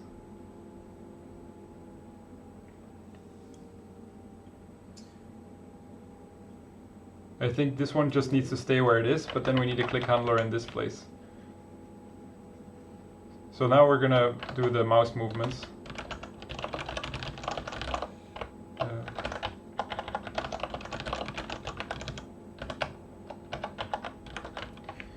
Okay, so to do the mouse movements, when rendering, I need to keep the path down, and then using a path I need to be able to do the movements. Is that right? I think so, yeah. So I think so, yeah. So a path down a tree is either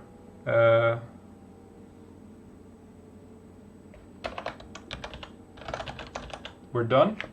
So that means if I click here and it is indeed the tree, it is indeed the root, then we're done. Or it's go to child with an integer where the int is the index of the child. All right. Is that right? So it's just a rows tree, right? Yes. That should be good enough then. You need a more path, right? You need to go to child needs to then also have a path down tree. So either you're done or you need to traverse you're further right. down. And then using a path down tree, we need to move to path, I guess. We'll move using path, and this should turn a tree cursor of string and string into a tree cursor of string and string, and this should not always work because the int may be wrong. Yeah. And it may like try to keep going down when there's no more children or something. Yeah, or even this might be -1. Yeah. So the simplest way to do that, I think, is to first go all the way up and then start going down. That's possible, yeah. Is there a way to select the root immediately? Yeah, there is a way to do that. Go all the way up. Go all the way up is always possible. And the way we do that is select above.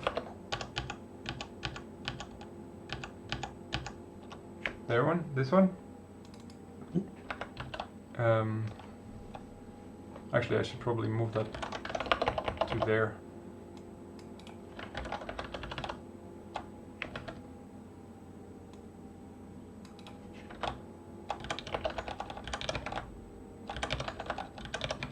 So go all the way up is FGTC case tree cursor go above, select above, FGTC, and if that doesn't work, that means we're done, and if that does work, then we need to go on.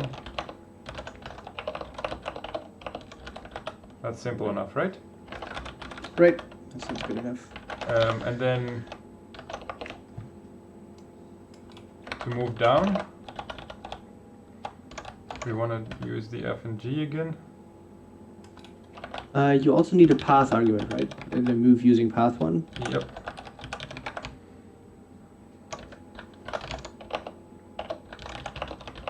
I'll be right back. Go for it.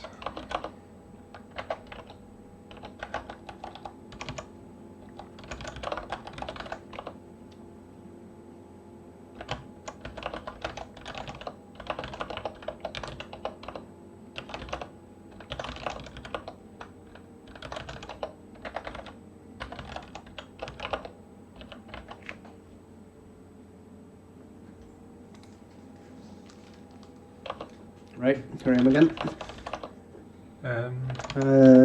More path, right? Yeah. So now go to index. So select below at index. I think I have one. Yeah, select below at position. Nice.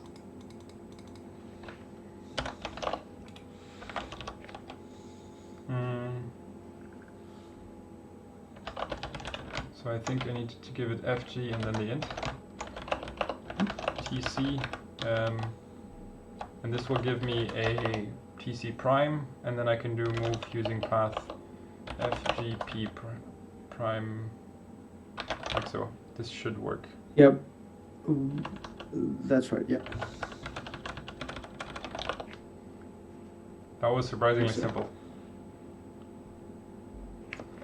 Okay, so when we're rendering, we want to put an on-click on each node.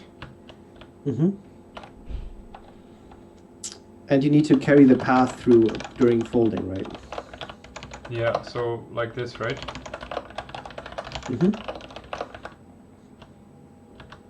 So when we're starting,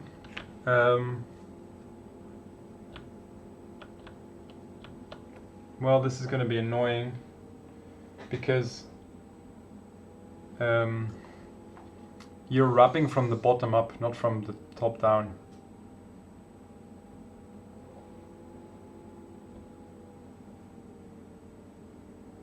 You see the problem? Oh, I see what you're saying. This is... Can we get... You see the... think we should be able to get a backwards path down tree. Path up tree, maybe? Genius. And that's either go to parent or we are up. Right? Does that work? That only works if you know the index of the child, so not really. Well, if I do it like this. Do we know the index of the child? I think we do, right? Yeah, we do. We do know the index because here when you're wrapping, the amount of lefts gives you the index of current.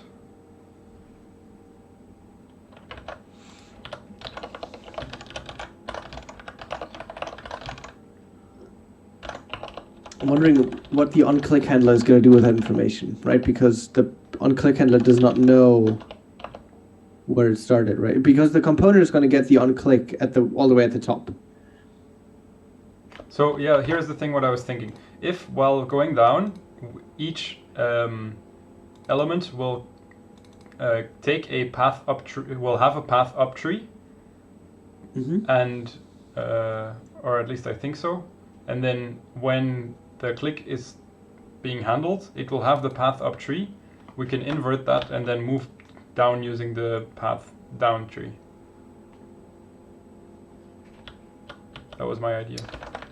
Can we invert that? Okay, I mean that might be that might work. I'm not sure. Maybe it works. Maybe you can invert that. Should be doable, no? Yeah, sure. Let's see. Okay. So first we need to. I made a mistake somewhere. Oh.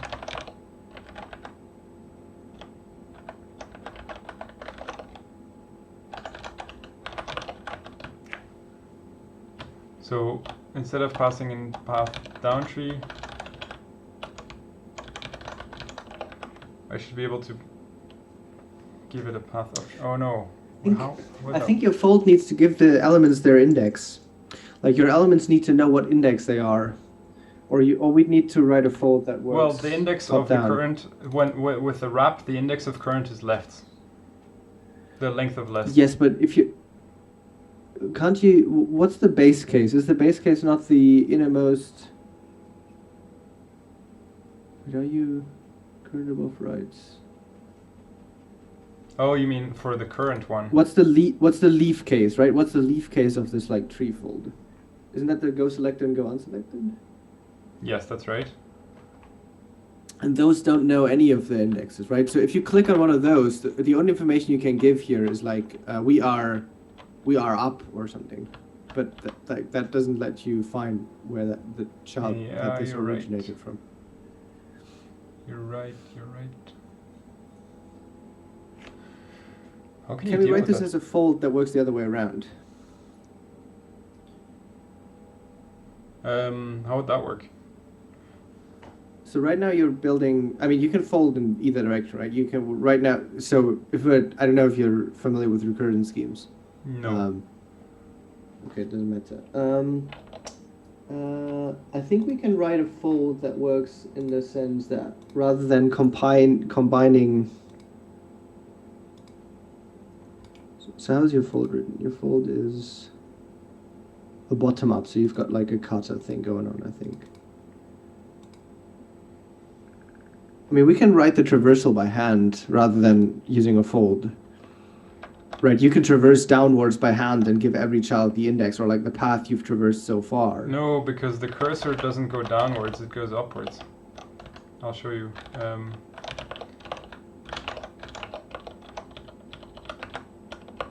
Here. The cursor starts at the selected node and then you can go up. Oh, so what we'd need alongside the current, we'd also need the current path, so that we could like from this point where we are, we could like add to the path or remove stuff.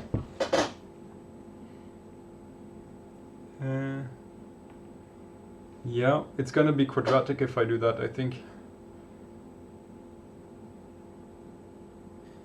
here's what I'm thinking. So if you in the fold, not the fold, the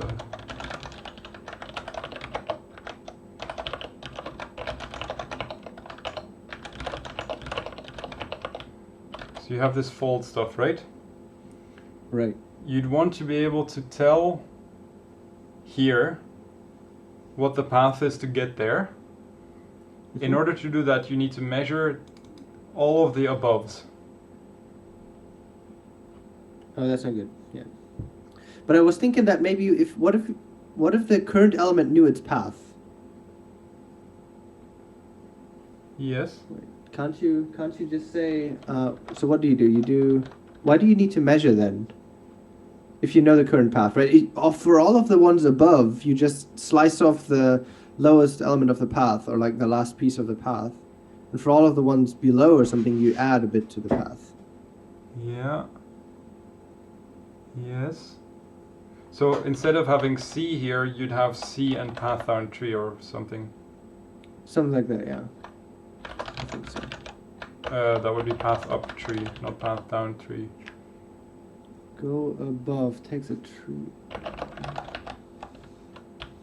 Yeah, unfortunately we don't have tuple syntax like that, so you need to write tuple. Yeah, that's fine. So if we could do this. I'm not necessarily saying we need to modify fold tree cursor here. Maybe we'd need to do something like fold tree cursor with path, and then we could change things around. And then rather than just giving it a tree cursor, you'd give it a tree cursor and the current path of that is selected or something. Oh my god, what is this? Someone puts in chat. Yuppie yuppie. Nee. Yappel yappel. Are you reinventing lenses or string or something? No, we're trying to figure out how to represent the fact that there is a tree and also where you're looking within the tree in such a way that you can go and move around. And now we want to be able to implement that I can click there and that it will move there. So in order for this to work, we need to make sure that this element knows about where it is within the tree.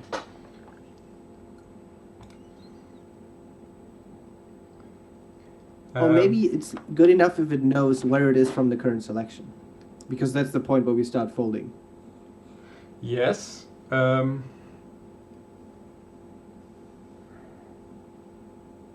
sounds more complex though. Let me think about that a bit.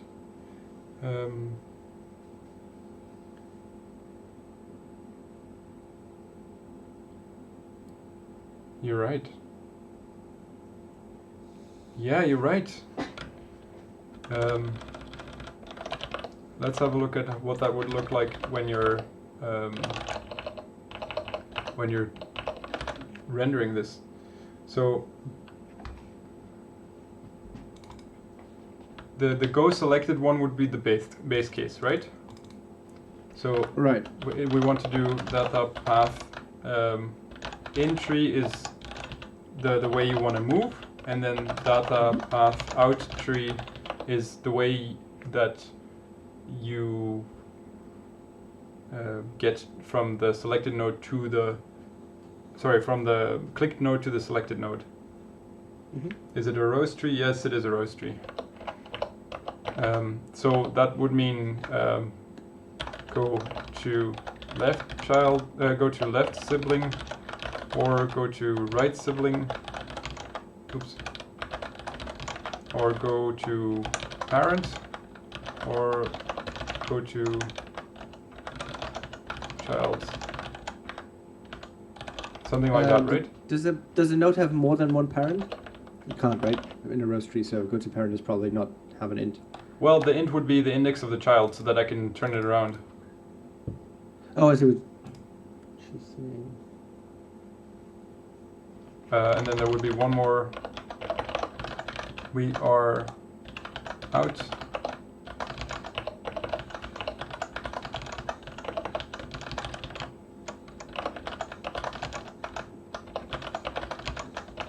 Like so, right? I think so, yeah. Now the only thing that worries me here is that when you're re-rendering the tree, all of the Oh no, the entire tree needs to be re-rendered anyway. That's fine. I mean, it doesn't it recomputes the tree, but it's not going to create different DOM nodes for those, so it's probably going to be fine. Well, it has to redo the. Oh no, the click handlers are not reified, right? I think they're fine. Yeah, I think. Oh, I see what you're saying, though. Maybe they're not. It's not a big deal. Let's not care about performance just yet. Yeah. Entry clicked like so, and then path out tree, something like that. Sure. Yeah. What is going wrong? Mismatched indentation. Did I remove something? Where are we talking about? Which Here, file is this? this is it. Tree cursor. Okay, I see.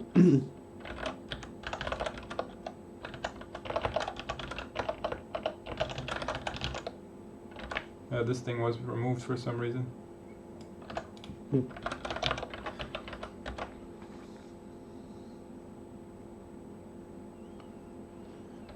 So we don't need the path up tree and path down tree. We will need the path out tree and path. Oh, this is so stupid. Why can't it leave that as a comment? What does it do? I don't. Yeah, I mean. I don't know. I'm not using it. Are there block comments? Yeah, okay, there are. Good. Yeah, they are. What's the issue here? Oh, right, it's because I added this already. So the selected one, we can give a click handler for the one for we are out. So I can say on click. Is there something like that?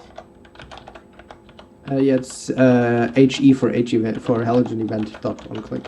Okay, and we want to give it just entry. No, what was it again? Entry clicked or something? Yeah. Oh, good.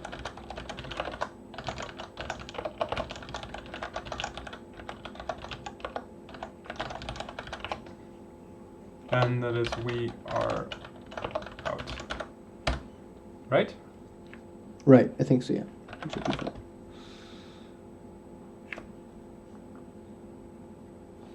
And now we want to be able to handle that event as well. But for now, we're not going to do anything. Let's just print the path or something. Yeah, sounds good. We just need to write a two-string instance for that. But can we derive that? we could just spy it. Yeah, unfortunately, well, the way you do it is you derive generic and then you implement show that using that. But we could also just trace it for now and then we can. So. Trace MPO should do it. Yeah, debug.trace MPO, I think.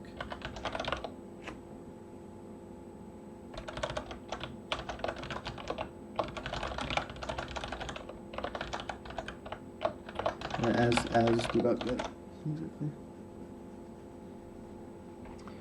Okay, so now if I do F12 here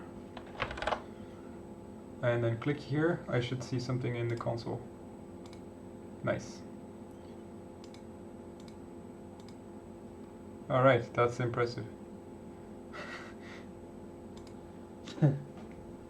Okay, well, fine, good enough. I'm gonna take a bit more of a rest. I'll be back in about 5 minutes. I need to have a bio break and get some more water. I'll see you in a bit. Sounds good. See you in a bit. Now I should be able to press break.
That was a quick 5 minutes.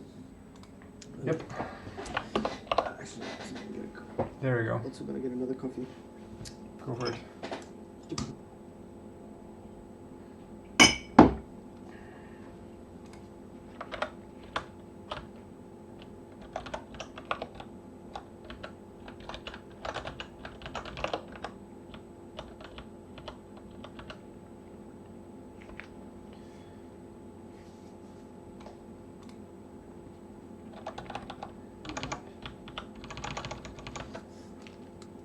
Oh my, every walk to the coffee machine is a torture. Did sport yesterday, now my legs are super sore. Oh. What kind of sports do you do then? Nah, it was just some basic, I don't know, squats and that kind of stuff. Sport is maybe a bit of an over estimation there. So I just realized. Right. I just realized that we don't need this inversion. We can just. I can't see whatever you're doing anymore because I don't know, the OBS window's somewhere else or something. Oh, like that? yes, you're right. It basically the screen doesn't move. Yep. One moment. All good. Full screen projector. There we go. Now you should be able to see it again. Yep, things are going. All right. Okay. If it would be more helpful for me to move away my face a bit, then you should just tell me and I'll put it somewhere else. No, that's fine. Okay. Good enough. So, I was just been thinking that we don't need this this inversion of the paths anymore. We just have one path to clicked entry, and then clicked equals selected, and then the rest makes sense.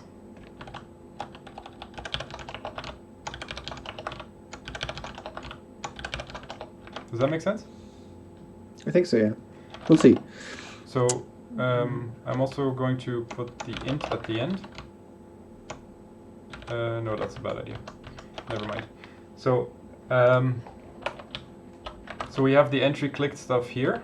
Instead of we are out, it's going to be clicked equals selected.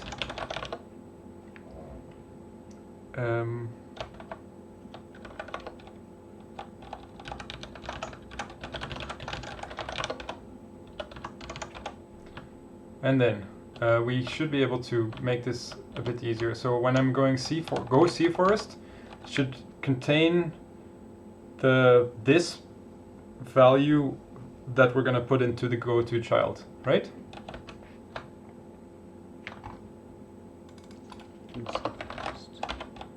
I'm just gonna say sure.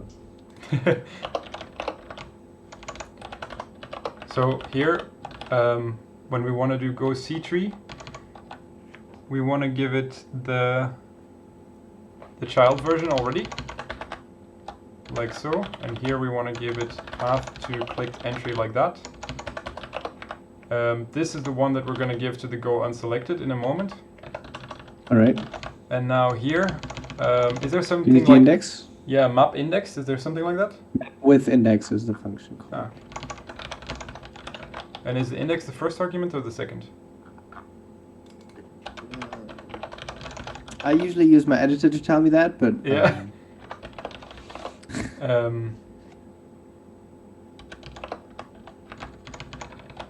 So we want to go C tree with go to child I, and then P prime. Does that make sense so far? yeah, I think so. If it doesn't, you can just tell me because it's probably because I did something stupid. Will do. Map to I will probably need any dot map to index, right?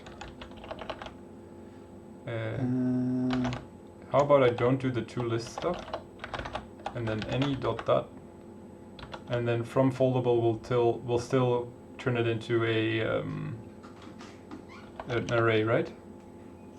Right. I'm wondering why map with index gives you whatever. Map with index is actually part of the type class. I don't see why there's also like a bunch of monomorphic definitions for it, but Uh-huh. That's fine. So on line 135, here we'll have the same issue. So here we can pass in the P as is, because that's where we're going to have that problem, and then we're going to pass in the P in again here. Have to click entry like this, and we can just add the onClick event handler right there. Here you put in the P rather than the clicked equals selected into the entry click. Yeah, that's right.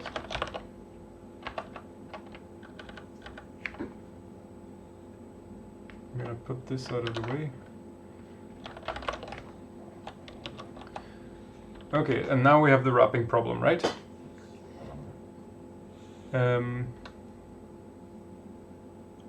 So instead of only returning the component, we will have to return a tuple of the component and the path stuff. I think. Right. And the path will be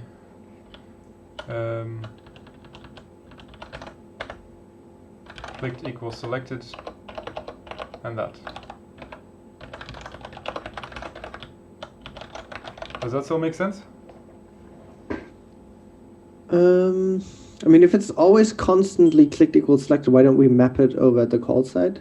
Because this the result of this wrap will be passed back into the above wrap. Oh, I see. So here we also need the tuples.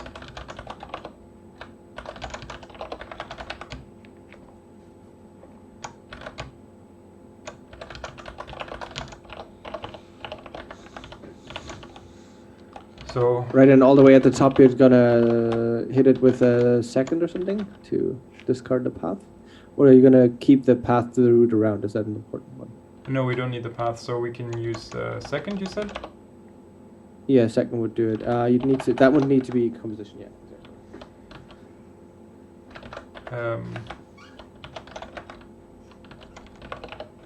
So now we can say go to parent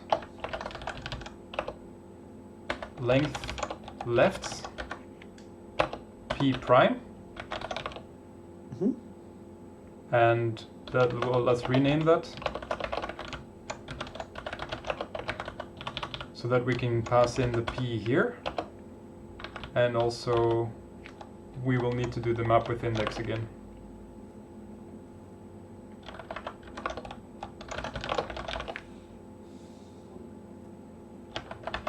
I'd be very impressed if this works, because this is directly translatable to the stuff I did in Haskell, which means I can do the on-click handling in here as well. That would be fantastic. That would be cool. I mean, we'll see. Yeah, we'll see if it works. Yeah, I'm so happy. I think one thing you kind of need to do is you need to find the smallest thing that could possibly work, and then see if it does anything in the UI before you keep on building the whole thing. Yeah. So maybe we just make it so that we could click on things next to the selected one or something first. Yeah. Just to get out some paths. Why does this not work? Apparently, apparently the lefts can be empty, so maybe that's just list.lefts. Yeah, fair enough. You probably didn't put that. I mean, yeah, that's kind of why you qualify. Yeah, let's see how it goes. Would be a good idea to put the name of the programming language used in the title. Yes.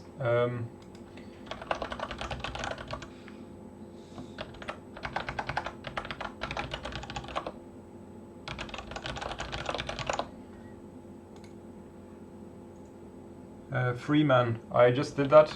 Please let me know if this is helpful. So now I have to update all the lists everywhere, right? Possibly, yeah. I mean, you can, yeah, it's common to, the way you import that is list, and then you open parentheses, and you say put ... essentially. So you don't just import the constructor, you import the data type, and then it's constructors. Yeah, that's how that works.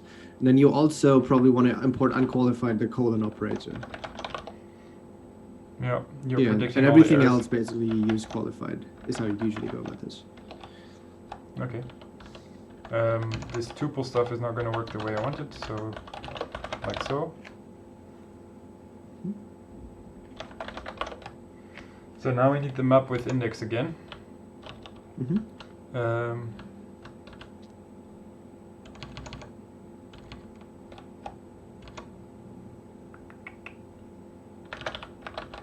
So we want to use list.map with index.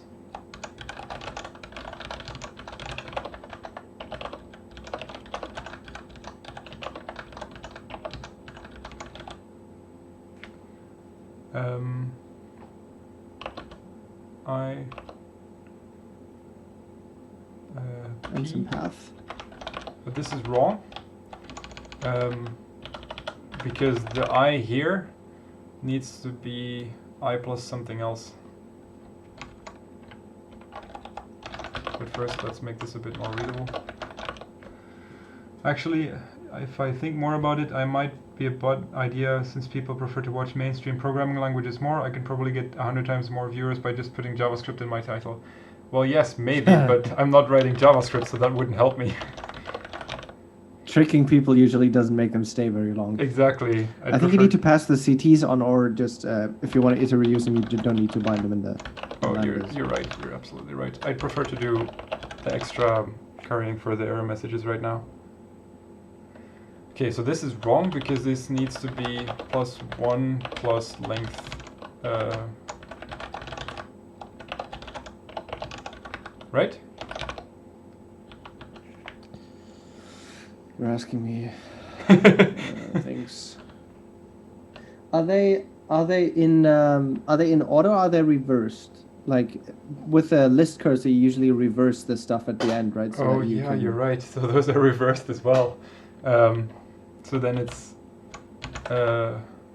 list.length lefts -1 minus I. So the right ones are not reversed, but the left ones are. All right. I mean, yeah. The way this basically works is you type something in, and you click on things, and if you notice the wrong thing happens, you adjust the ones. Yep. So let's implement this other move using path, and then we'll see it immediately. Right. So path to clicked entry. So clicked equals selected is just TC. Go to left sibling we actually don't have, and go to right sibling we also don't have. Go to parent. We have this one.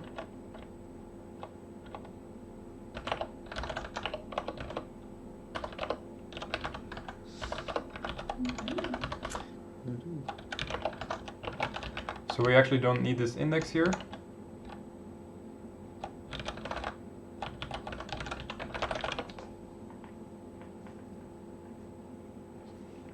Am I doing something stupid? Sorry, I'm back now. My wife just came in. What's going on here?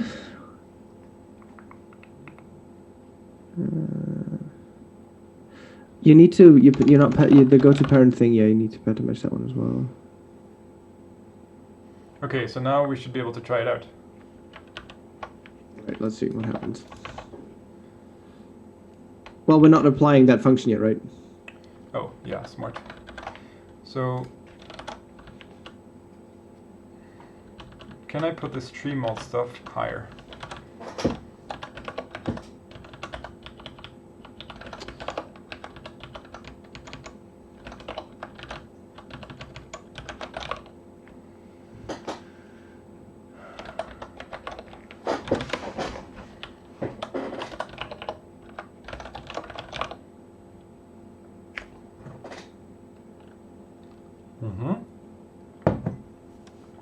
And now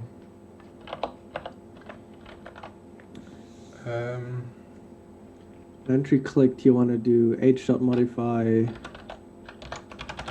underscore. no, that's not true. So what's I the want to do function? tree mod m. All right, yeah.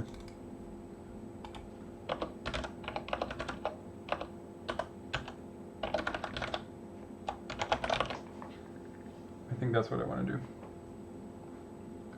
Seems about right. All right, let's see what happens. I would be very impressed.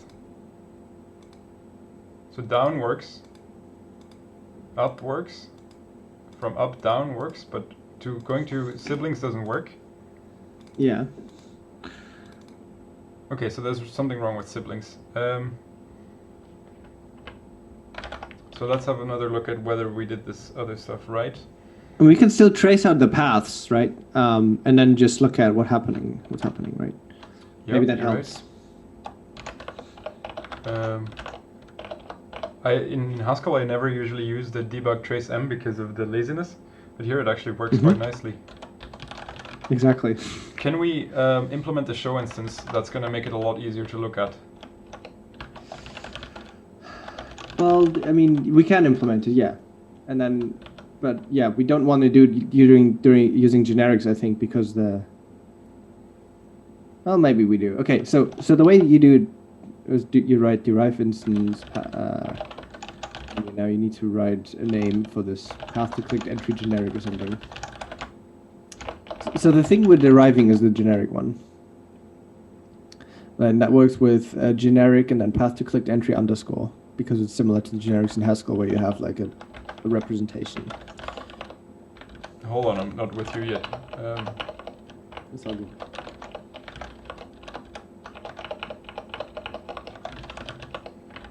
Okay, so we want of type generic path to clicked entry underscore, like so. Yes, exactly. Okay, and then? And then we can write instance show path to clicked entry. Yeah, again, you need to give it a name again. So Okay. just replace the generic with show, right? And then on the right, you type show instead of that. Exactly. And then the where. And then we write show equals generic show. Like so? Like so. And where do I Now get... you just need to... Yeah, data.generic .rep, I believe. So not like this. No, you need .rep at the end, .rep for representation. Yeah, because they're like... And then generic show is, I believe, data.generic.rep.show. Okay.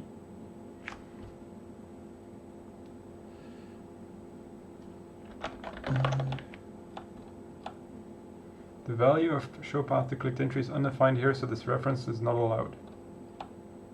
And maybe you need to expand that out. Write show x equals generic show x. That's sometimes...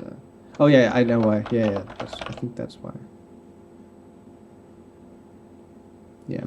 Okay, so now, can I debug with show? You can just trace show of path, right? That should be good. I mean, you can also use console.log and lift and stuff, but I mean, trace is just good, right? That's good enough, yeah. So, this should restart. There we go. And now, if I click there, go to child 0, click, okay, that's fine. Go to parent 0, yeah, so going up and going down works. Go to parent 1, yeah, that also makes sense, but we don't need the 1, so we can remove that later. If I click there, go to child 0, that works. Now here, let's go to child 1, go to parent 0. So it's like go up and then go down? Is that what it's supposed to be? But did we get it the wrong way around? Yeah, it's the wrong way around. So we need to go to parent and then go to... So it's actually the on-click handler which is wrong, not the moving. So first of all, I'm going to remove the go to parent int thing, because we don't need the int. Excuse me. Bless you. Now I should get a compile error somewhere else as well. Yep. So this should be go to child, length left, I think. Wait a second. No. This should be... Is the problem maybe that we need to like reverse the paths before we apply them? No, see, this is what I was doing wrong, right? So here the P, it needs to be go to parent only. And then All right, I see. the go to child needs to be in there instead of on the outside. So this go to parent p prime was correct. And then I'm gonna write this part manually. All right, I see. I think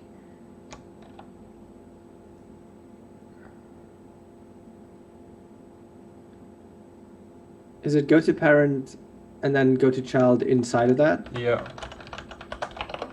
I think that's what I was doing wrong. I mean, we could just try it out and click on things and see what happens. Exactly. But now it needs to be p prime. Let's make that p.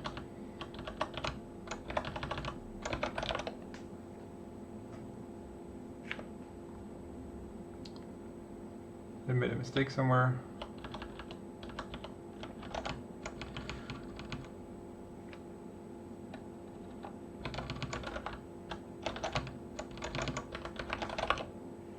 I think that's the way it should work. Nope. Can you break that down into multiple lines? It's really hard for me to see some of these parentheses. So Yeah, you're right.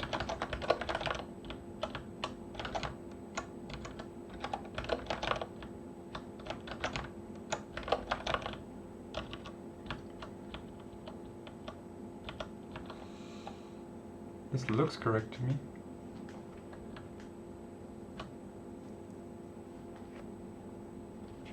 (106).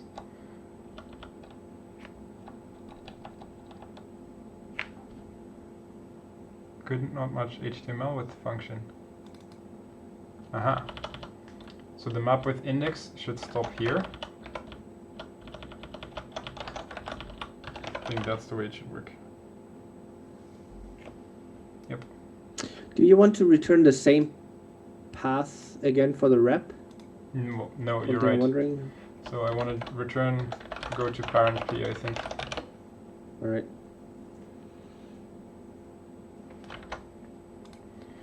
Now let's see what happens. If I click below, that still works. If I click up, that works. Click up, that works. Down, works fine. Now if I click there, go to parent, go to child. Nice. And now if I click there, go to parent, go to child 2, that works also nicely. So now if I make a little bit more, what if I click here? That didn't work. So there's still something wrong. So this should be go to parent, go to parent, go to parent, go to. So there's this one is wrong.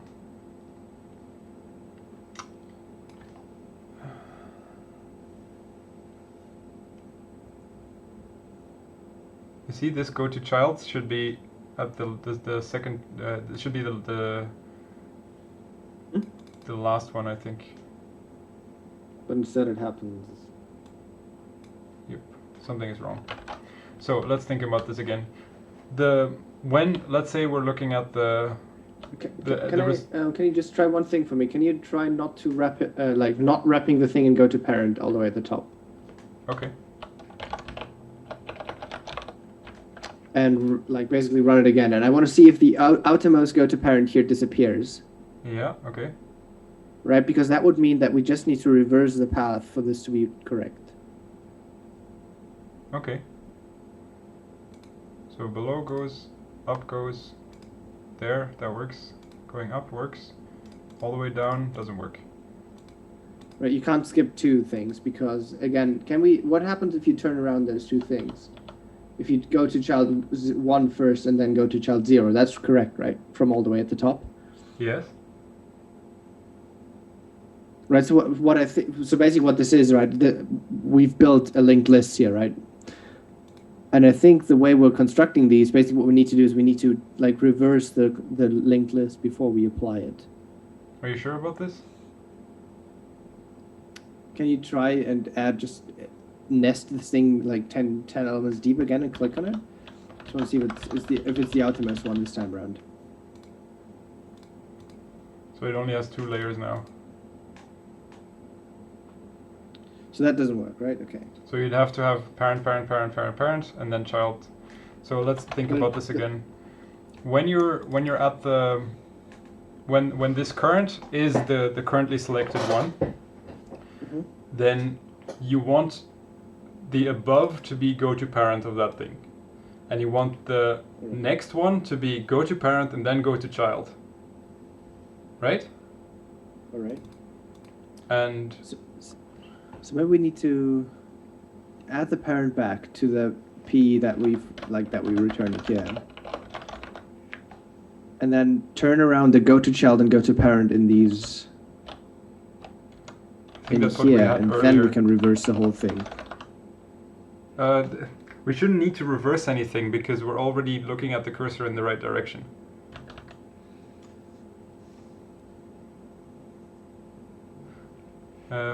I can try it, but that's what we did earlier. So let's see.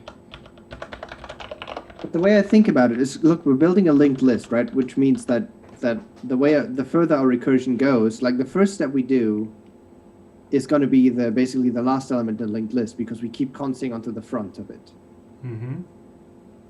Right? But the way we want to traverse the tree is we want to start, the first step we need to do is the first step we pushed onto the path.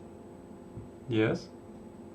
Right? But that's the last element of the list. And the way we do the recursion here is, I think what we do is when we say, right, you do the, you... Yes, you- yes, I see what you mean. So everything that... wait, no. So we don't need to reverse it, but maybe you can reverse the bind arrow in the move using path.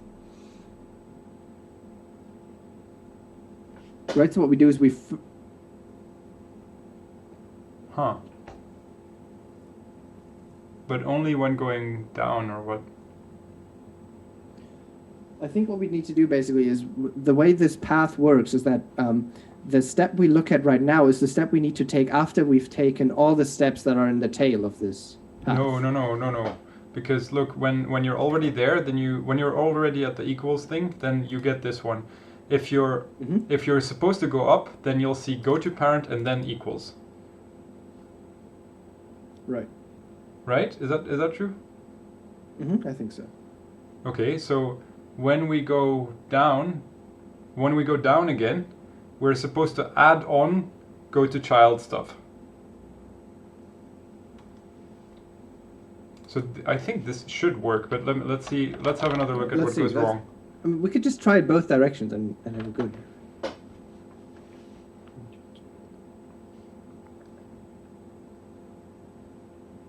So down says go to child. So the outermost thing is the first thing you need to do.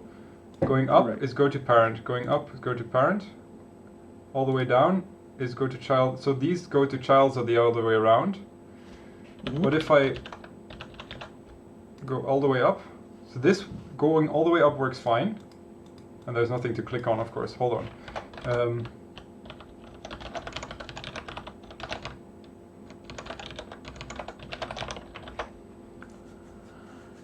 Now there should be something to click on.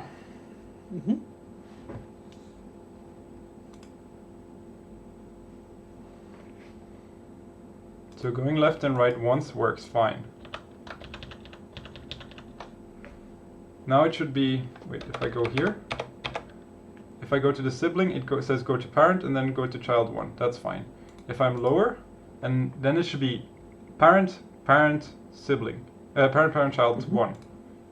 Parent, child, parent. How does that happen?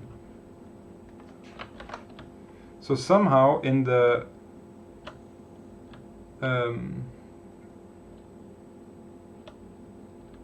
Can you do one more? Can you not just do, like, not just parent, child, parent? Can you do, like, 2 steps? Like 2 times parent? yes, I want to see one thing before I go there. Where's the go C tree? Just wanted to make sure that I didn't do it the wrong way around here, but it doesn't look like it. So go C forest. When going down, you need to use go child, right? That's correct. The only reason you'd go parent is because you have to go up, I think. I think you need to we need to reverse the go to parent, go to child here in the argument we passed to go C tree. But Okay, so let's do that.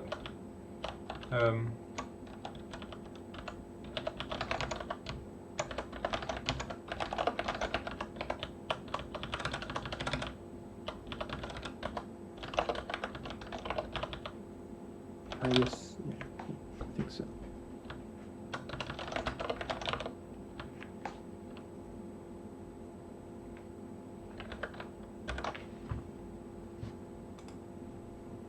So below works fine, up works fine. So if I do a I think it sibling, only works for one step. hold on. See now the child and the parent are the wrong way around.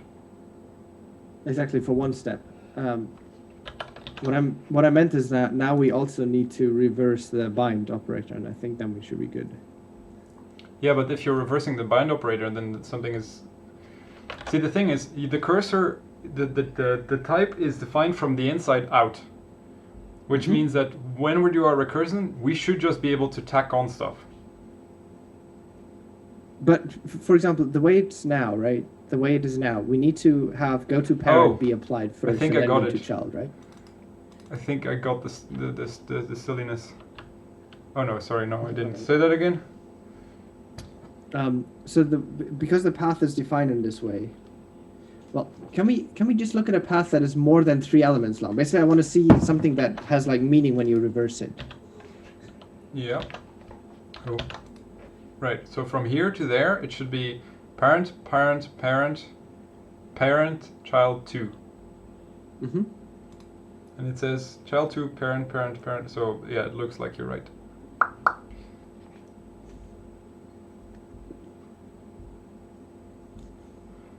Looks like you're right. So how do we go about that? What I think you do is you move using path first, and then you do tree cursor select above on the right in the right Vim. So only when going to child, you mean? Sorry, when you go, there's the go to parent, right? Yeah. And what you do is you apply tree cursor select above to the cursor, right? And then you do move using path. What I'm saying is you move using path first, and then you do tree cursor select above. In both of the cases, or only in the case of the parent? Only in the parent child. Okay, let's try that. All right. So basically, you can just turn around the bind right. here, and then move the TC to the right side. And I mean, you're gonna need to do the same thing for the go to child, I believe. So we same do it in both transformation. cases. Yeah. Sorry.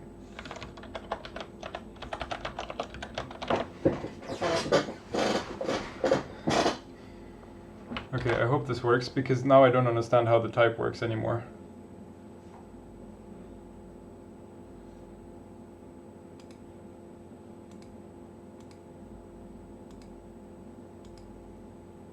This doesn't work. This doesn't work anymore.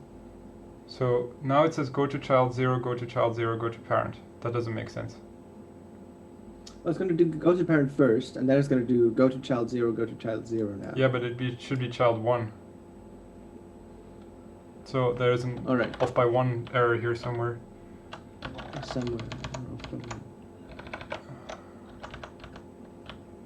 You could see if the nested case works now. That would be the first thing I'd like to try before we do the. I mean, we can figure out the off by 1. I think this is the one. Let me just try it out. If it works, then we're done. Otherwise, I'll put it back in. We'll look at the nested case first.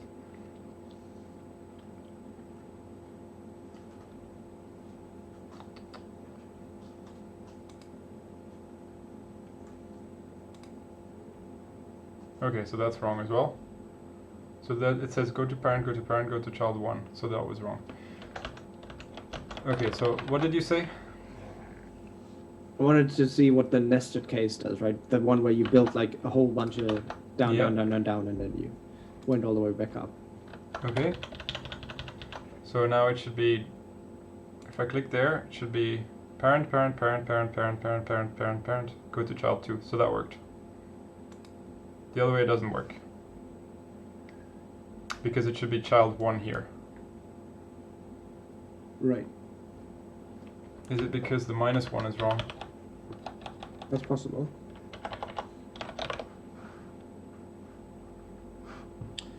Indexes are so fun. Yeah.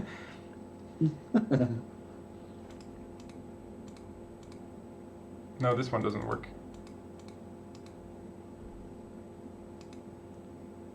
Going to child 0 doesn't work anymore. What is it supposed to? What does it do now? It just doesn't do anything. But what does it say down in the?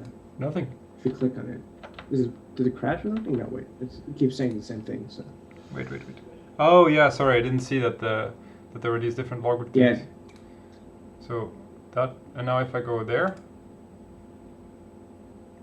so parent, child 1, child 0, that works. Going to the first one, so it says parent and then child 1, so that is not it. It should say parent child 0, right? Yes.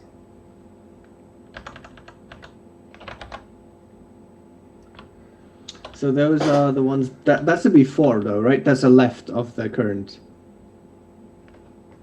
Yes. So It oh wait, says maybe there's a child special 1, but case.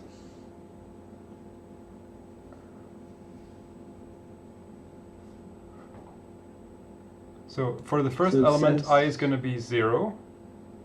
Mhm. So then you'll have length minus. Sorry, for the first element, I is going to be length minus 1. So then you have length minus 1 plus 1. So you have length minus length is 0. That's correct. And then for the last one, it's going to be length minus 1 here.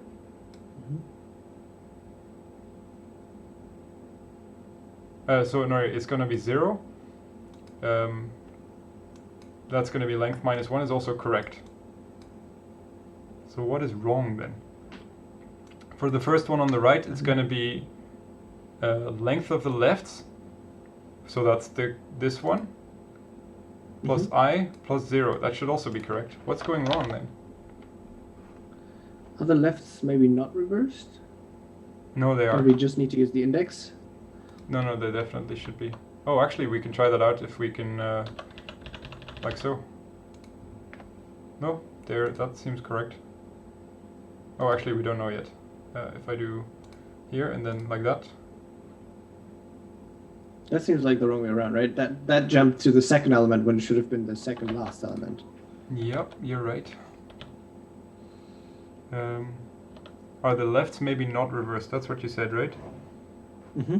Well, Like we don't translate- need to Sorry? subtract them from the length, essentially. Right, rather just use the index rather than subtracting Oh, from length. yeah, look, check this out. I know what the problem is. I thought I'm gonna be smart and take care of this so that the caller doesn't have to think of this. I see what's gonna. Let's see. Yep. Yep. This happens more times than I care to explain. That I just past me thought, future me is gonna be stupid, so I'm gonna take care of this so that he doesn't have to. So Poor this should, future you. sorry? Poor future you. Yeah. So this should just be I minus 1.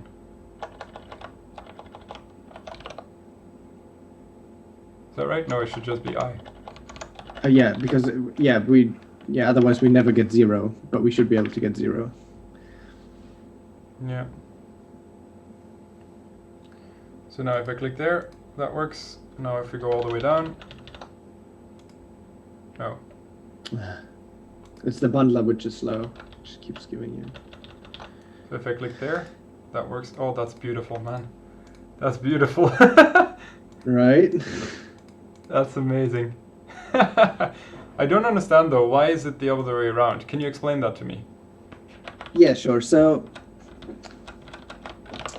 we need to think about we need to think about how these like path to clicked entry paths are built, right? Yeah. The root is always the clicked equals selected. That's the element we're looking at right now. Yes. And then the first step you take from that element is going to be the next cons before the nil. And then you take another step away from it, and it's going to be the next one that's being constant to that. Ah, yeah, you're right, of course.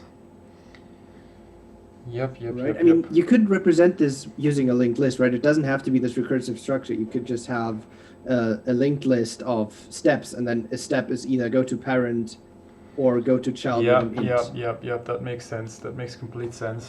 Okay, so then we don't need to go all the way up. Was a genius idea, by the way, too, of yours to think of just moving from the selected entry. Just like a relative thing. Yeah, I think that would. No, I'm not gonna call it a genius move, but that was pretty good. That works. I will admit that my last job was basically building a tree out of 10 Purescript, so it's not Really? all that surprising. Well, kind of. It's not really a tree editor in the sense you're doing it, but was like navigating the schema of like some NoSQL nonsense, which that's basically a tree structure, like navigating JSON. Oh wow, I've never met anyone who's ever done anything tree-based like that. That's really cool. Okay, so I'm gonna get rid of the debug stuff.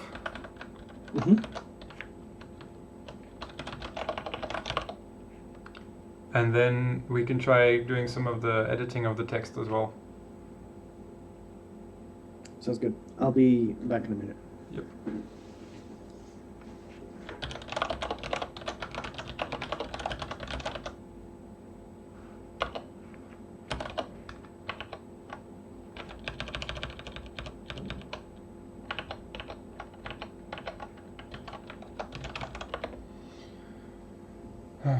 So it looks like there are 5 more people watching that haven't said anything.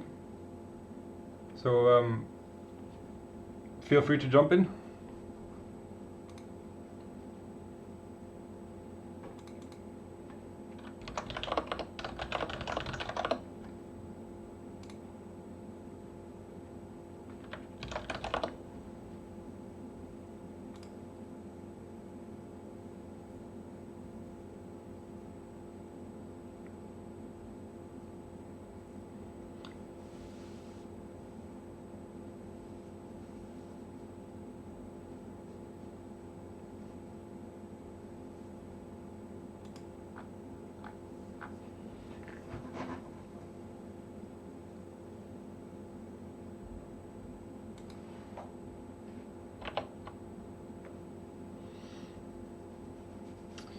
Okay, next step is getting the component slots to work the way we want it to. So I'm going to do yarn watch again, and then this thing here needs to be a selected tree.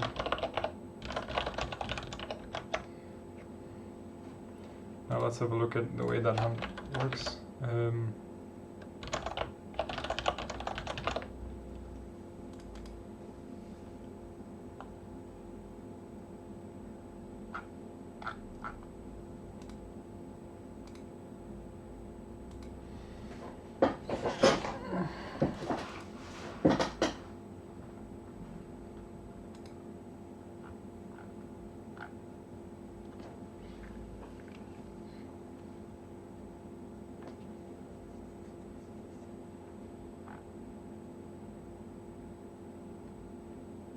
So that will be something like h.slot query.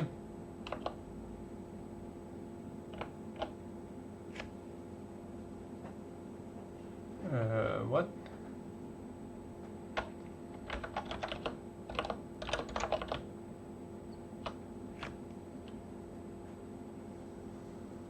Message is what it responds. Units for slot index. Okay, so input only. Okay, let's try starting there. Const void unit.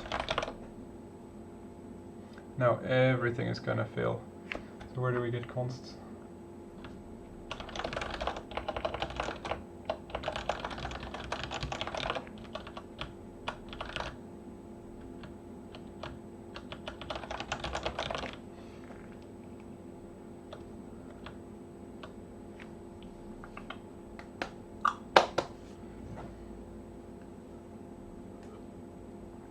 So, based on this learning thing, I wanted to... Hey. So I want to be able to ask it... No, I don't want to ask anything. I want to set it up and I want to be able to have it tell me that it's done. So I guess that would be the message. And the message would be a string.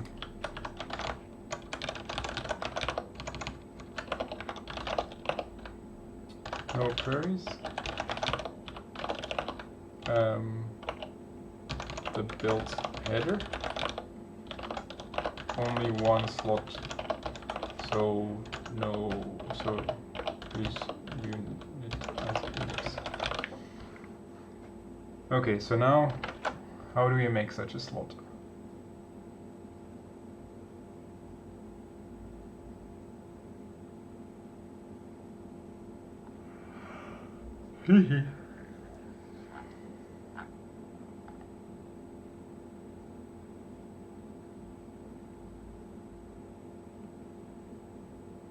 All right then. Sorry, it took me a minute longer. Yeah, fine. I think I figured out what to do with the slots. If I understand correctly, That's I'll put a selected entry here, and this selected entry I will not be able to ask it to for anything, so no queries, and I think it will be able to tell me that it's done with this string, which is whatever I put into it, and then there's only one of them, so I only need to use the unit as an index. Sounds about right. What's the last parameter? Sorry, the first the string parameter, the build header. That's whatever I typed into the input field and then pressed enter. This string is what it's going to respond. All right. Yeah, that sounds good. Sounds good to me. So now the question is, how do I start making one of these? So I need two functions. First of all, I need make and I need rebuild. And make is of type string to selected entry, and rebuild is of type selected entry to string.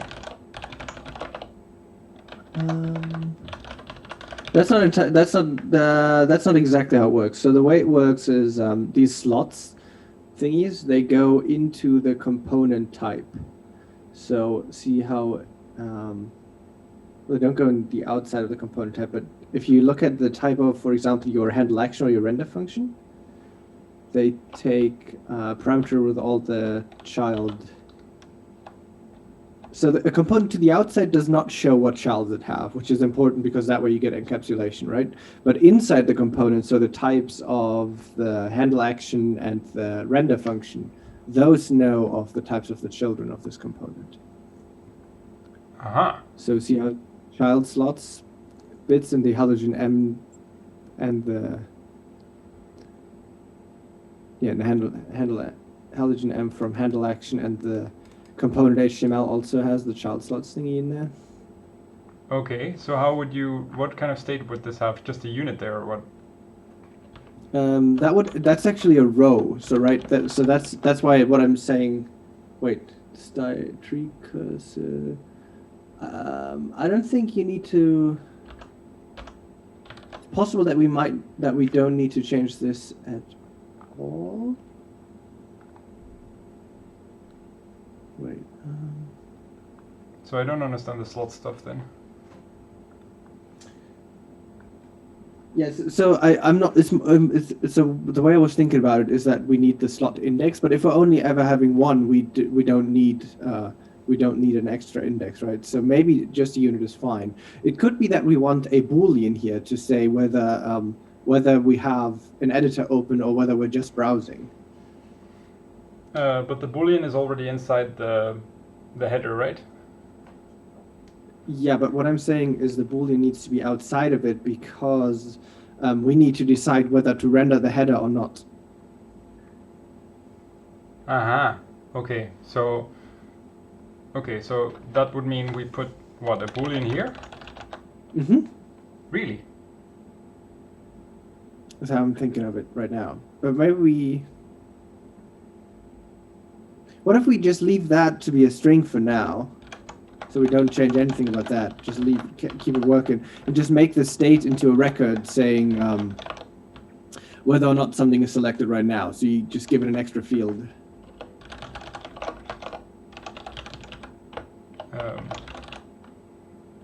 And it needs to be 2 colons because of the type signature. Oh yeah. So Then we- before we go on with this, I wanna tell you also that the entry. So now there's only a header and it only has text, right? Mm-hmm. But once I will want to add some more things to the entry. So there can be a to-do state, there can be tags, there can be, and you can look at those tags. You can be looking at the header, or you can be looking at the contents. Like so, the question is, do I want to keep? Is it true that this will turn into a sum type instead of a boolean then? And is it true that maybe it would be better to put that in the component of the header or not? I don't know. I think I need to understand what the difference between the two parameters to tree cursors one more time. What's the first parameter and the second one? Okay, so when you have a tree here on the right, this is the type of whatever is here, and this is the type of whatever is everywhere else. So when you're looking here, you'll see that the value here will be of type the first one, and the value here will be of type the second one. So you'll have a text cursor and text, for example, and then the text cursor can be rebuilt into text, and you can make text into a text cursor. So that means when I'm writing here, I'm not remembering a position within this text. This is just text. Oh, right, I see. And so this remembering a position requires this different type, and that's what is here. I see. All right. So what so I think right now we can. I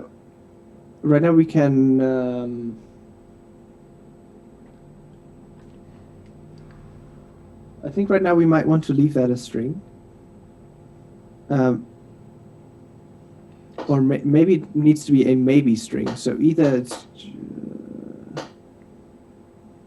Let's just try to get the header in the render tree first, and then we can figure out how to handle what it returns and stuff, right? Let's just see that we can put the child component in there, in the right spot, and then we can figure out what types we need, I guess. But before we get started with that, can you remind me what are the trade-offs in having one component versus having two types of components where one is inside the other? So the trade-offs really are that as soon as you break out, like as soon as you start nesting components, there's lots more ceremony involved in between, like communicating between them, and because every one of them has their own state, you also need to now basically do cache validation between these components, right? Yeah. Whereas as long as you have a big data structure inside the state of a single component, you can just do all the functional stuff you usually do, right? It's just applying a function to a piece of data rather than some graph of components that talk to one another. Okay. So then I think it might be better to have this child component. Mm-hmm.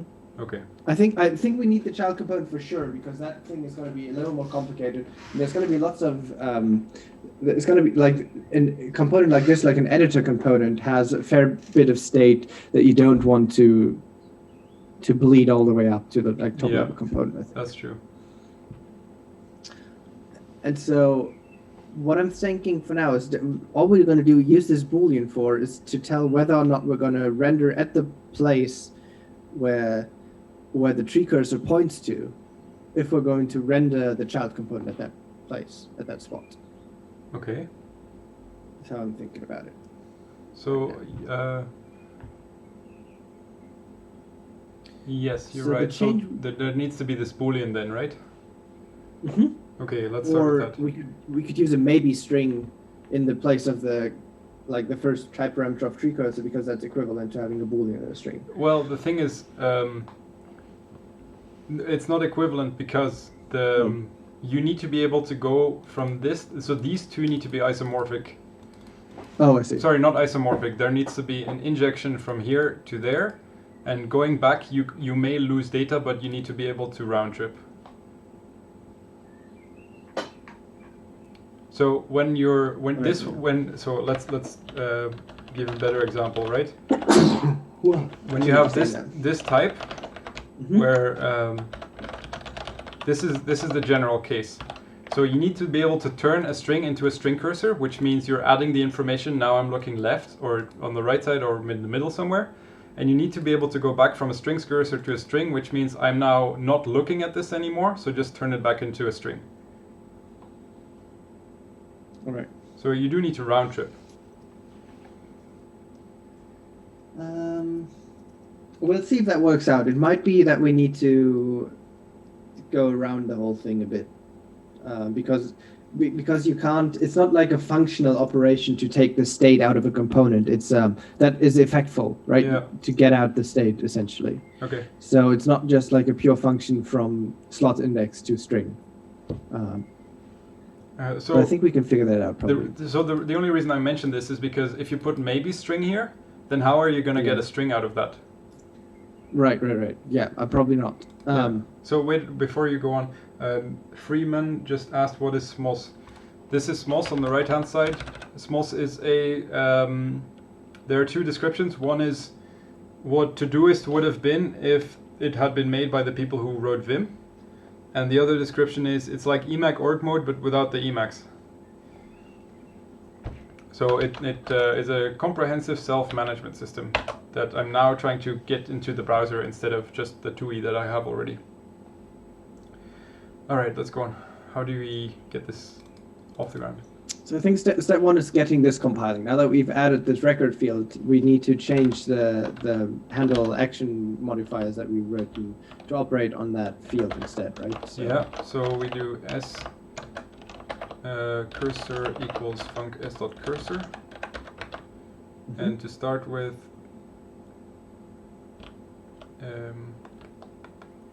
where is it? s.cursor. There's one more. I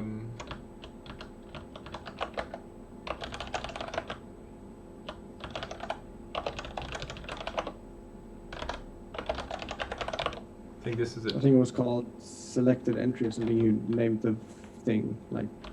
Oh, then I named it wrong. Header selected. So Header selected. Yeah. Right, and I think when we render the tree, we need to know that information. Like you've thrown it away here when you're calling render for the tree. But the tree is going to render the child component depending on whether or not it's selected. Okay, so state selected. Yeah, or we could just give it the full thing and then pattern match it out in the render tree cursor function. Yeah. What if we get more state and we only need these two? That's why. Yeah, I mean, as long as if we're pattern matching here, right? We are basically give me those two fields, and if you add more, it doesn't matter. Like you don't need to change anything.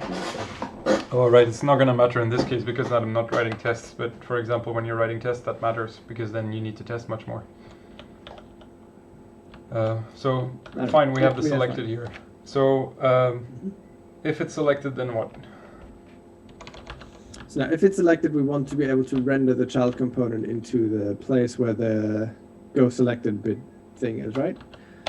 Yeah. So instead of this, so if selected, then something else. Otherwise, this. Yes, that's basically what we do. So this is. And here we want to render the child slot thing, right? Okay. How do we do that? Yeah, that's the interesting bit. So we're gonna need to change some types for this to work. But okay. We can start by figuring out how to render childs in Halogen. I think it's called h.slot, but I'm not entirely sure. The child component example for sure has usually all the stuff we need. So parent render.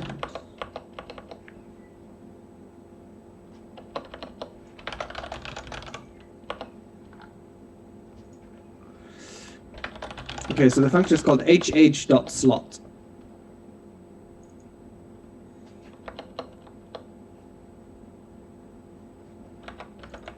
I don't find it here. All right, let me give you the link, but I don't have the stream open anymore. But I can give you the link in the Zoom chat. Hopefully, you can see this.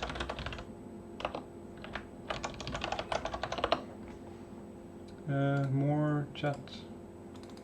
Okay, so let's have a look at that. And this basically has all the pieces we need. So what we need is, you see there's the type child slots. We need that. Yeah. That represents, right now we only have one possible child, so that's why that's like a row with one element. Okay, so hold on. I don't need the header stuff for now. So we don't need this stuff. So type child slots is, and now it's a row instead of a tuple. Wait, it's just a row. So there is no tuple, right? Ah, right. This yeah. is yeah, and then this is a selected entry, right? That's the slot you put in there, basically. You've already defined one down there. See, you defined selected entry. Like so. Yeah, or you could put that in there, like so. All right, let's say that's how that works for now. Okay, and then?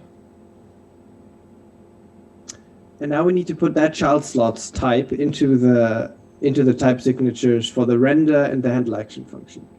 Aha. So instead of the empty row, that explains this stuff. So child slots here, and also child slots here, and also Right. there. And That's why you usually make a synonym for that HTML type at some point. I see. Got it. For now, I'm happy to have to change it so that I learn a bit what's going on.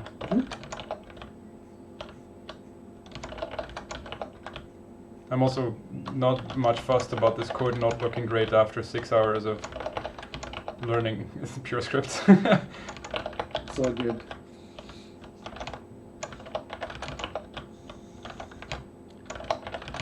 I mean, Halogen doesn't end up giving you like these like super elegant minimal things, but it's very practical in the sense that anything you need to do, you can do. Yeah. Like a thing that has like kind of battle tested grown system. Yeah. So Right, now so we're I back only to get warnings. compiling. Nice. So now the div underscore with go selected. Here, this is the one where we make the change, right? Right. So now here is where we want to put the hh.slot thing in. I don't see it in the example. Ah, there. Okay. Slot underscore. What's the underscore for? So that's the S proxy for. So that's like the type level string that references the label in the row that goes here, which is whatever you used in child slots to Did you call it header or something? That's the label of the field in the row. Okay, I'll call it header. That's fine. It's common to define like this underscore thingy for it, rather than.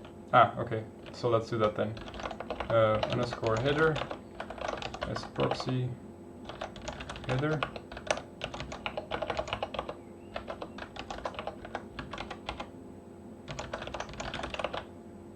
Okay.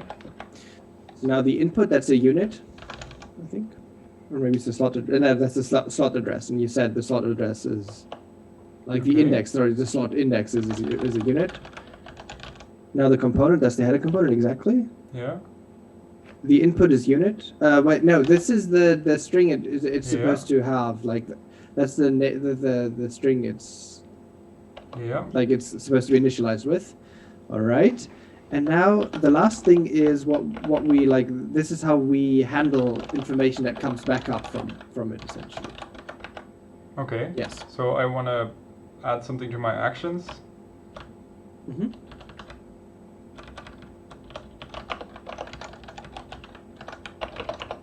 And then that's header. And I'm assuming this is just going to be a string, right?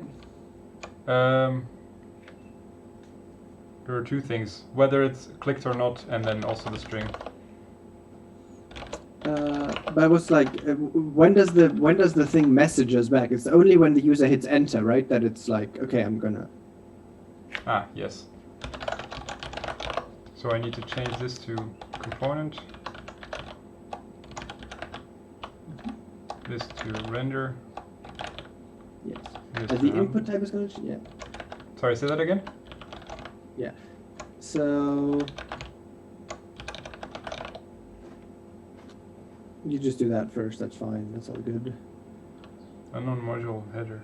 Oh, right. I need to import that qualified.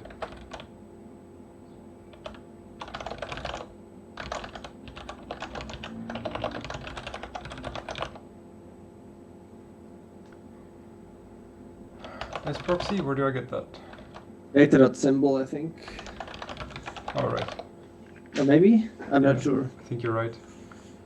Okay, so Cool. now we get some unhandled stuff. So a handle header. So this is when the header says it's done, right? Yes. So then we want So to we could- turn selected to true, and we want to the currently selected string needs to be updated with this s. Yeah, and selected turns to false, right? Sorry, yes, you're right. So s header selected equals false, and then we want to change the tree to have a modified thing. Focus, right? Yeah. I don't know if we have. There should be some map or something. Okay, it doesn't look like there is one. No, wait. Here, this one. I can use the lens.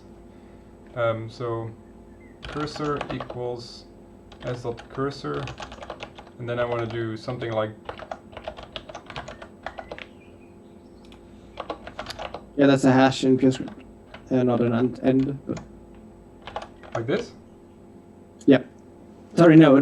Back. Sorry. The and, like the reverse function application, is a hash, not an end. Okay. And that should be correct, or not? Well, you What's the probably need to lens setter? close the parentheses. You probably need to close parentheses and that kind of stuff. Yes, you're right. So I need to go find the lens setter. Data.lens, I think. That's what it's called.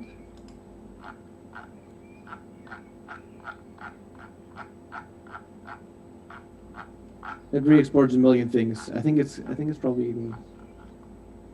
I think you might just need to add the import. I think it's probably already re-exporting this infix function. Yeah, but I don't know which one it is.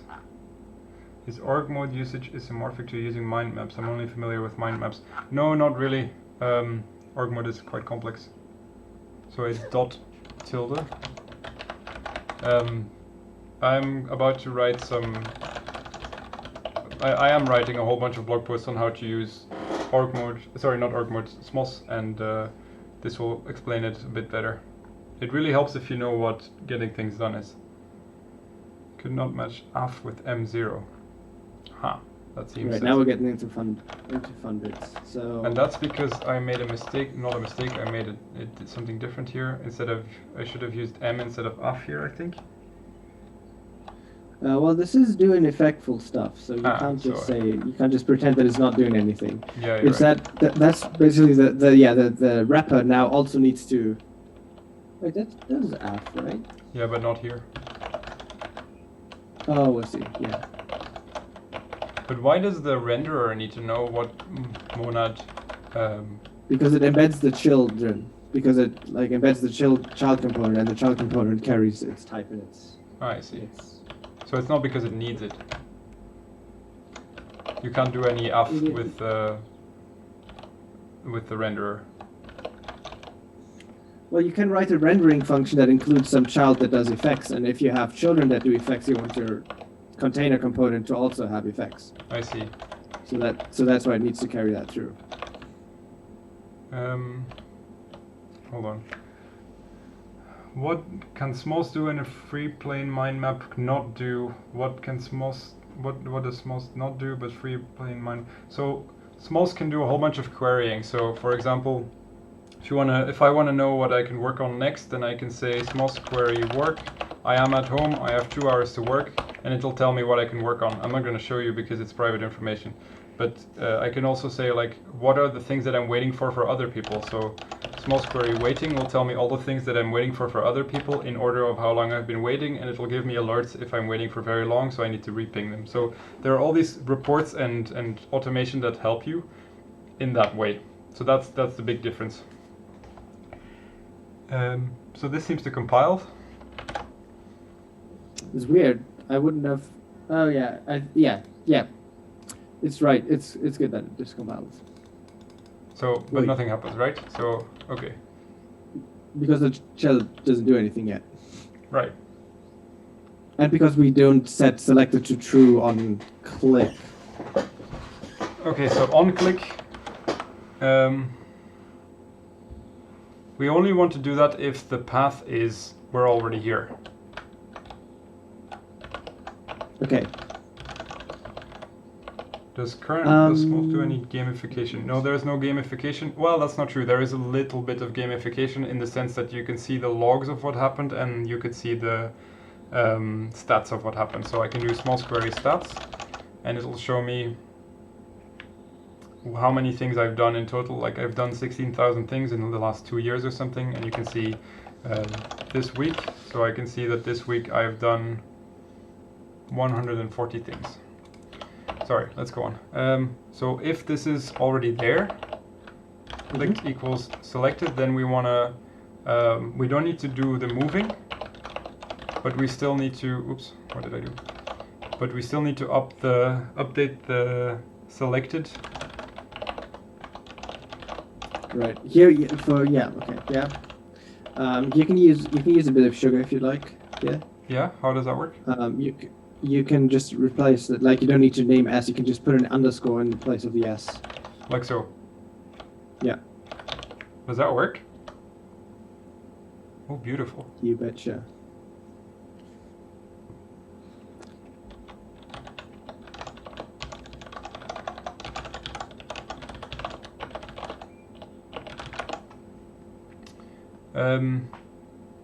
Okay, so now if I click here, okay, so it doesn't exactly do what I want. So also when we're moving, I want it to be unselected, right?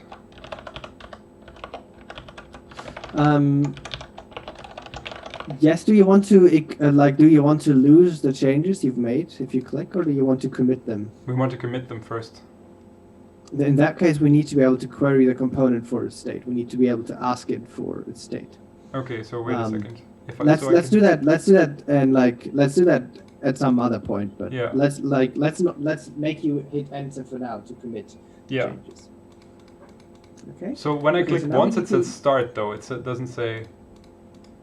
Yeah, that's because you built the component that way, right? Yeah, you're right. We're not using the input yet. That's where we're going to go in here and start editing stuff. So it's always selected, right? When you get to this component, you're like when you're rendering this component, it's 100% selected, right? So we don't need that state at all. Yeah. Right? We can just remove that from the state, that field. Okay, let's remove that. I'd still leave it a record, yeah, because it's always usually nicer. Okay, so see how you in the initial state you're ignoring that lambda, right? Where you're ignoring the. Oh yeah, just fix your stuff first.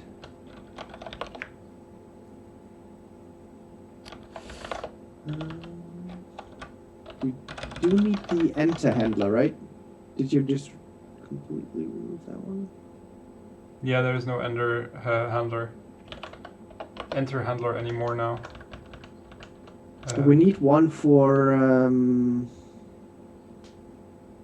the on key down. We do need the on key down enter. That's the one we need. Okay, so then we I'm might gonna not call need it the commit.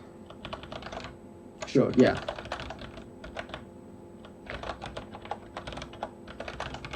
Okay, and then what do we do with this information? Okay, so step one, when we do initial state in I don't see line numbers anymore, but when we make the component in line 26, see how you're ignoring that argument? That's the initial state that's the initial input that the top element, like that you're being initialized with, essentially. Is that right? That's information from the parent. Is that called message or query? That's actually input. That's the I parameter of the component. So I can remove this by input? Yeah. Sorry, or you can rename just it? put the string in there, but sure. Okay, but before we go on, let me fix the compile errors. 54, this one can be removed.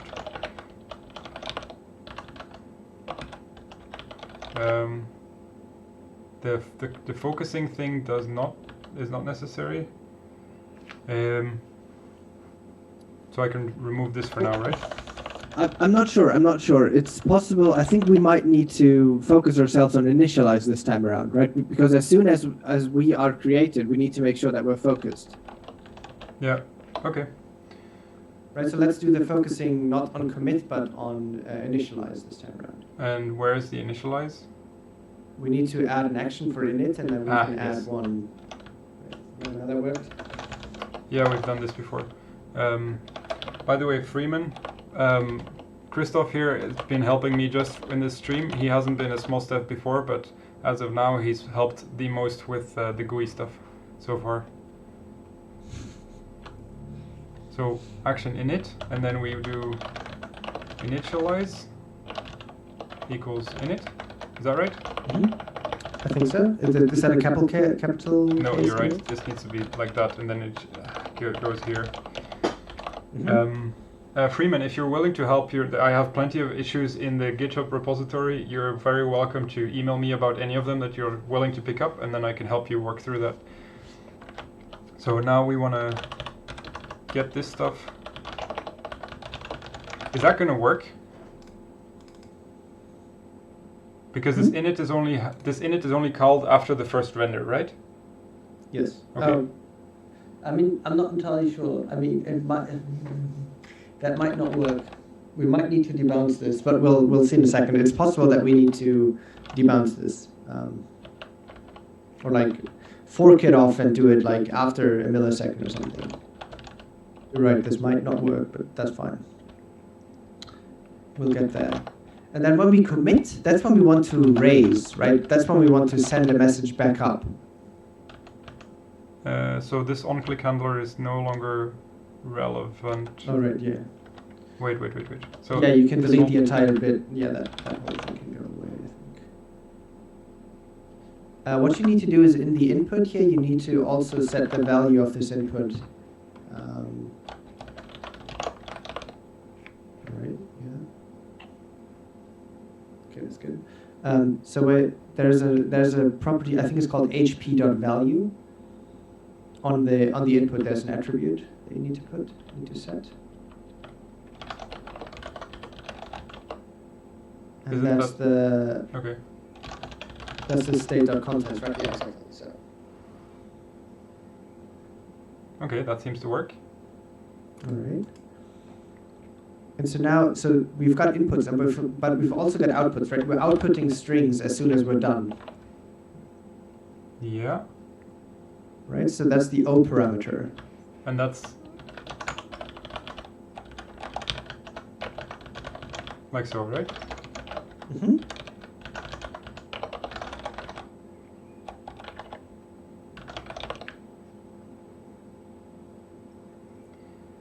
You're also going to need to do that in the handle function. Freeman, you're saying that the link is broken, but Sorry. I'm not sure which one you're talking about, and I'm a bit busy at the moment. So could you please either open an issue or just paste a link in the chat, then I can look at it later.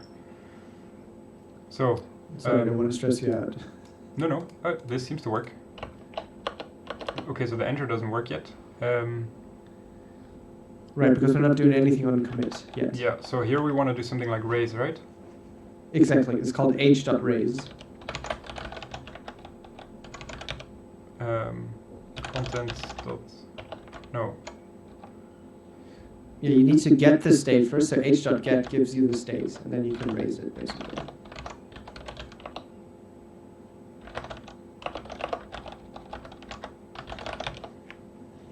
Like so? I think so, yeah. Something is not working. We'll figure it out. Yeah, the output, you need to, in the handle, you still have O yes. completely polymorphic, but that needs to be a string. Correct. Or output, yeah. Have a look at Open Collective. It might be great for your project's funding. We have plenty of ways of funding already, but thanks for the suggestion. I'll have a look at it later. Open Collective Smos funding. Okay, what else? So this So compiles. we should be able on. It compiles, yeah. Amazing. That's pretty good, huh? Oh, wait. If I click here and I press left, it goes up. So I need to Oh. make sure that the keyboard handler is not invoked.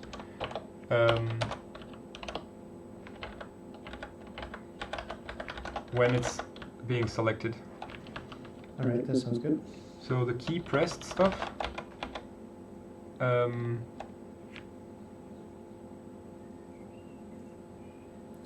I'd suggest just in the key pressed case, right? I'd suggest only matching that when. I mean, there might be other things, right? Maybe if you hit escape, you always wanted to like Ah, yes, you're right. delete, remove the selected stuff or something, right? What I'd do is I'd somehow guard this on when it's selected. You don't want to do Yeah. most of this stuff. If s.select header selected, Mm-hmm. then do these things. Else, I think it's the other way around, but yeah. yep, you're right. Yeah, this doesn't work.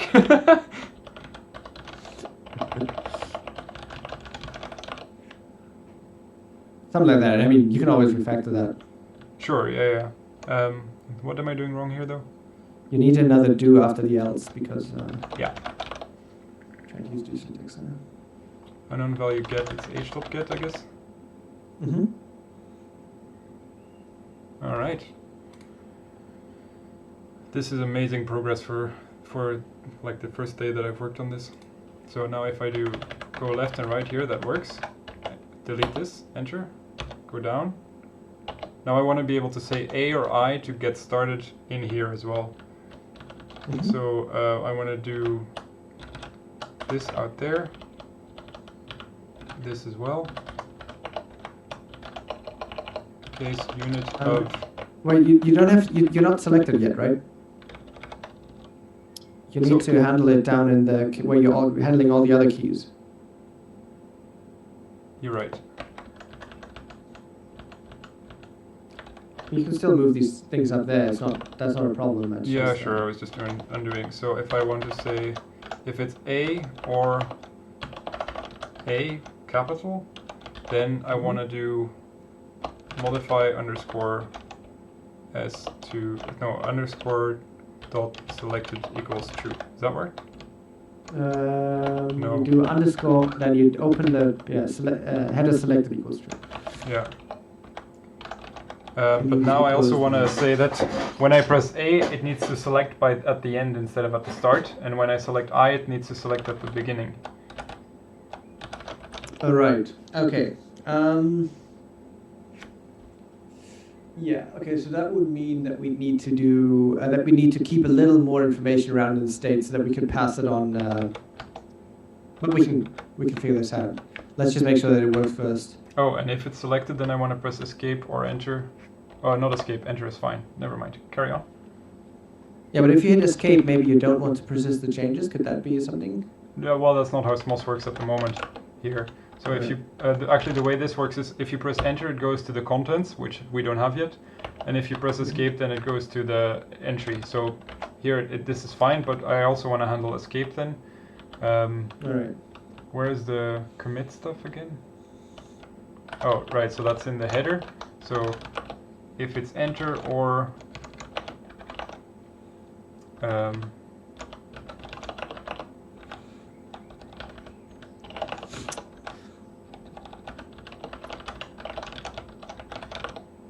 something like that. Doesn't compile.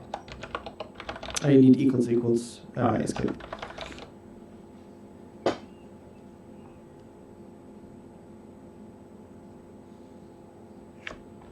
You can actually no, whatever. Go for it. Let's not go there right now. So now if I press escape, escape is not caught correctly. So I guess it's escape with. Are we not printing this out anymore? Or maybe we're not. Well, not at that level, I think. Oh, I see. Dum-de-dum-de-dum. Just hit escape now. Just hit escape like while you're not focusing it and see what it. Yeah, you're right. So if I go there and then press escape, beautiful. That's what I wanted. What else were we doing?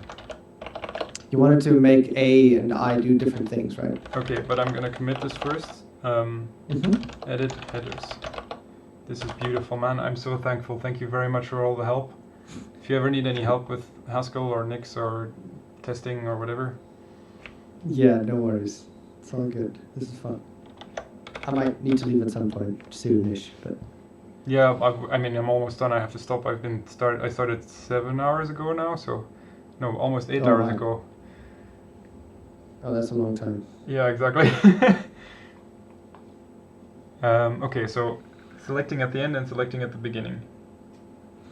So what you do here is probably so right now header selected is just a boolean, right? But maybe you'd make that like a maybe of, and then you like have a data type that tells you where you're supposed to select. And then rather than doing like checking if header is selected as true or false, you'd say is it nothing or just? And in the just case, you'd pass down the input, right? See right now you pass down an input which tells the component to initialize itself with a certain string, but you pass it down like a string and where it's supposed to put the cursor. Yeah, where am I doing this again? You're doing that when you're rendering the slot. That's why you're passing down the input. There, yeah, okay, so so then I could be like data header starting position equals beginning or end, and this would be just maybe header starting position. Yeah, exactly. And Freeman, thank you very much. Hmm? Sorry, someone just sent me a PR for the broken link. So now we have to go header selected and fix it everywhere. So it starts with nothing. This instead of a boolean would be maybe header starting position. This would be just end. Wait, that was nothing, right? That was true. Oh, right. Sorry, yeah. And so this would be nothing. And then we want to use is just. Are there any videos on how to use Smos? No, not yet. I'm thinking of making some. It's a good idea. I'm gonna write that down.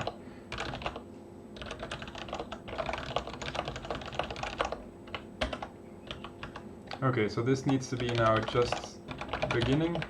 This needs to be just end. Yeah, I just noticed one thing. We're probably going to need to move that data type we created into the child component because it needs to know, like... Oh, yeah, that's right. Right. You can't have cyclic imports.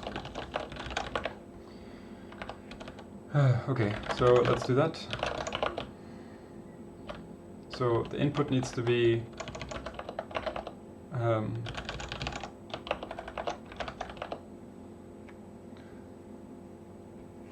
and then also the starting. Freeman, you want to look at Intray to do the writing things down part. That's intray.eu where you want to look there. I just have an OR capture for that. Yeah, but the problem with OR capture is that the mindset that you're in to capture is different from the mindset that you're in to organize something, and you want to be able to capture much more with more throughput than you can organize those captures. Mm-hmm. So the inbox needs to be separate from the thing where you store it, and that's one of the issues with capture. The other is that with capture you can still look at all the things you captured and then not process all of them. And Intray doesn't let you see any more than one of your items at the same time on purpose. Okay, so this input we have now.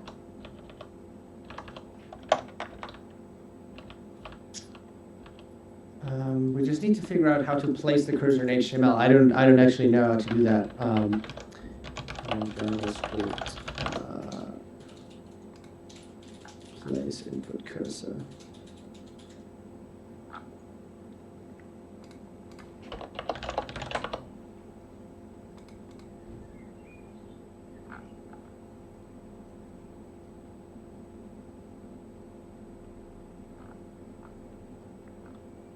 the selection end, but that's not what we want.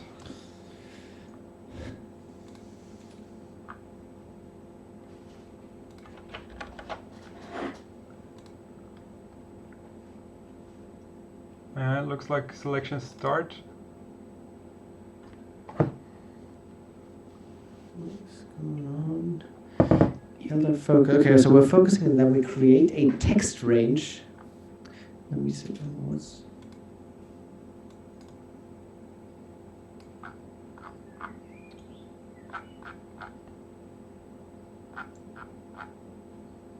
Maybe, is that available in the, if you click on this, can I inspect elements and see that? No, right? Let's see what happens if I say, let's say 0.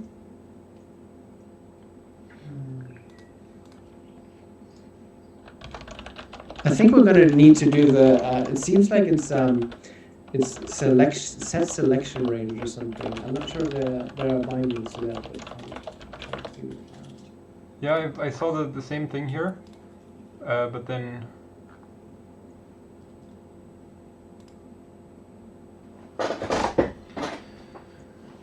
Yeah, it seems like, yeah, selection and selection, set selection and...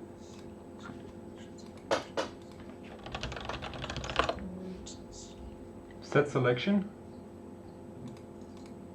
That seems like it, yeah. Yeah, but that's the wrong... But that's Quill, wait, that's Quill, that's not... We're looking for the web HTML bindings for that. Here, set selection direction.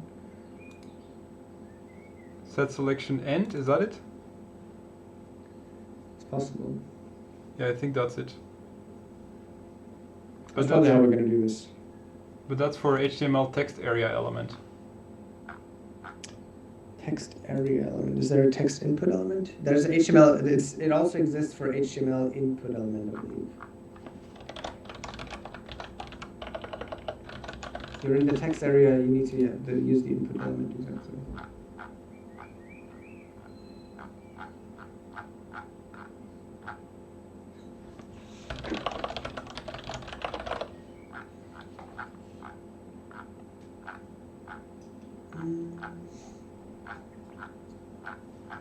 Set selection end, here it is.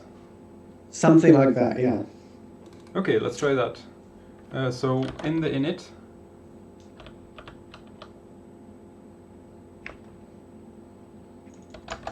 so I think what we need to do first, so we've probably got a bunch of compile errors right now because we need to fix up that the state is passed down correctly and that we're initializing things. oh yeah, sorry about that, I didn't see that. Don't worry. 36, so contents and... wait, what are we passing in again? Yeah, the input, right? So the input now looks like contents and starting position, right? We're going to need to put the starting position into a state as well, I believe, even though we're only going to use it for initialize, but that's the only place we can put it, basically. So maybe this is just identity, the initial state here. Is that allowed? Do whatever we want. Yeah, this wouldn't work in Haskell.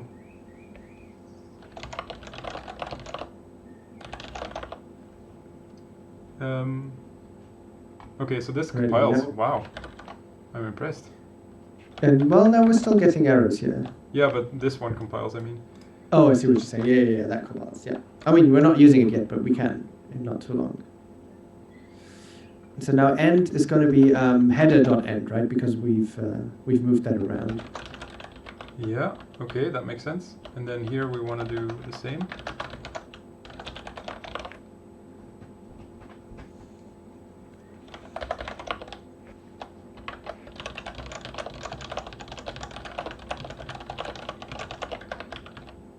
Header you probably want to change. You probably want to rename that type to be starting position, and you can just say header dot starting position because we're supposed to be importing that qualified anyway. Yep. Nice.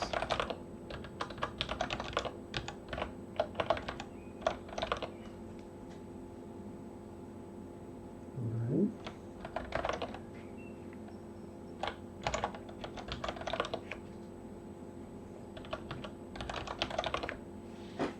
I'm getting tired, so I'm gonna finish Yeah, this and then I'm gonna stop there. Yeah, sounds good. Header dot starting position. Okay. Am I stupid? Is it?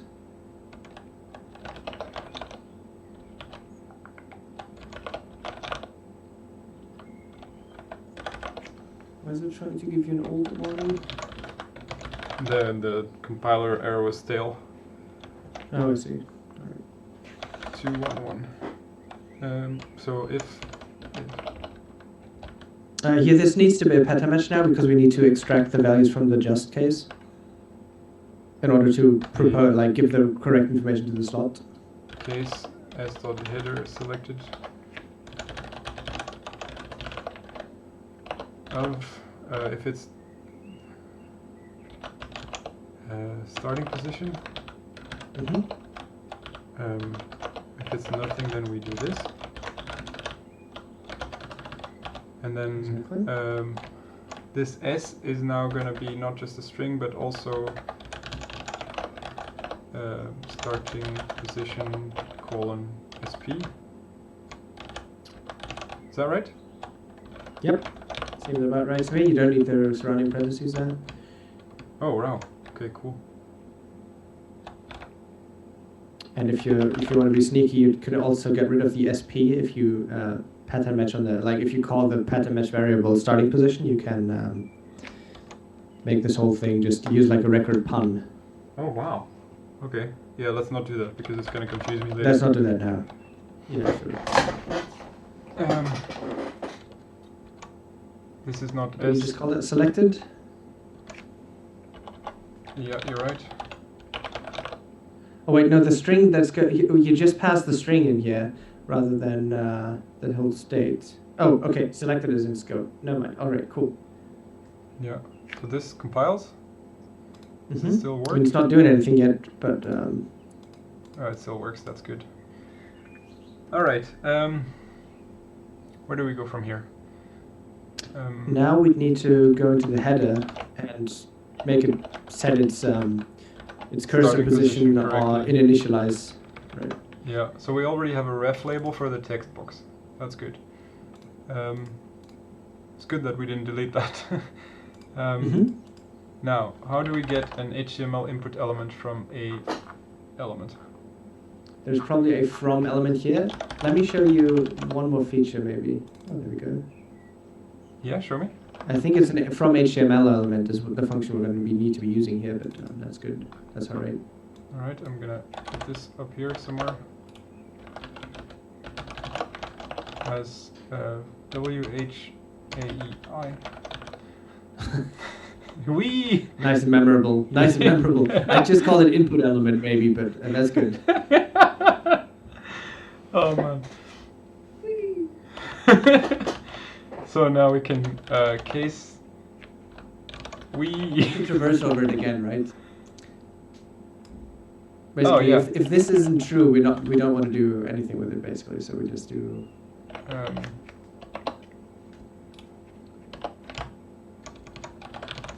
We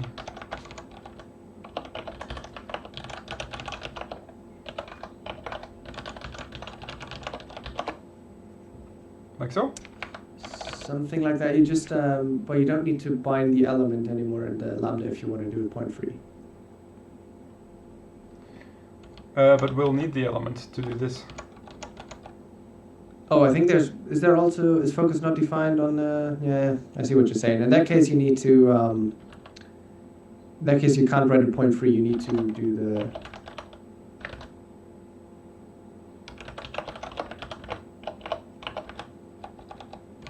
something like that, yeah. Don't know if for underscore exists. It does, but it's in data.foldable, I believe. Or control.foldable, maybe? Data.foldable, I don't know. Freeman, thank you for the kind words. He's being very nice to me. Okay, so what am I doing wrong here? That's always appreciated. Oh, right.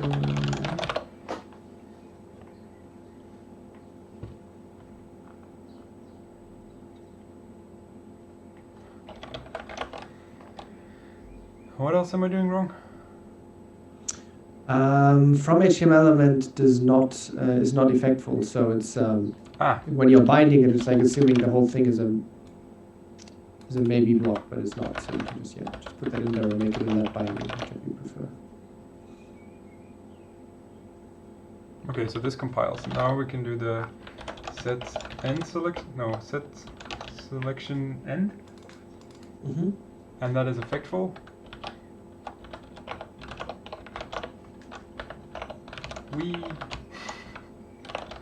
I'm never gonna stop finding that funny. Okay, so now You can move the lift effect up to the do you've got going on Yep. up there anyway, or like that. Yeah, that's fine. and now we want length of. Set selection. Yeah, just. We need to get. What happens if you give it 1,000? I'm not sure what you mean. Just give it like some large number. Oh no, because you don't know the headers are about in the length.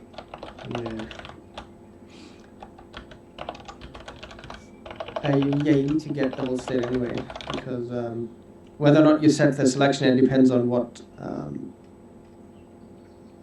Oh yeah, you're right.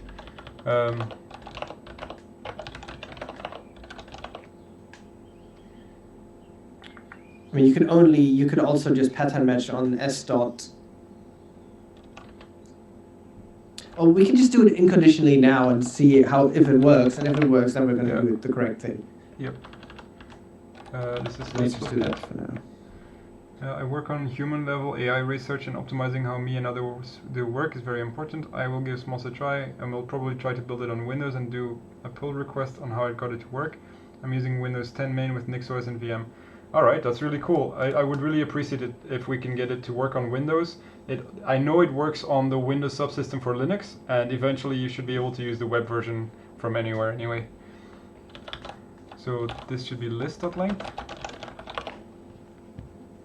As content is a string, Oh, which how does that work? so string.length. Oh.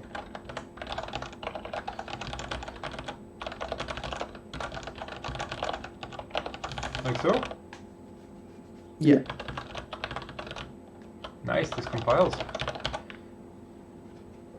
By the way, are there some flags you can give to Purescript to say, like, don't let this compile if there are warnings?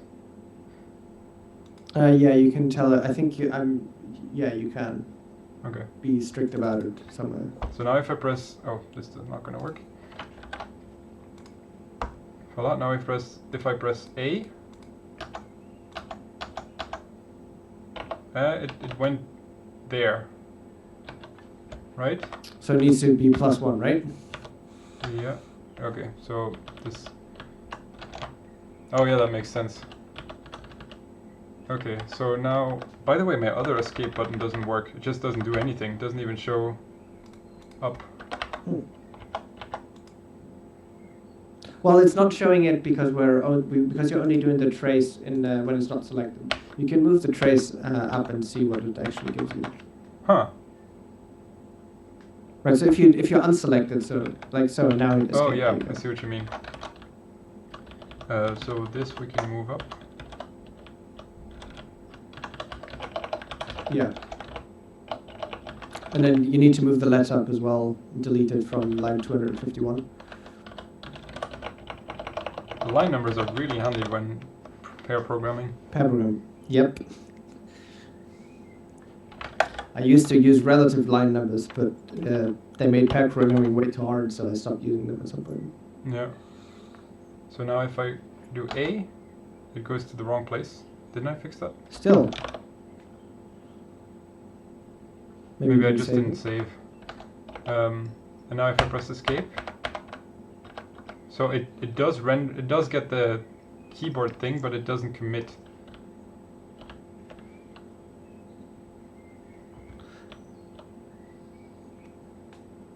Strange. That's weird, yeah. Maybe it just doesn't ever get to the input field? I don't know.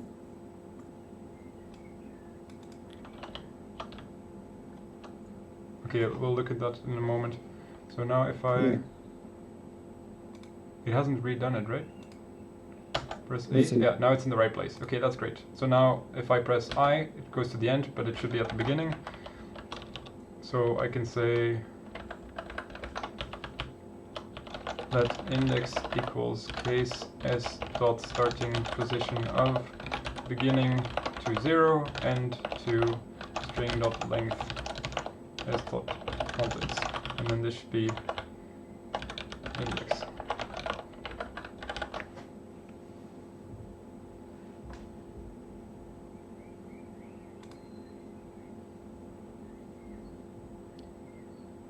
Okay, so now if I press I, it goes to this end. Why does it go to the end? Set selection ending. Wait.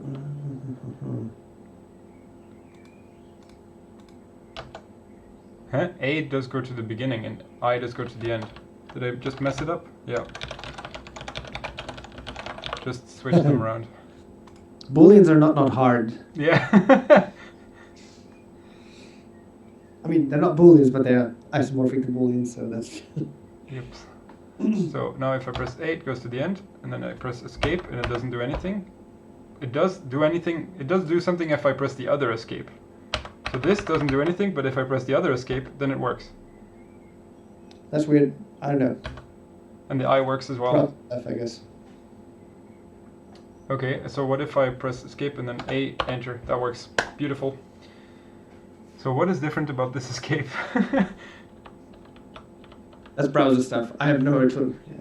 I think it's because I'm not using key here. Yeah, exactly. Oh, that's possible. Yeah. Okay, that means key. Yeah. Because I remapped some. Let me actually show you. If I can. Voila! Now you can see my face, right? Yeah. This is my keyboard. Right. Kinesis. Yeah. Yeah. So this here is the normal escape button, and I also mapped this to escape to escape. All right. I see. And this one didn't do what I wanted, but the other one did. I see. That's the remapping stuff. Yeah. Good. This works. Did it restart already? Escape? Yeah, that works. Okay, what are we missing now? Is that it? I think that was the stuff you wanted to build. Right? Yeah, exactly. So the other things I need are deletions.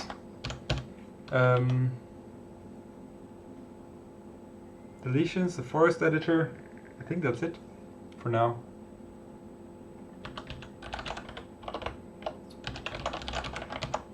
Well, one more thing that you might. One of the things that people kind of expect when they're using these kinds of UIs is that when you click outside of the selected field, somewhere on the somewhere, right? If you're in the selection and you click somewhere, you'd like that to like go away as well. Yeah, that's right. So, but that's That's something you could build at some point. Is that easy?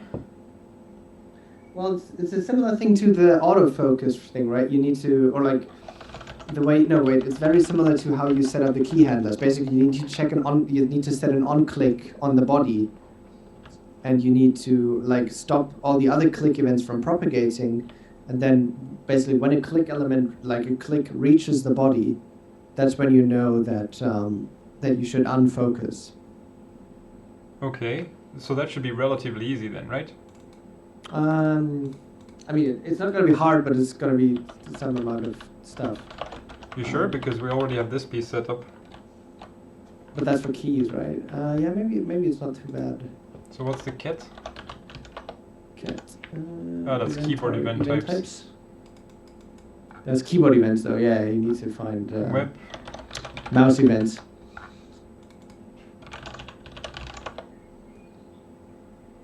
Mouse events. Is that it? I'm not sure. DOM HTML index. No, that doesn't look like it. Web dot What is the keyboard? UI event dot keyboard event mouse event. This is it, right? Mm-hmm. Okay, so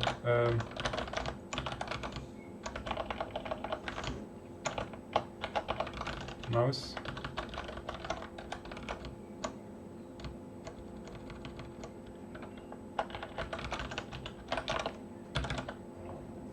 We want to yarn watch again.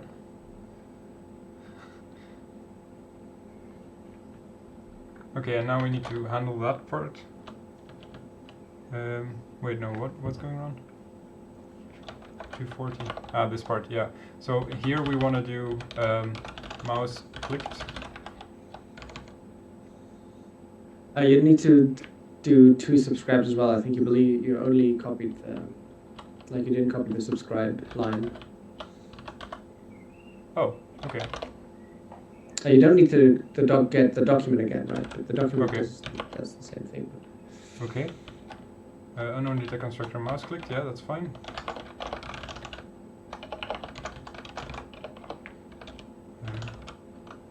And then the mouse event.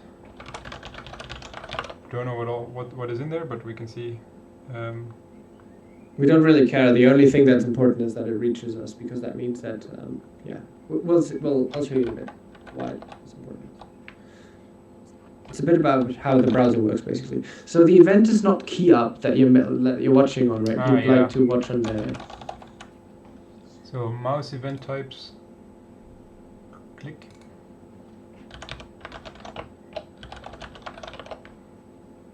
Yeah.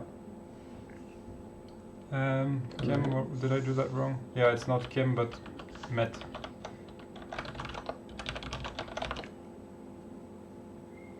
I can't see much of your screen anymore. Oh yeah, sorry, that's because I resized that. How's this?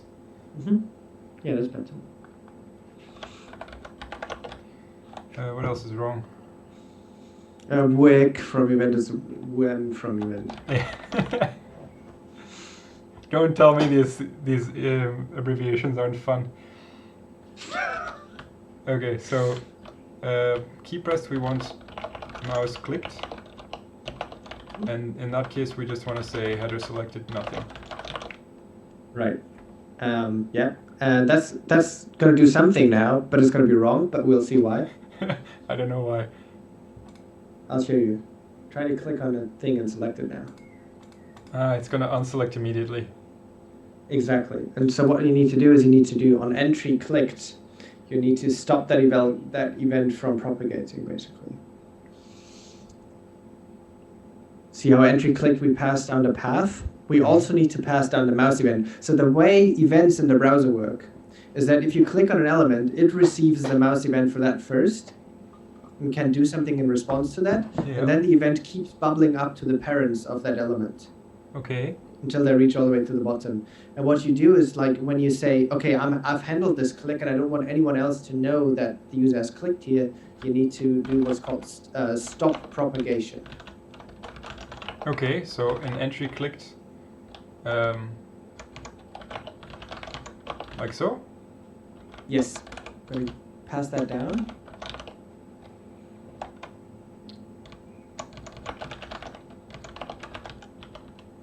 And then we have a mouse event, and now we want to do stop propagation. Where do we find stop propagation? I just put it into pursuit.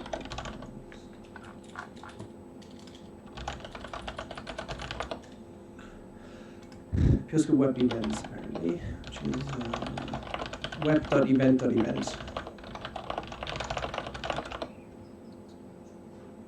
This one. Mm-hmm. This is my favorite one yet. Wee! Oops. Okay, so in this one we want to stop propagation. Yes. And you want to do that right away as the first thing you do before you do anything else.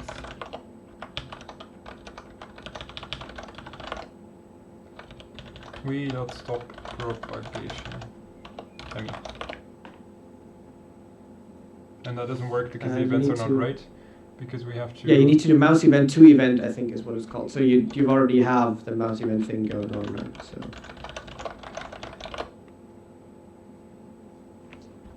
Almost. Left effect, because stop propagation is effect.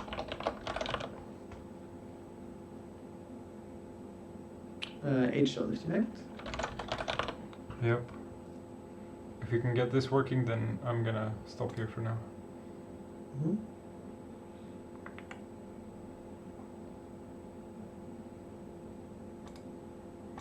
Nice. That's pretty cool. One thing that is might be broken if you click into below, say, click on there, and now click inside. Yeah, click in that, and now click inside the input. Ah. You might need to also stop propagating.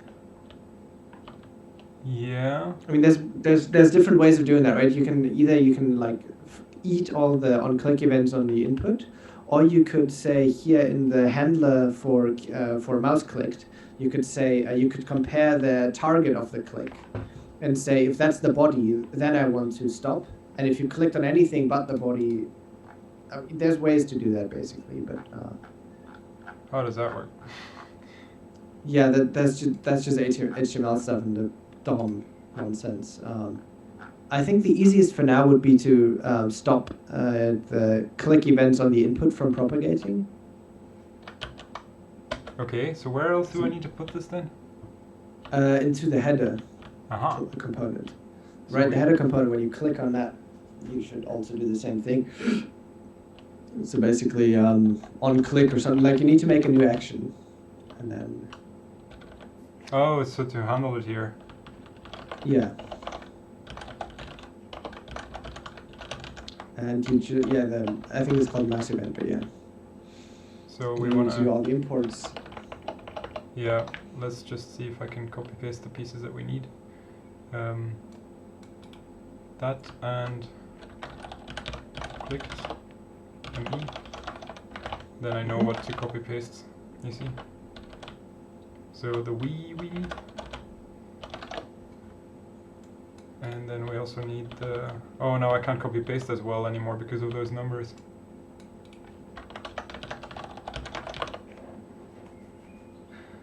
Unknown type mouse event. Why is that? Because we should have called it met.mouse event, I believe.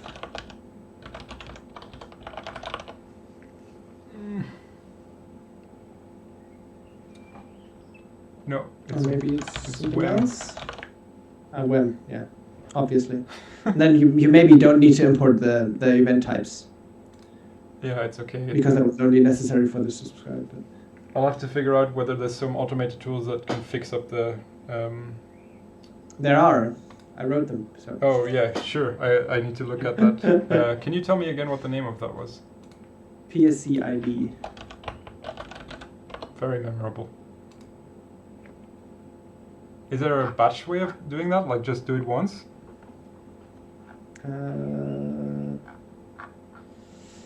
Yes. Oh, and you wrote it in Purescript as well. Mm-hmm. So I'm gonna... Did you ever use GHCID for Haskell? I have, but I've never gotten it to work. Oh. I just use stack file watch. Yeah, that's usually too slow for me. No, this still doesn't I mean, work. in my experience, this just works. Does it still do it? No. So yeah, so the problem still exists.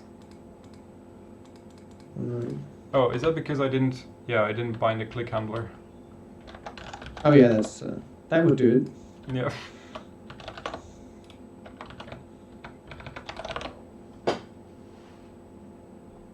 It's not called entry clicked. I think it's just called clicked, and there's no P.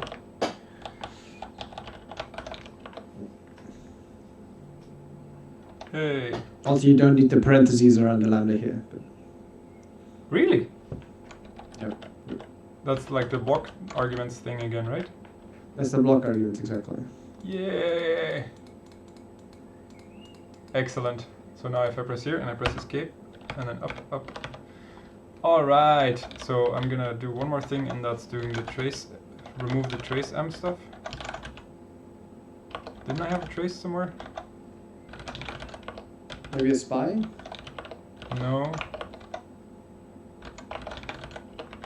Okay, it just works. That's beautiful, man. All in a day's work. Yep. Now I wonder whether the stream has also been recorded.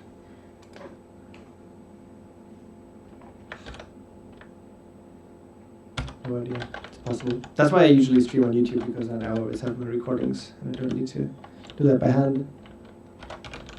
Fair enough. I'm gonna thank you very much. I will look into this at some point. Is there, so first, before we go, is there a way to just have a batch job that I can run in order to fix all the imports? It's possible, but I'm not entirely sure. There's a called a Purescript suggest, I believe is what it's called. Okay. You don't have a Nix build for this, right? No. I mean, if you have npm, it should just work. But I think Easy Purescript Nix has a link to this or something. Ah, that would be ideal because I have that. So let's try it out. Does it have PSCID? In that case, I should I'm be pretty able sure to it has. PSCID.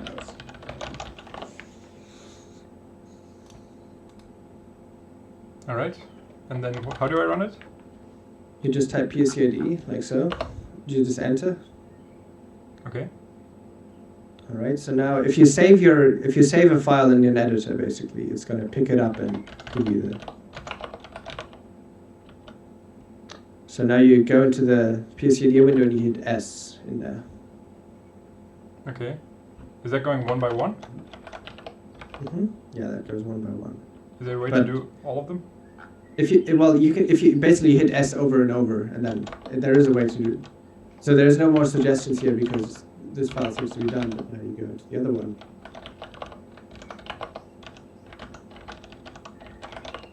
Yeah, well, you need to save it first for it to pick it up, right? And then you do. Wait. Oh, it's I mean that warning needs to be fixed by hand, right? Okay.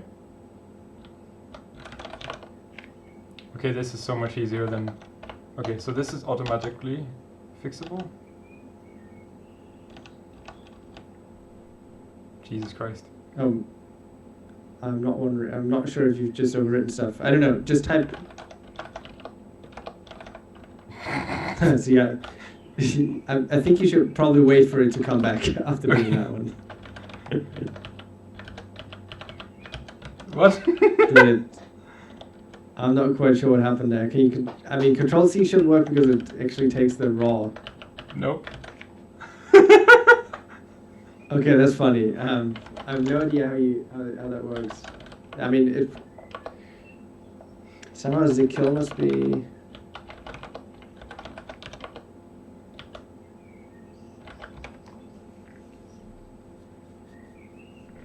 Okay, so now if I press save here, it doesn't do anything.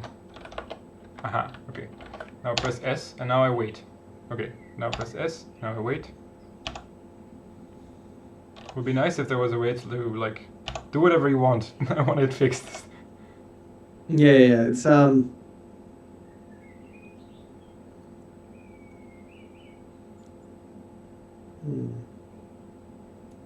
Is there, like, why would it take this long? I don't know. I think.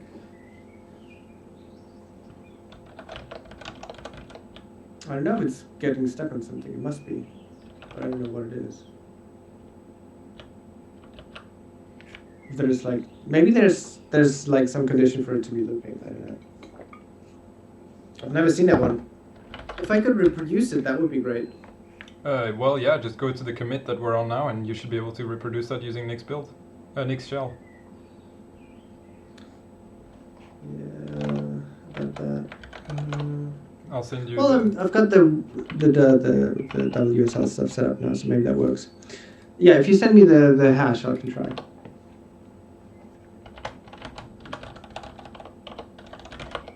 Right. I'll just put that in here. I hope you don't take it too bad. I happen to run into a lot of these issues. No, it's all good. It's all good. I don't take that bad at all. I'm just confused why. Well, it must be an infinite loop somewhere. I'm not sure where, but the thing is, I don't know why it does. Like, I don't understand why it stops. Why it stops responding to queue as well, because that basically just calls process exit, which. Are you really supposed to import Prelude like this? No, you're not. You wait. Okay, so it's giving you an old version of PSCID. So the way it works is that so in a newer version of PSCID, it's going to always suggest the imports for Prelude last. You get one import that is unqualified, and you usually pick that to be the Prelude. I see. Right.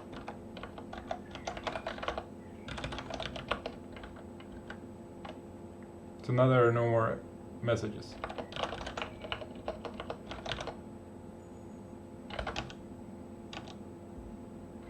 So it looks like it's taking extra long if there are a lot of things to add. But has it applied the suggestion already? Is the tree types thing being supplied? It looks like it's changed, yeah. So I don't know why it's. I don't understand what is being stuck on there.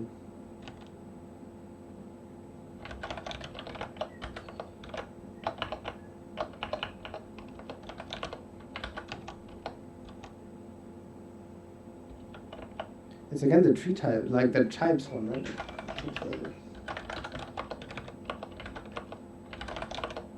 This is a bit cumbersome, but it's working. Just have to kill it every once in a while. I mean, it's less than ideal, right? But I guess it's, Ah, no, shoot.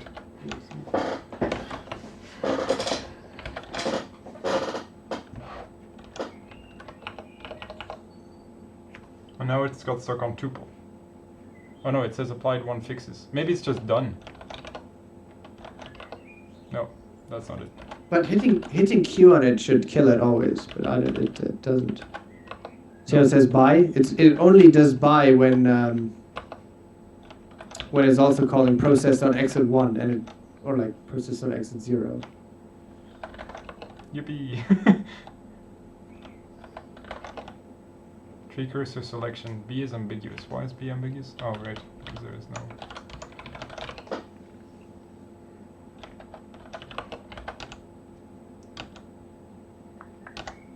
Sometimes it works fine.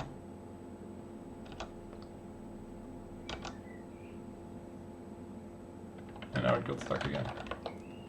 Sometimes it dies, yeah.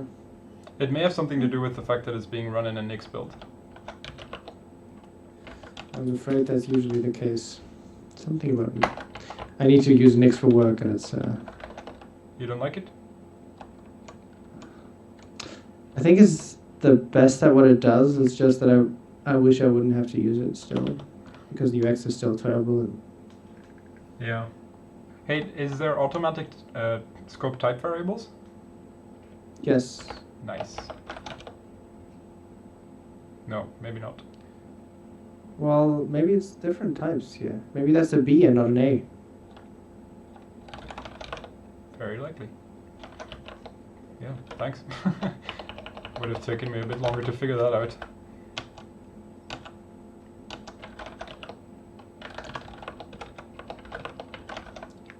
Oh, it's a good thing I'm not doing this every time.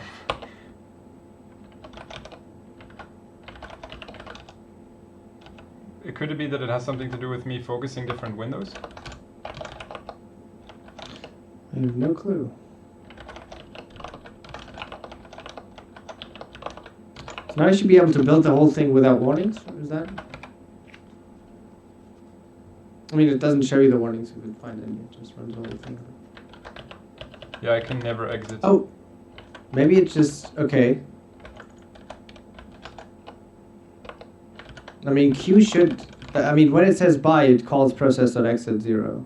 Maybe it can't kill its children because it spawns a child process. Maybe something is about the. Can I have a look at the code? Sure. Where is the buy? The buy is in source main. Sorry, yeah, source main. Oh, and I then don't have there's a key experience on with Node. the- That's just Node. Yeah. Either exit. Beautiful. Oh yeah, it's trying to stop the server apparently. Like it's trying to stop the purse process, but it fails to do so apparently. I don't know why though. Does it do that based on a name? That's important. No, it spawns it as a child process, so it has like a process handle. Ah, okay. Please compiler warnings.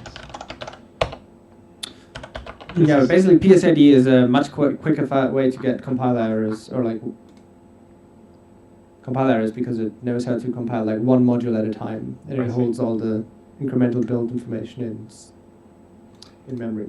So once your project gets a bit larger, the incremental build times get too slow to be enjoyable, basically. Yeah, coming from Haskell, I don't think that I'll ever hit that.